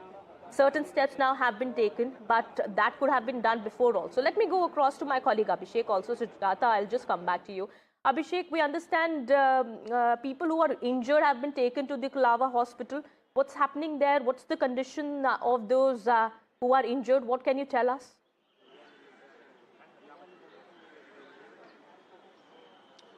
First of all, it's a very absolutely tragic incident, and this is not something which has happened for the first time, but for the first time in such a huge number. Because we hear day in and day out that some of the other people have fallen from the local. I'm present here right outside Kalwa Casualty. This is a place you can see the rush of the people out here, and several relatives, they don't know whether their relatives are inside, how many numbers of people have been injured. But definitely, there is a lot of confusion when we talk about injured and the death. But where I'm reporting from, which is the Kalwa Casualty Hospital's only government hospital where all the injured have been brought. And as for the official figure from here, on record, there are 10 injured, out of which 1 has died. 9 injured are under treatment, and as we speak, currently 2 of them who were critically seriously injured have been transferred to one of the private hospitals nearby, which is Geppetto Hospital, for better and further treatment. This is currently around 10 injured is something I can tell you as an official figure from this hospital. But remember, what Central Railway has said, in fact what Chief Minister Devendra Fadnavis has tweeted also, they mention a figure of around 8 injured, and some of them are dead. So there is a confusion when we talk about the number of injured and death as we speak. And this is the place from where I'm reporting, outside Casualty Kalwa Hospital. And you can see currently MP Shrikant Shinde is visiting the injured inside. Most probably he will come out and definitely let us know what exactly happened, how many numbers of death are there, how many injured are there. But as we speak, official confirmation from this hospital is 10 injured, 1 death, 9 are injured, out of which 2 critically injured have been sent to the nearby hospital, private hospital, for further treatment. Okay. Back to you. All right. Thank you so much, Abhishek, for getting us all those details. Big news that we're tracking at this point in time. Many passengers fell on the track from a fast local train going towards the Chhatrapati Shivaji Maharaj terminus at Thane's Mumra railway station. As per prelim information, 10 to 12 passengers are reported to have fallen and 5 are feared to be dead. The reason for the accident is believed to be excessive crowd in the train. At that point in time, it's being told to us that the passengers were traveling by hanging on the doors, during which this accident happened. Now, railway administration and police have reached the spot, and they are looking at the situation and taking care of the situation there. We understand the injured have also been rushed to the nearest hospital. The investigation is taking place, and after the train accident, the Railway Ministry has also taken a very big step. All suburban trains running in Mumbai region will have a gate closure system now. Along with the new trains gate closure system, these arrangements will be made in old trains as well. And the Railway Ministry now has taken this big step after this tragedy that unfolded in Mumbai today, and has issued orders regarding this. जो घटना हुई है इसमें अपने पास में local पे Chhatrapati Shivaji Maharaj terminus से कसारा के दरमियान जो लोकल चल रही थी, उसके गार्ड ने इस घटना की इन्फॉर्मेशन हम लोगों को दी है। इसमें लोकल में ट्रैवल करने वाले 8 व्यक्ति जो है वो ट्रैक के ऊपर गिरे थे। इन 8 व्यक्तियों को हॉस्पिटल में पहुंचाने के लिए एम्बुलेंस की अरेंजमेंट रेलवे की तरफ से की गई थी। ये घटना जो है लगभग 9:30 बजे के करीब इस घटना की इन्फॉर्मेशन अपने को मिली थी। 9:50 के करीब उसमें एम्बुलेंसेस पहुंचे हैं। अभी सभी व्यक्ति को अस्पताल में पहुंचाया गया है। दूसरी चीज़, ये सारे व्यक्ति जो है वो फुटबोर्ड के ऊपर ट्रैवल कर रहे थे लोकल ट्रेन्स की। तीसरी बात, इसके बाद में अभी जो सारी लोकल्स चलाई जा रही है, नई जो लोकल्स आ रही हैं, ये सारे रेक जो है एसी के रेक्स है। इनमें ऑटोमेटिक डोर क्लोजर की फैसिलिटी उपलब्ध है, जिससे कि ऐसी घटना कोई बाद में नहीं होगी। ये प्रयास किया जा रहा है। साथ ही में आईसीएफ के द्वारा एग्जिस्टिंग रेक का रेट्रोफिटमेंट की क्या पॉसिबिलिटी है, वो हमारे पास से कोशिश की जाएगी। ऐसा निर्णय अभी रेलवे बोर्ड की तरफ से लिया गया है। इसके चलते बाद में किसी भी व्यक्ति को कोई परेशानी का सामना नहीं करना पड़ेगा। All right, very unfortunate news now coming in. We are given to understand that at least 5 people have died. There are others who are still at the hospital, admitted at the hospital. I'm being told that, all right, JP Nadda will be speaking in just a minute, but let me go across to my reporters here. My colleague Abhishek is at the Kalwa hospital where the injured have been taken. Sujata, my colleague, is at the Mumra railway station where this tragedy took place today. Well, Sujata, we understand certain steps now have been taken by the Railway Ministry after this tragedy unfolded, but it's very unfortunate. 5 people have lost their lives. There are others, we understand, who are admitted in the hospitals at the moment. Could this have been avoided? What happened at that point in time? You must have spoken to eyewitnesses also. What are they saying?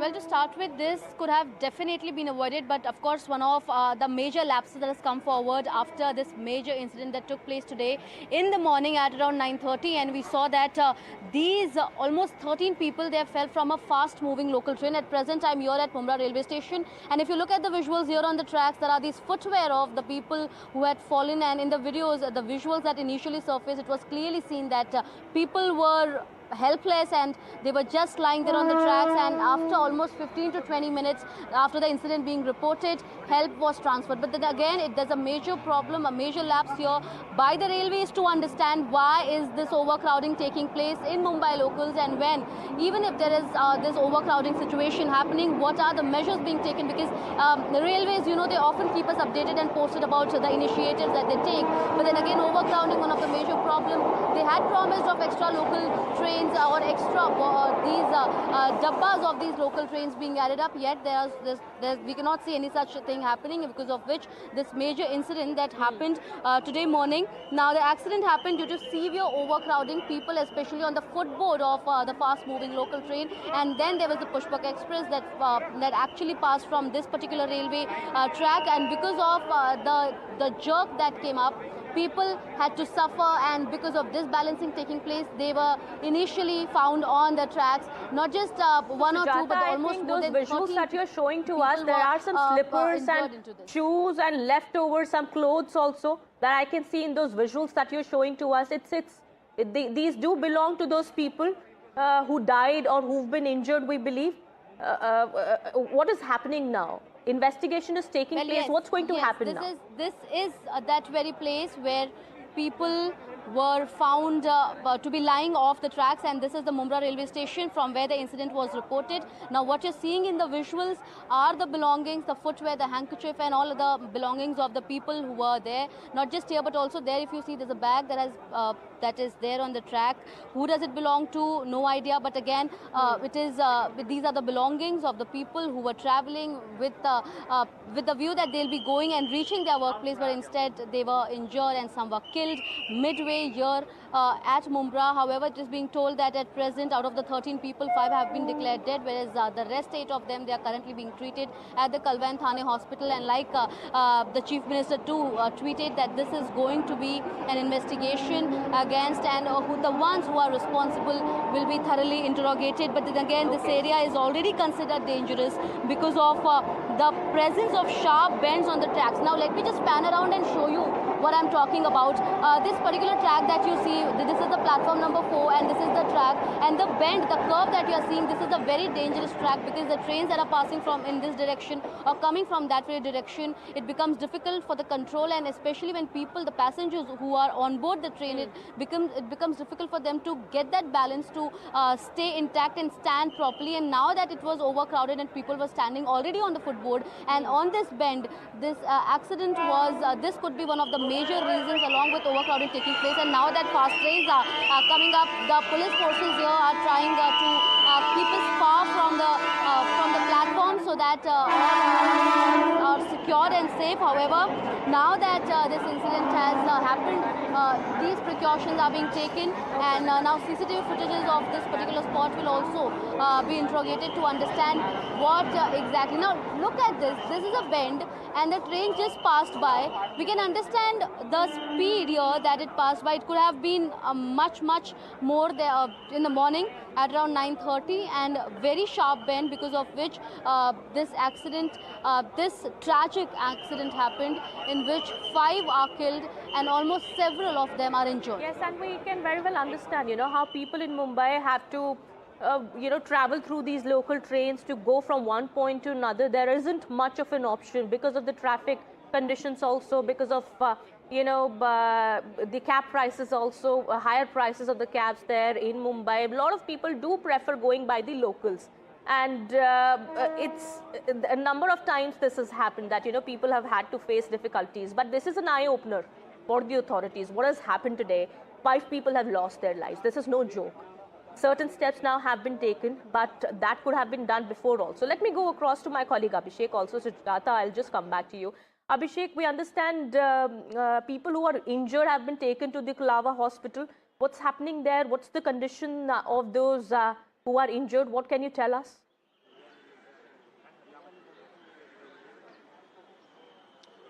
First of all, it's a very absolutely tragic incident, and this is not something which has happened for the first time, but for the first time in such a huge number. Because we hear day in and day out that some of the other people have fallen from the local. I'm present here right outside Kalwa casualty. This is a place you can see the rush of the people out here, and several relatives, they don't know whether their relatives are inside, how many numbers of people have been injured. But definitely, there is a lot of confusion when we talk about injured and the death. But where I'm reporting from, which is the Kalwa Casualty Hospital's only government hospital where all the injured have been brought. And as for the official figure from here, on record, there are 10 injured, out of which 1 has died. 9 injured are under treatment, and as we speak, currently 2 of them who were critically seriously injured have been transferred to one of the private hospitals nearby, which is Geppetto Hospital, for better and further treatment. This is currently around 10 injured is something I can tell you as an official figure from this hospital. But remember, what Central Railway has said, in fact what Chief Minister Devendra Fadnavis has tweeted also, they mention a figure of around 8 injured and some of them are dead. So there is a confusion when we talk about the number of injured and death as we speak. And this is the place from where I'm reporting outside Casualty Kalwa Hospital. And you can see currently MP Shrikant Shinde is visiting the injured inside. Most probably he will come out and definitely let us know what exactly happened, how many numbers of death are there, how many injured are there. But as we speak, official confirmation from this hospital is 10 injured, 1 death, 9 are injured, out of which 2 critically injured have been sent to the nearby hospital, private hospital, for further treatment. Okay. Back to you. All right. Thank you so much, Abhishek, for getting us all those details. Big news that we're tracking at this point in time. Many passengers fell on the track from a fast local train going towards the Chhatrapati Shivaji Maharaj terminus at Thane's Mumra railway station. As per prelim information, 10 to 12 passengers are reported to have fallen and 5 are feared to be dead. The reason for the accident is believed to be excessive crowd in the train at that point in time. It's being told to us that the passengers were traveling by hanging on the doors, during which this accident happened. Now, railway administration and police have reached the spot and they are looking at the situation and taking care of the situation there. We understand the injured have also been rushed to the nearest hospital. The investigation is taking place, and after the train accident, the Railway Ministry has also taken a very big step. All suburban trains running in Mumbai region will have a gate closure system now. Along with the new trains gate closure system, these arrangements will be made in old trains as well. And the Railway Ministry now has taken this big step after this tragedy that unfolded in Mumbai today and has issued orders regarding this. जो घटना हुई है इसमें अपने पास में local पे Chhatrapati Shivaji Maharaj terminus से कसारा के दरमियान जो लोकल चल रही थी उसके गार्ड ने इस घटना की इन्फॉर्मेशन हम लोगों को दी है। इसमें लोकल में ट्रैवल करने वाले 8 व्यक्ति जो है वो ट्रैक के ऊपर गिरे थे। इन 8 व्यक्तियों को हॉस्पिटल में पहुंचाने के लिए एम्बुलेंस की अरेंजमेंट रेलवे की तरफ से की गई थी। ये घटना जो है लगभग 9:30 बजे के करीब इस घटना की इन्फॉर्मेशन अपने को मिली थी। 9:50 के करीब उसमें एम्बुलेंसेस पहुंचे हैं। अभी सभी व्यक्ति को अस्पताल में पहुंचाया गया है। दूसरी चीज़, ये सारे व्यक्ति जो है वो फुटबोर्ड के ऊपर ट्रैवल कर रहे थे लोकल ट्रेन्स की। तीसरी बात, इसके बाद में अभी जो सारी लोकल्स चलाई जा रही है, नई जो लोकल्स आ रही हैं, ये सारे रेक जो है एसी के रेक्स है। इनमें ऑटोमेटिक डोर क्लोजर की फैसिलिटी उपलब्ध है, जिससे कि ऐसी घटना कोई बाद में नहीं होगी, ये प्रयास किया जा रहा है। साथ ही में आईसीएफ के द्वारा एग्जिस्टिंग रेक का रेट्रोफिटमेंट की क्या पॉसिबिलिटी है वो हमारे पास से कोशिश की जाएगी। ऐसा निर्णय अभी रेलवे बोर्ड की तरफ से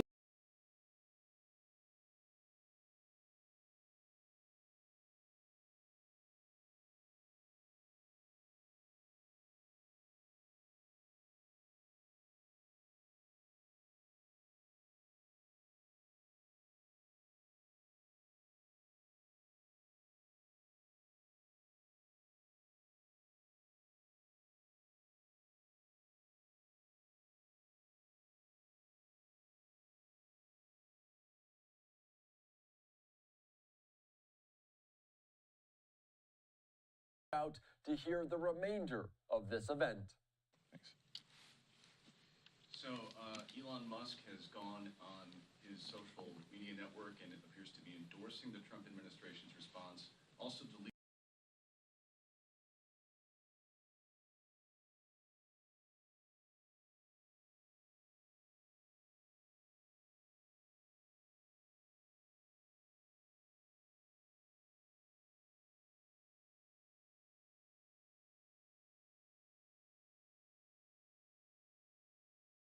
We're going to keep the focus on the disgusting abomination that is the GOP tax scam, the largest cut to health care in American history.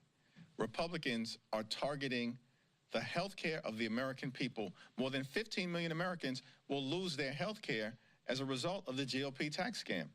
Hospitals will close. Nursing homes will shut down. Tens of millions of Americans will pay increased premiums, copays, and deductibles, and people will die. That's a result of the one big ugly bill. That's disgusting that this is the Republican agenda. At the same period of time, they want to enact the largest cut to supplemental nutritional assistance in American history. Literally, these extremists are trying to rip food out of the mouths of children, veterans, and seniors in the United States of America. That's a disgusting abomination.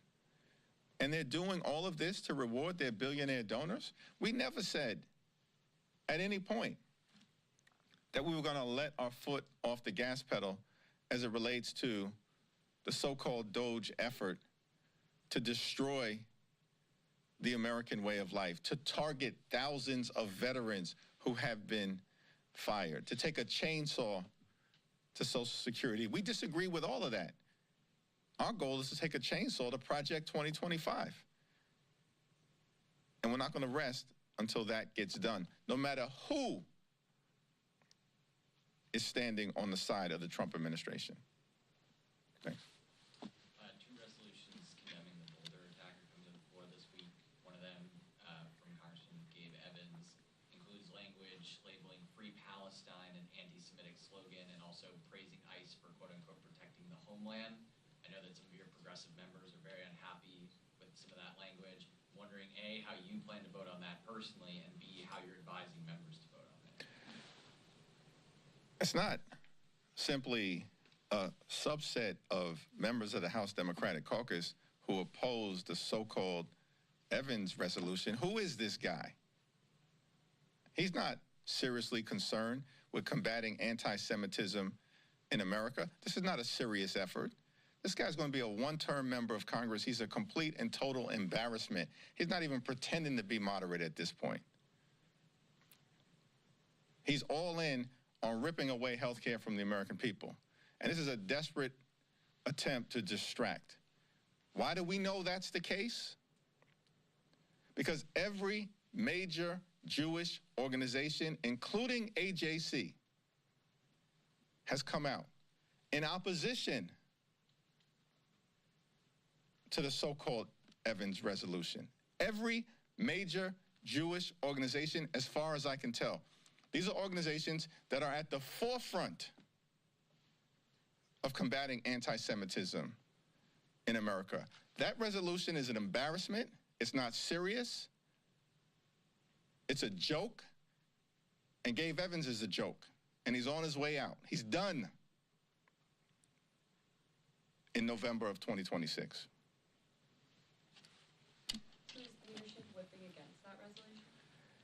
I don't know. We don't normally whip one way or the other as it relates to resolutions. And so it's not my understanding that a decision has been made different than the approach that we normally take. I'm a no. And everyone will have the ability to make their decision in terms of what's in the best interest of the districts that they represent. Anti-Semitism is a scourge on America. Shouldn't be weaponized politically. It's not a Democratic issue or an American issue or a Republican issue. It's an American issue.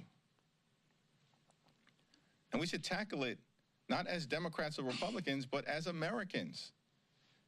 So I'm going to stand on the side of the overwhelming majority of Jewish organizations who have the credibility on this issue and have concluded this is not a serious effort to solve what is a serious problem, anti-Semitism in the United States of America. Thank you, Leader. When we talk about the images that are happening in Los Angeles right now, what is your argument to the American people that the National Guard is not needed in this situation?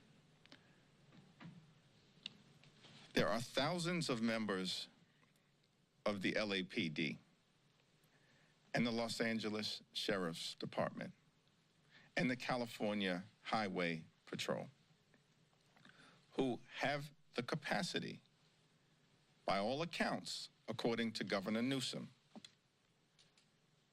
and Mayor Bass, to make sure that the lawlessness and disorder that the Trump administration is clearly trying to bring about by fanning flames and inciting things on the ground in California that the state and local officials and these brave, courageous members of law enforcement, thousands of them who are part of the LAPD, the LA Sheriff's Department, other local law enforcement, and the California Highway Patrol, seem to have the capacity to make sure that the situation is addressed, that peaceful protests are allowed to occur, and that lawbreakers are held accountable. The Trump administration has zero credibility on this issue. Really? I was here on January 6th. Donald Trump wasn't a leader on January 6th. He didn't send the National Guard to stop the violent mob that was brutally beating police officers in plain view for every single American to see. And this guy, who likely withheld the National Guard, he certainly didn't send them forward, is lecturing the country about law and order. And if this wasn't enough of a reason to dismiss his credibility on any of these issues, on his first day in office, Donald Trump pardons hundreds of violent felons, some of whom have gone back to their communities all across America and recommitted crimes against everyday Americans. Give me a break. We're not feeling you, particularly as it relates to this issue. Donald Trump and all of these minions who support him, the sycophants, the extremists, have zero credibility on this issue. Republicans have become the party of lawlessness and disorder. Thank you, Mr. Leader. You said that you could find common ground on removing dangerous felons from the country. What other specific provisions do you and at least some members of your caucus feel they can find common ground with Republicans when it comes to potential for bipartisan immigration reform? Our view on this issue is that we have to secure the border. We have a broken immigration system that should be fixed in a bipartisan and comprehensive way. And at the same time, we need to defend dreamers and farm workers and law-abiding immigrant families. Those are the core principles that could yield an effort to actually address the things that the American people want to address, as opposed to allowing the Trump administration to try to distract the American people by unleashing masked agents. If they were proud of what they are doing, why are they masked? This isn't the 1930s. Why are they masked? And so their core principles that are pretty simple: secure the border decisively. We supported legislation that was negotiated. It was the toughest border security bill to emerge from Congress in modern American history, and Donald Trump killed it. These people have no credibility on the issues that they claim to stand for. It's all a distraction, because their agenda to try to rip health care away from the American people, they're blowing up the economy, totally mismanaging it. The American people know it, which is why his approval ratings have collapsed in general and specifically on the economy. And so every chance they get, they try to provoke the American people on this issue related to immigration. These are people where facts don't matter. Hypocrisy is not a constraint to their behavior. They say one thing and they do the other. And they actually believe that shamelessness is a superpower. We're not falling for it. Not now, not ever. Thank you. And we'll continue to follow the top headlines from around the country and around the world here on Live Now from Fox. I'm Andy Mack. We're back after this.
back into Live Now from Fox. I'm Andy Mack. United States Secret Service officials discuss security for the upcoming military parade. Good afternoon. I am Matt McCool. I am the Special Agent in charge of the U.S. Secret Service Washington Field Office. We are here today with our partners to share security information with you regarding the upcoming Army 250th birthday parade. This is a team effort, and I'd like to take a moment to recognize Chief Smith in the Metropolitan Police Department, Chief Taylor in the U.S. Park Police, the Joint Task Force National Capital Region, the FBI Washington Field Office, the Metro Transit Police, and all of our other outstanding partners in the NCR. The planning for the upcoming Army 250th birthday parade is a testament to our strength of our partnerships in the National Capital Region. Planning an NSSC in a matter of weeks is unprecedented, and our success in creating the security plan was in large part a result of our outstanding relationships as well as our collective NSSE experience. This event marks the 5th National Special Security event to take place in Washington, D.C. this calendar year, which is also unprecedented. The NSSC designation allows the federal government, along with our state and local partners, to use all available resources to implement a comprehensive security plan. The United States Secret Service is extremely proud to lead the development of the security for the celebration of one of the greatest fighting forces the world has ever known. We've coordinated closely with many of the public sector professionals in this room and countless others across the NCR. Our teams work and train frequently and communicate daily to execute high-level security. This shared experience is our foundation, and it is our strength. Looking to the upcoming festival and parade, we're preparing for an enormous turnout, hundreds of thousands of attendees. It is our duty to ensure the safety and security of every participant. We are deploying thousands of agents, officers, and specialists from across the country, backed by the robust network of federal, state, and local partners. Our mission is not just to secure an event, but to ensure public confidence and safety. The Secret Service and our partners want every attendee to be confident in their security and feel safe. That is why we are leaving no stone unturned. Everyone entering the event will go through screening at clearly designated checkpoints. These checkpoints and the entire security perimeter will be mapped out and available at www.nsse.dc.gov, along with important updates on road closures, parking restrictions, prohibited items, and other logistical changes. The Army 250th Birthday Parade and Festival are in close proximity but are two separate events. If you are planning to attend the festival prior to the parade, please note you need to proceed through the magnetometers located on the east side of the National Mall grounds on 7th Street. The screening checkpoint for the Army 250th Birthday Festival will open at 8 a.m. at the following location: 7th Street Northwest between Madison Avenue Northwest and Jefferson Drive Southwest. This will be the only entrance checkpoint into the festival. The screening checkpoint for the Army 250th Birthday Parade will open to the public at 2 p.m. at the following locations: 14th Street between Constitution and Independence Avenue, and C Street Northwest between 18th and 19th Street. Please refer to the prohibited items list on the NSSE website to see which items will not be allowed through the checkpoints. Remember, everyone attending the parade will be screened. I want to stress that if you exit the parade viewing area and choose to return, you will be re-screened again before entering. Aviation and maritime security are also top priorities. The Federal Aviation Administration will issue temporary flight restrictions, and the U.S. Coast Guard will release any maritime advisories. All of this information will be easily accessible through the NSSC website. On the ground, we're taking proactive steps to reinforce the area. You will see 18.5 miles of anti-scale fencing, 17 miles of bike rack, concrete barriers, 175 magnetometers, and officers from federal, state, and local agencies standing post. You may also notice multiple drones operating in the area. These are great tools for law enforcement situational awareness and part of our layered security strategy. Rest assured, all drones will be owned and operated by the Secret Service or our partners, so please do not be alarmed. As the public, you play an important role in ensuring the security of the event by reporting any suspicious activity to the nearest law enforcement official. Remember, if you see something, please say something. We've established a dedicated phone line for residents and businesses in the area who may have questions or issues. In partnership with the D.C. Homeland Security and Emergency Management Agency, we will be sharing that number through community groups. It will be active on the day of the parade. One additional note, we would ask the public, due to the large crowds, noise, and the weather forecast, for their safety, you leave your pets and emotional support animals at home. As always, service animals are welcome. Chief Smith will speak shortly about what all this means for residents, workers, and visitors in the district. MPD has been and continues to be one of our most critical allies, not only during NSSEs, but in the daily work of keeping our capital secure. Another key partner during this event and every day is the United States Park Police. Chief Jessica Taylor and her team have been working with us side by side throughout the planning process, and they are instrumental in ensuring this event is safe and enjoyable for all attendees. Let me close by thanking the men and women of the Secret Service's Washington Field Office and the Dignitary Protective Division who have been working around the clock to create an excellent security plan. And thank you to all the partners here today. Your dedication, your patience, and your professionalism make this effort possible. I cannot thank you enough for your partnership. And now it is my honor to introduce Chief Jessica Taylor of the United States Park Police.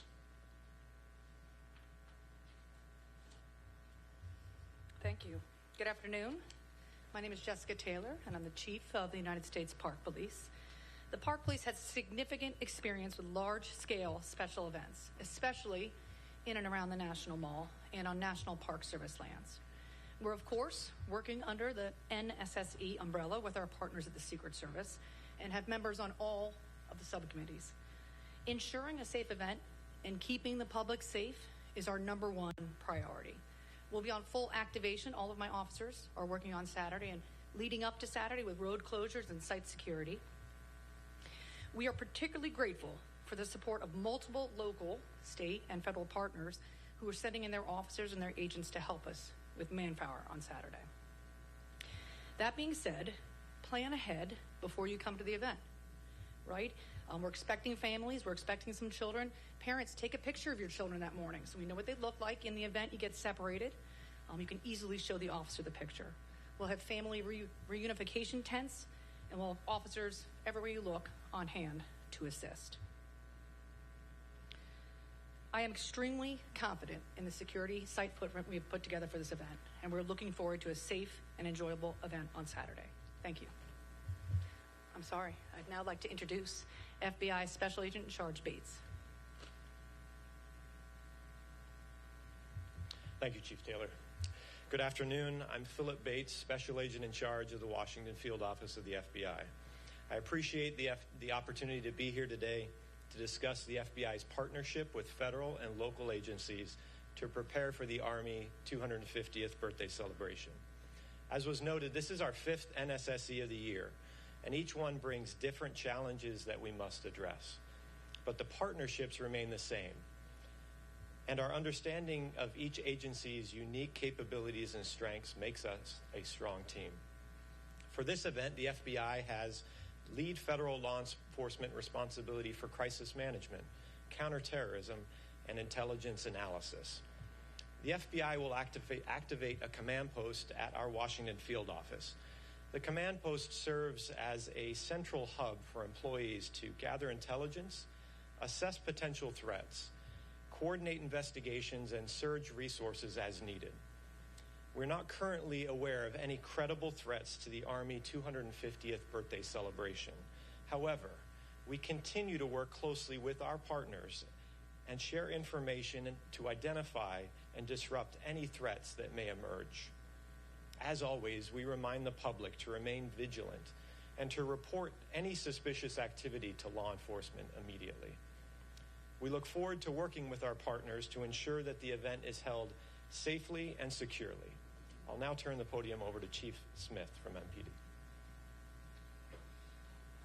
Thank you, Special Agent Bates, and good afternoon, everyone. I'm Chief Pamela Smith, Chief of Police of the Washington Metropolitan Police Department. At Metropolitan Police Department, we have been working very closely with our local, state, and federal partners in preparation for the 250th Army Birthday Parade. I want to reiterate Special Agent Bates and with regards to what he said, that we have been constantly working together to monitor intelligence, and there are at this time no known credible threats to this event. That being said, We always remain vigilant and ready, and as always, we continuously evaluate intelligence and adjust our posture as needed to safeguard the city. As you've heard, this is a significant event with a large footprint, and we want to make sure everyone, residents, visitors, and participants can enjoy this event safely. We expect major impacts to traffic, especially around the National Mall, West Potomac Park, and the Ellipse on Saturday. There will be numerous road closures and parking restrictions in place, and we strongly encourage the public to plan ahead, allow extra travel time, and consider using Metro Transit or other public transportation options. Maps, closure lists, and other important information are available at nsse.dc.gov, and we'll continue to push updates through MPD's social media channels. MPD is no stranger to large events like this one. We will be enhancing our posture across the city. MPD will be in full activation beginning Saturday morning.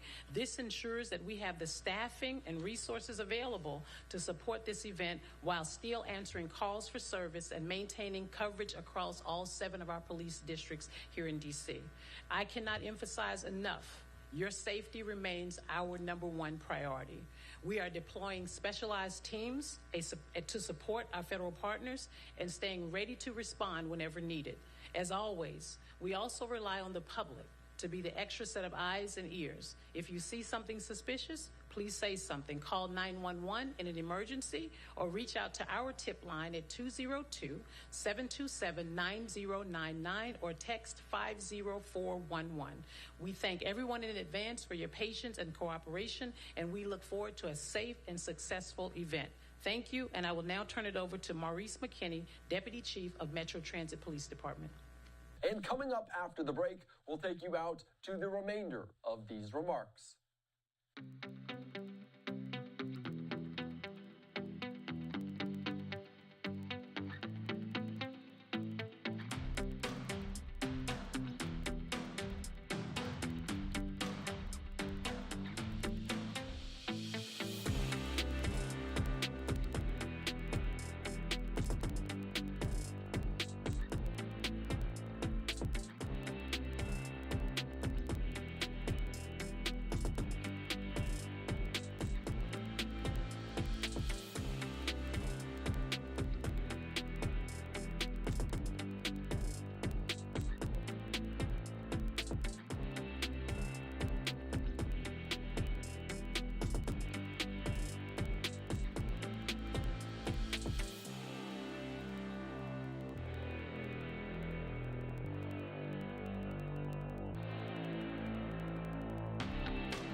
Welcome back into Live Now from Fox. I'm Andy Mack. Let's quickly take you out to hear the remainder of this event. Good afternoon, everyone. Maurice McKinney, Deputy Chief, Metro Transit Police, Special Operations Bureau. Metro will support the Army 250 by operational support that we will increase staffing at all of the stations surrounding the parade and festival routes. Metro Transit Police will increase officer presence in and around all of the stations to include Smithsonian, Archives, Federal Triangle. As it relates to rail operations, Metro will operate on a normal service. There will be My apologies. Metro will operate on normal service, and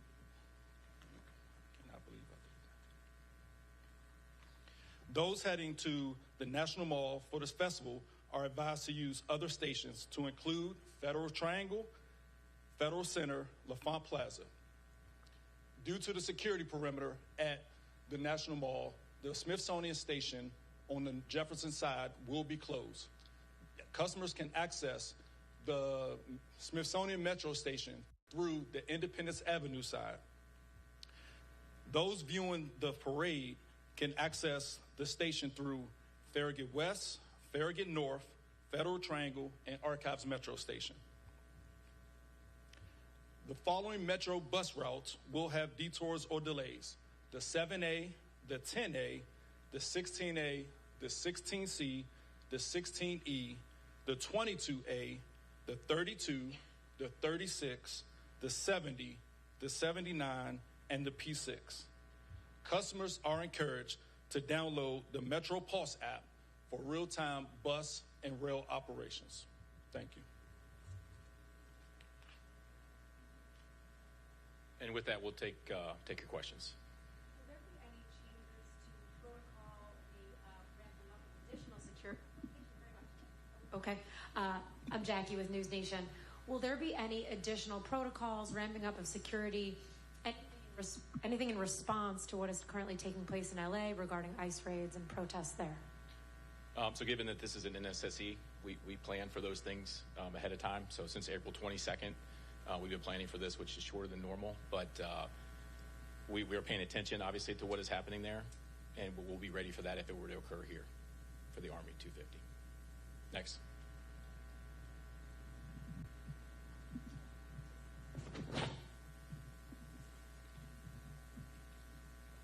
Hi, Hassan Khan with Politico. Just to kind of follow up on that, what have you guys been expecting or discussing in terms of whether we see a similar deployment of federal troops, maybe perhaps a DC National Guard as we've seen in California in response to protests? So I'll just say we're not expecting it. We have no intelligence of that, happening here. But if it does, we have the resources to handle it. Right here in the front. Excuse me. Ma'am. Hi there. Thank you so much. Sure. Nicole Scango with CBS News. Two questions. One, can you speak a little bit about First Amendment activity and plans for protesters? Mm-hmm. Sure. And then just as a second question, curious, you mentioned the 18.5 miles of fencing. Mm-hmm. We've seen much of that go around the White House this morning. Mm-hmm. Do you anticipate that fencing will stay much beyond the event, or at what point should we see that come down? We're planning on everything to be cleaned up by the 19th.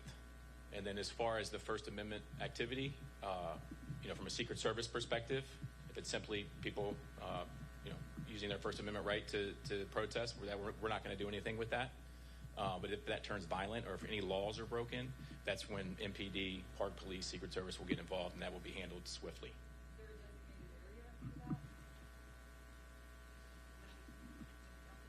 You want to take it? Yeah.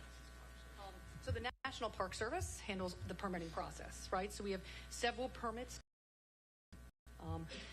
From what we reviewed thus far in our communications list, we don't have any significant concerns. We don't have a designated area. According to the permit, they'll request where they want to be, and the National Park Service will make a decision based on the NSSE and the security perimeter. But First Amendment activity, significant experience with all the events in the mall, right? So certainly the Park Police and MPD is well prepared.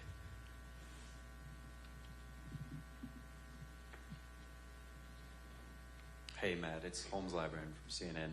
I'm curious, what is the number that you're really expecting right now for counter-protesters? I know you mentioned in terms of attendees, we're talking hundreds of thousands. Mm-hmm. Are we seeing anywhere near that number for counter-protesters? No, not even close. We're tracking about 9 First Amendment activity demonstrations. No, but nowhere, I'm not going to get into the exact number, but it's not that high. Is there a plan in place to call National Guard if needed? We actually have National Guard. Yeah.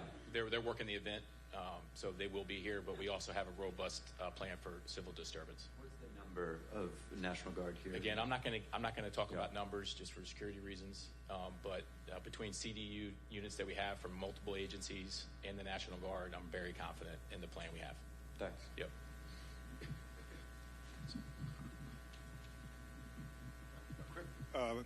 Mark Seegers, Channel 4. A quick follow-up on the National Guard that has been deployed, and will they be, whichever National Guard is it, will they be armed?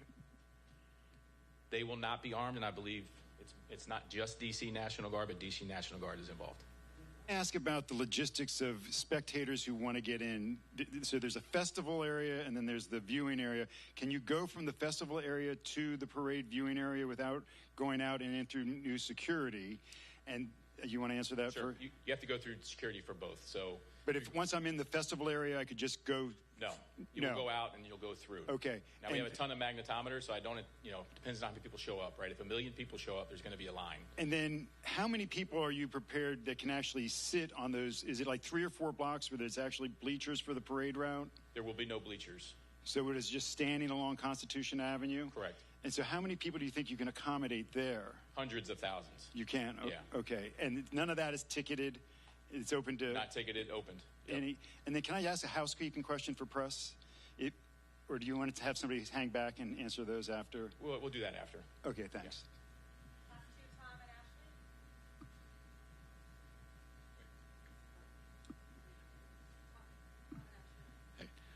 Wanted to ask, first off, related to what you were just talking about, will there be people on both sides of Constitution to watch it, or just the north side? The majority of people will be on the south side of Constitution. Okay. And there will be some available area on the north side. And this may be more for the MPD chief here, Smith, but we unfortunately had the double stabbing and the shooting this weekend while World Pride was going on, not right where the parade was. What do you do to prevent something from happening, not necessarily right at the parade, but in the area not too far from it like that this weekend? Well, we're prepared. I think as law enforcement personnel, we've already gone through the executive steering committee with regards to the resources that we'll have allocated to the 250th, and that's the same thing we would do in any other special event that we have across the city. Making sure our resources are available. If something happens, being able to redeploy those resources to those areas. Follow up real quick. How much are you helping Park Police? Is this like an all hands on deck day for you as well? I stated in my remarks that this is full activation. Okay, and that means that's throughout the city, though, right? Not just here, or it's throughout the city. Of course, I still have to maintain the rest of the 7 districts across the city. Okay, and are you confident you have enough to do all of that? I'm confident. Thanks, Chief. Sir.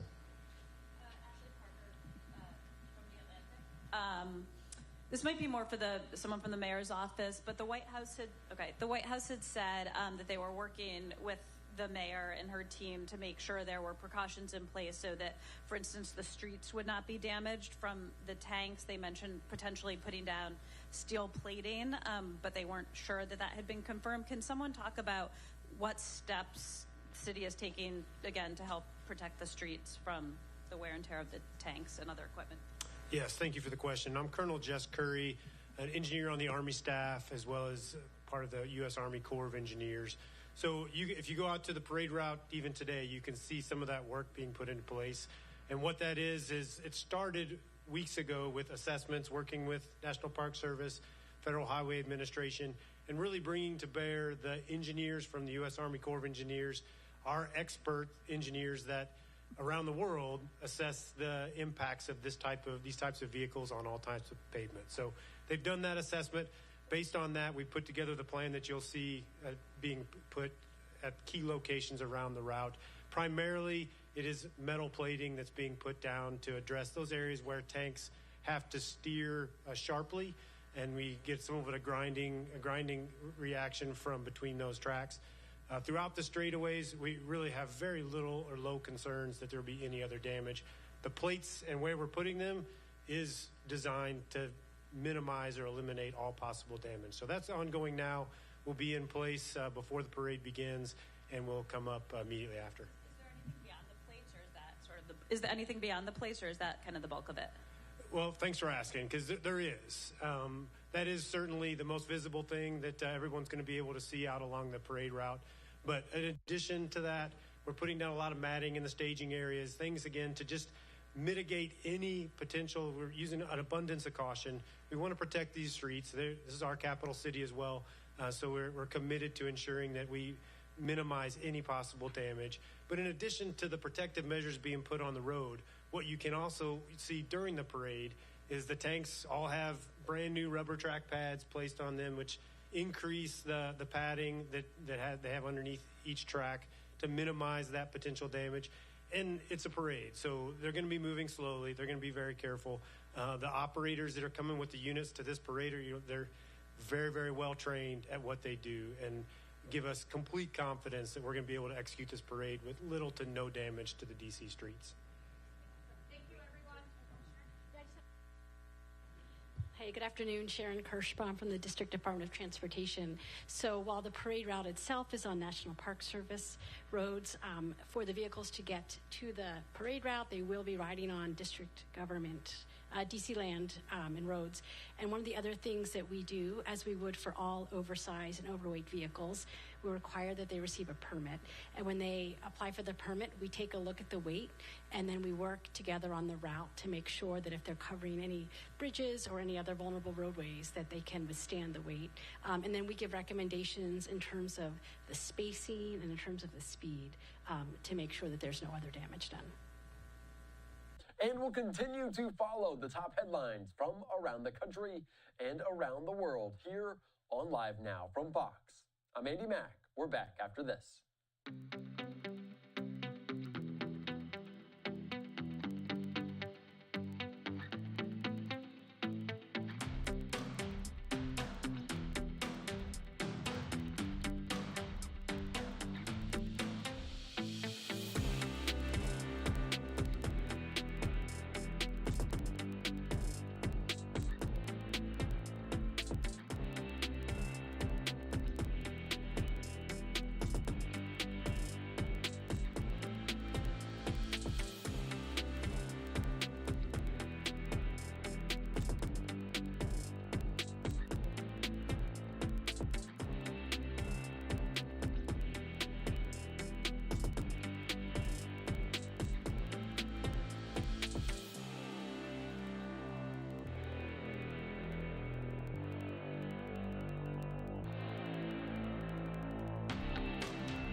As I'm sure you are aware, there was a large protest this afternoon.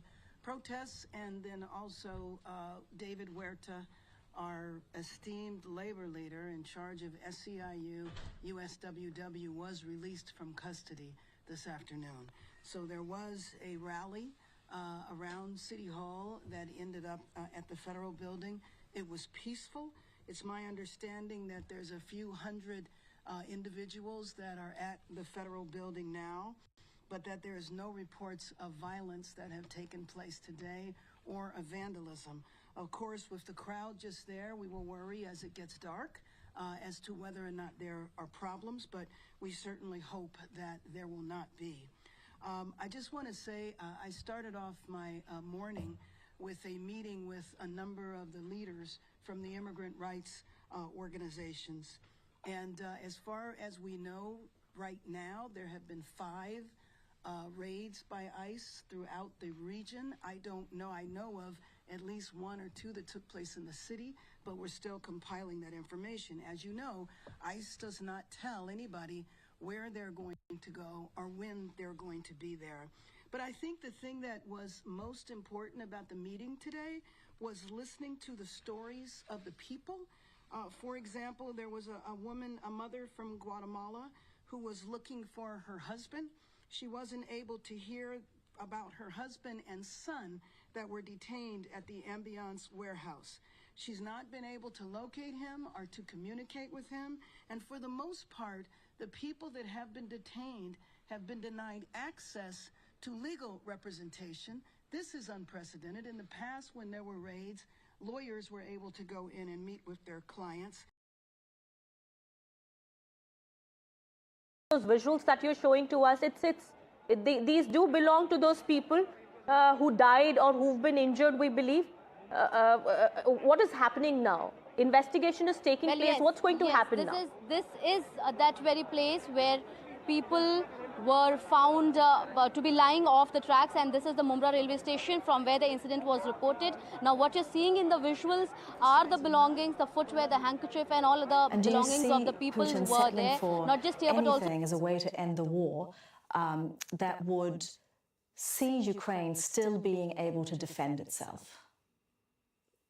I think Alexander is making a very good point. It should be said, it is not a monolithic country. Inflation is at least 21% inside Russia. The oil price is low. The Russians have to face whether to have a draft again. They have adapted technically, but they're still throwing bodies at the front line. They haven't adapted their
Kursk.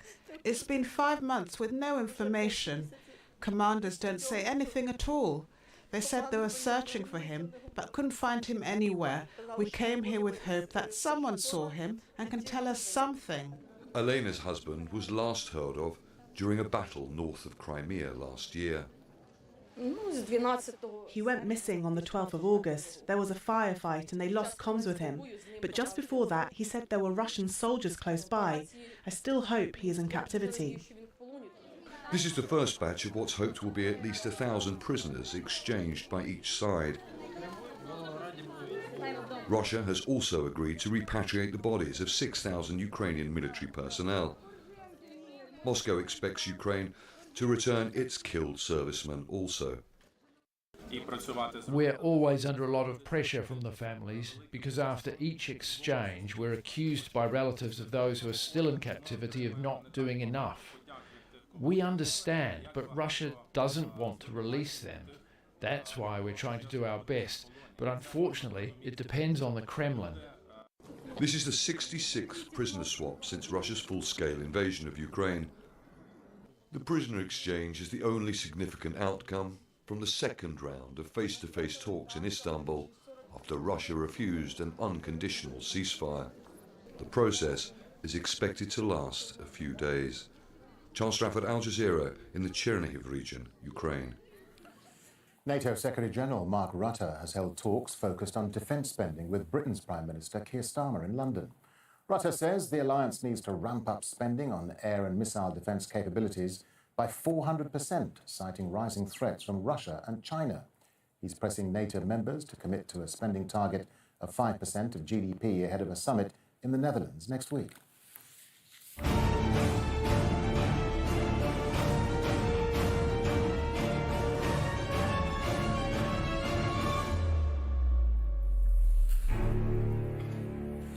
Now, 12 international activists on a Gaza-bound aid boat captured by Israeli forces are on the brink of being deported.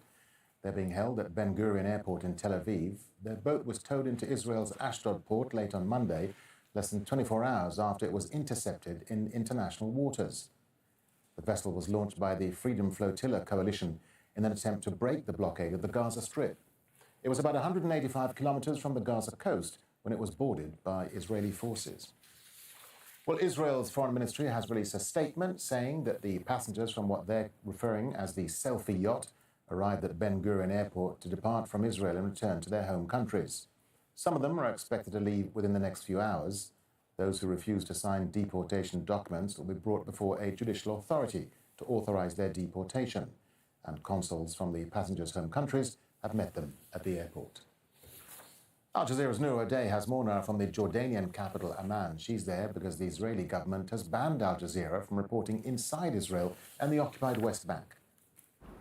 As the sun was setting on Gaza and Israel, the Israeli Navy brought in the Madlin boat where 12 activists, international activists, were trying to break the Israeli siege on Gaza and really bring back focus to this illegal Israeli blockade. The activists, who include a French member of the European Parliament, will be deported, as we've heard from officials of the Israeli government, who accuse the 12 activists of entering Israel illegally. Of course, this boat was headed to Gaza. It was not headed to Israel, and it did not enter Israeli territorial waters. It was taken over by the Israeli army in international waters. There's been a lot of reaction from across Europe, protests in several European capitals, but Israel insists that this blockade is legal, even though nobody in the world agrees with it.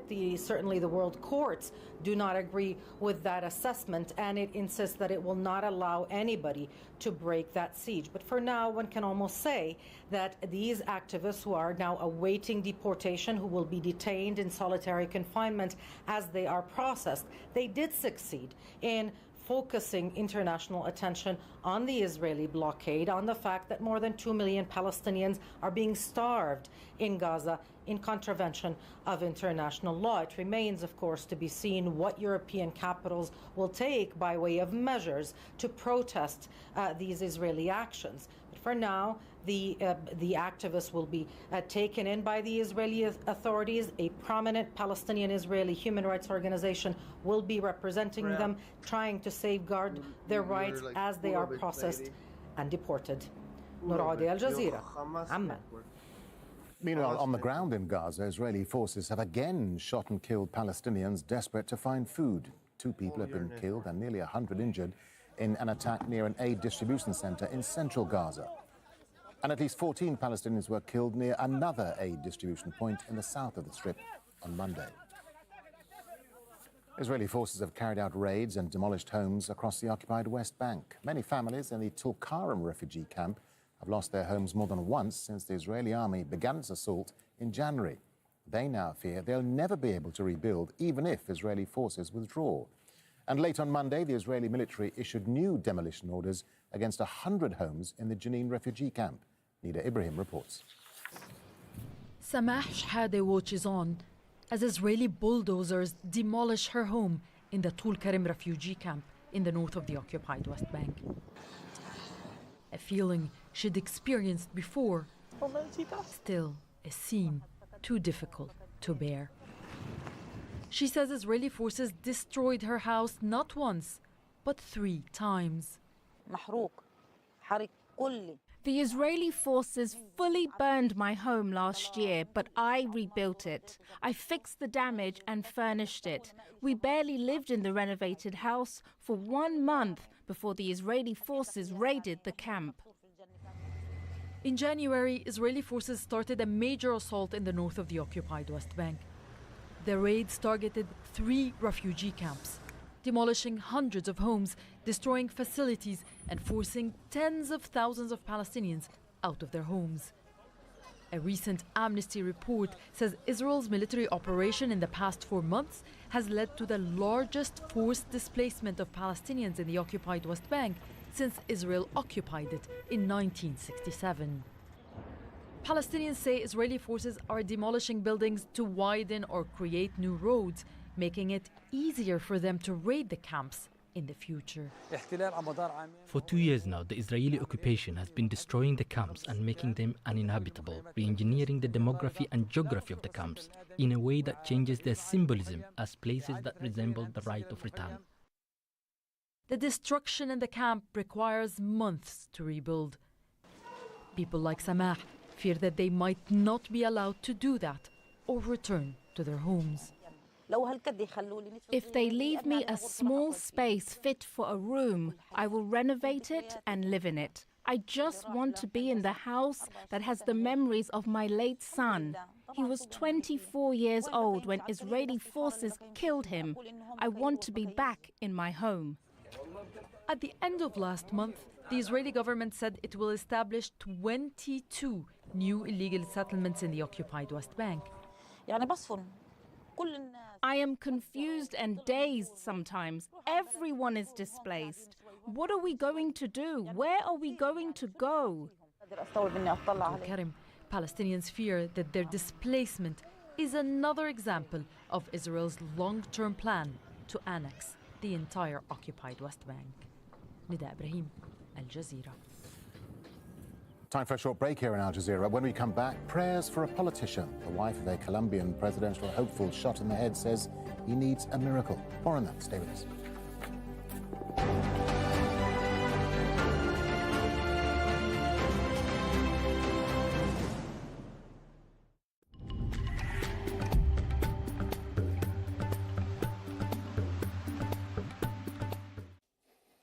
Okay, this is a satellite picture over Turkey. Spot a cloud. Pretty hard to do. It's almost wall-to-wall sunshine by day and just clear nights. This is a picture on Tuesday. An increasing breeze, admittedly, through a very warm Istanbul at 29. That breeze, so the Aegean, will then spread eastwards, and it won't knock temperatures very much down from what they are currently. 28 in Gaza, for example, 34 in Amman. It is clearly hotter to the east, but not record-breakingly so. Just about the 40 mark, maybe 1 or 2 degrees above, and with an increasing breeze in this circulation west of Kuwait, the chances are we'll see a dust or a sandstorm, and that general haze will tend to push down through the Gulf states, where this time of the year you've always got a hazy atmosphere. 40 in Doha, you'll notice, 44 in Riyadh, 45 in Mecca, but not much chance of showers beyond the mountains of Iran. Still, the monsoon breeze is blowing up the coast of Africa, and it, of course, has to turn in Tanzania, so it tends to induce showers here. The bigger ones have recently been further west, in, for example, Gabon and the Republic of Congo. They're still there, I have to say. To the south, though, winter is showing itself. This is the start of Tuesday. The temperature's down to 1 degree in Windhoek. It does warm up a little.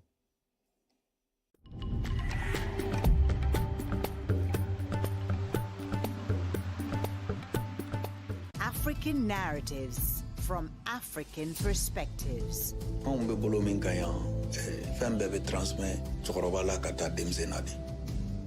Short documentaries from African filmmakers from Mali and Gabon.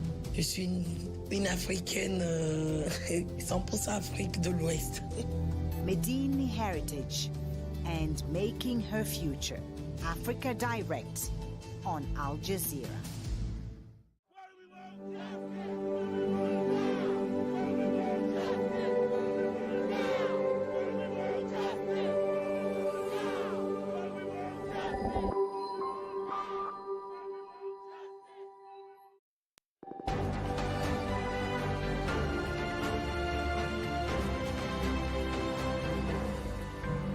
Hello again, you're watching Al Jazeera. A quick reminder of our top stories here this hour. The US government is beefing up military deployments to Los Angeles on the fourth night of immigration protests.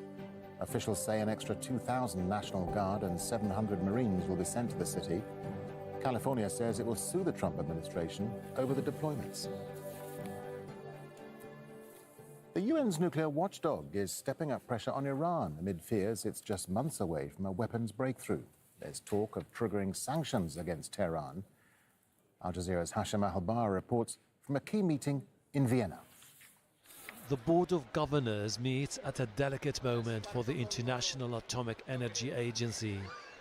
In a confidential report, the nuclear watchdog has blamed Iran for expanding its uranium-enriched program, saying Tehran has 400 kilograms of uranium enriched to 60% purity, enough to make 10 nuclear weapons if it increased the enrichment to weapons-grade level of 90%.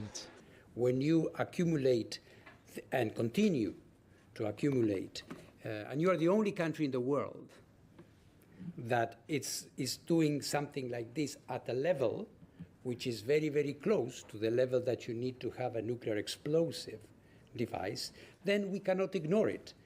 It is not per se a forbidden activity, but we cannot ignore.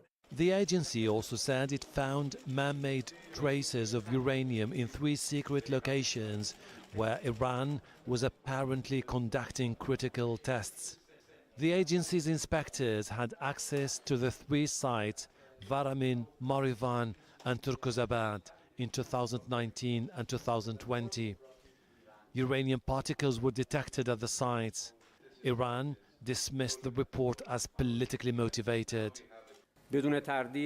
Undoubtedly, the response to confrontation will not be more cooperation. The Islamic Republic of Iran has prepared a series of steps and measures. The other side is more or less aware of our capabilities and capacities in this regard. Definitely, based on upcoming developments, we will implement a range of measures with coordination with the Atomic Energy Organization and other relevant bodies. Washington and Tehran have for more than a month been negotiating a diplomatic deal over Iran's nuclear program. The Americans want to see Iran stop its program in exchange for lifting some sanctions. France, Germany and the UK may now rally IAEA member states to adopt a resolution triggering a so-called snapback mechanism that could see United Nations sanctions imposed against Iran. The US and many European countries fear Iran could be just a few months away from its nuclear weapon breakthrough. That's why they want Tehran to stop immediately enriching uranium. Israel has warned it will take all the necessary measures to prevent Iran from acquiring a nuclear weapon, raising the specter of military confrontation in the Middle East. Hashim Ahbara, Al Jazeera, Vienna. Meanwhile, the United States is preparing for more nuclear talks with Iran. President Donald Trump says Tehran's a tough negotiator. Al Jazeera's Kimberly Halpern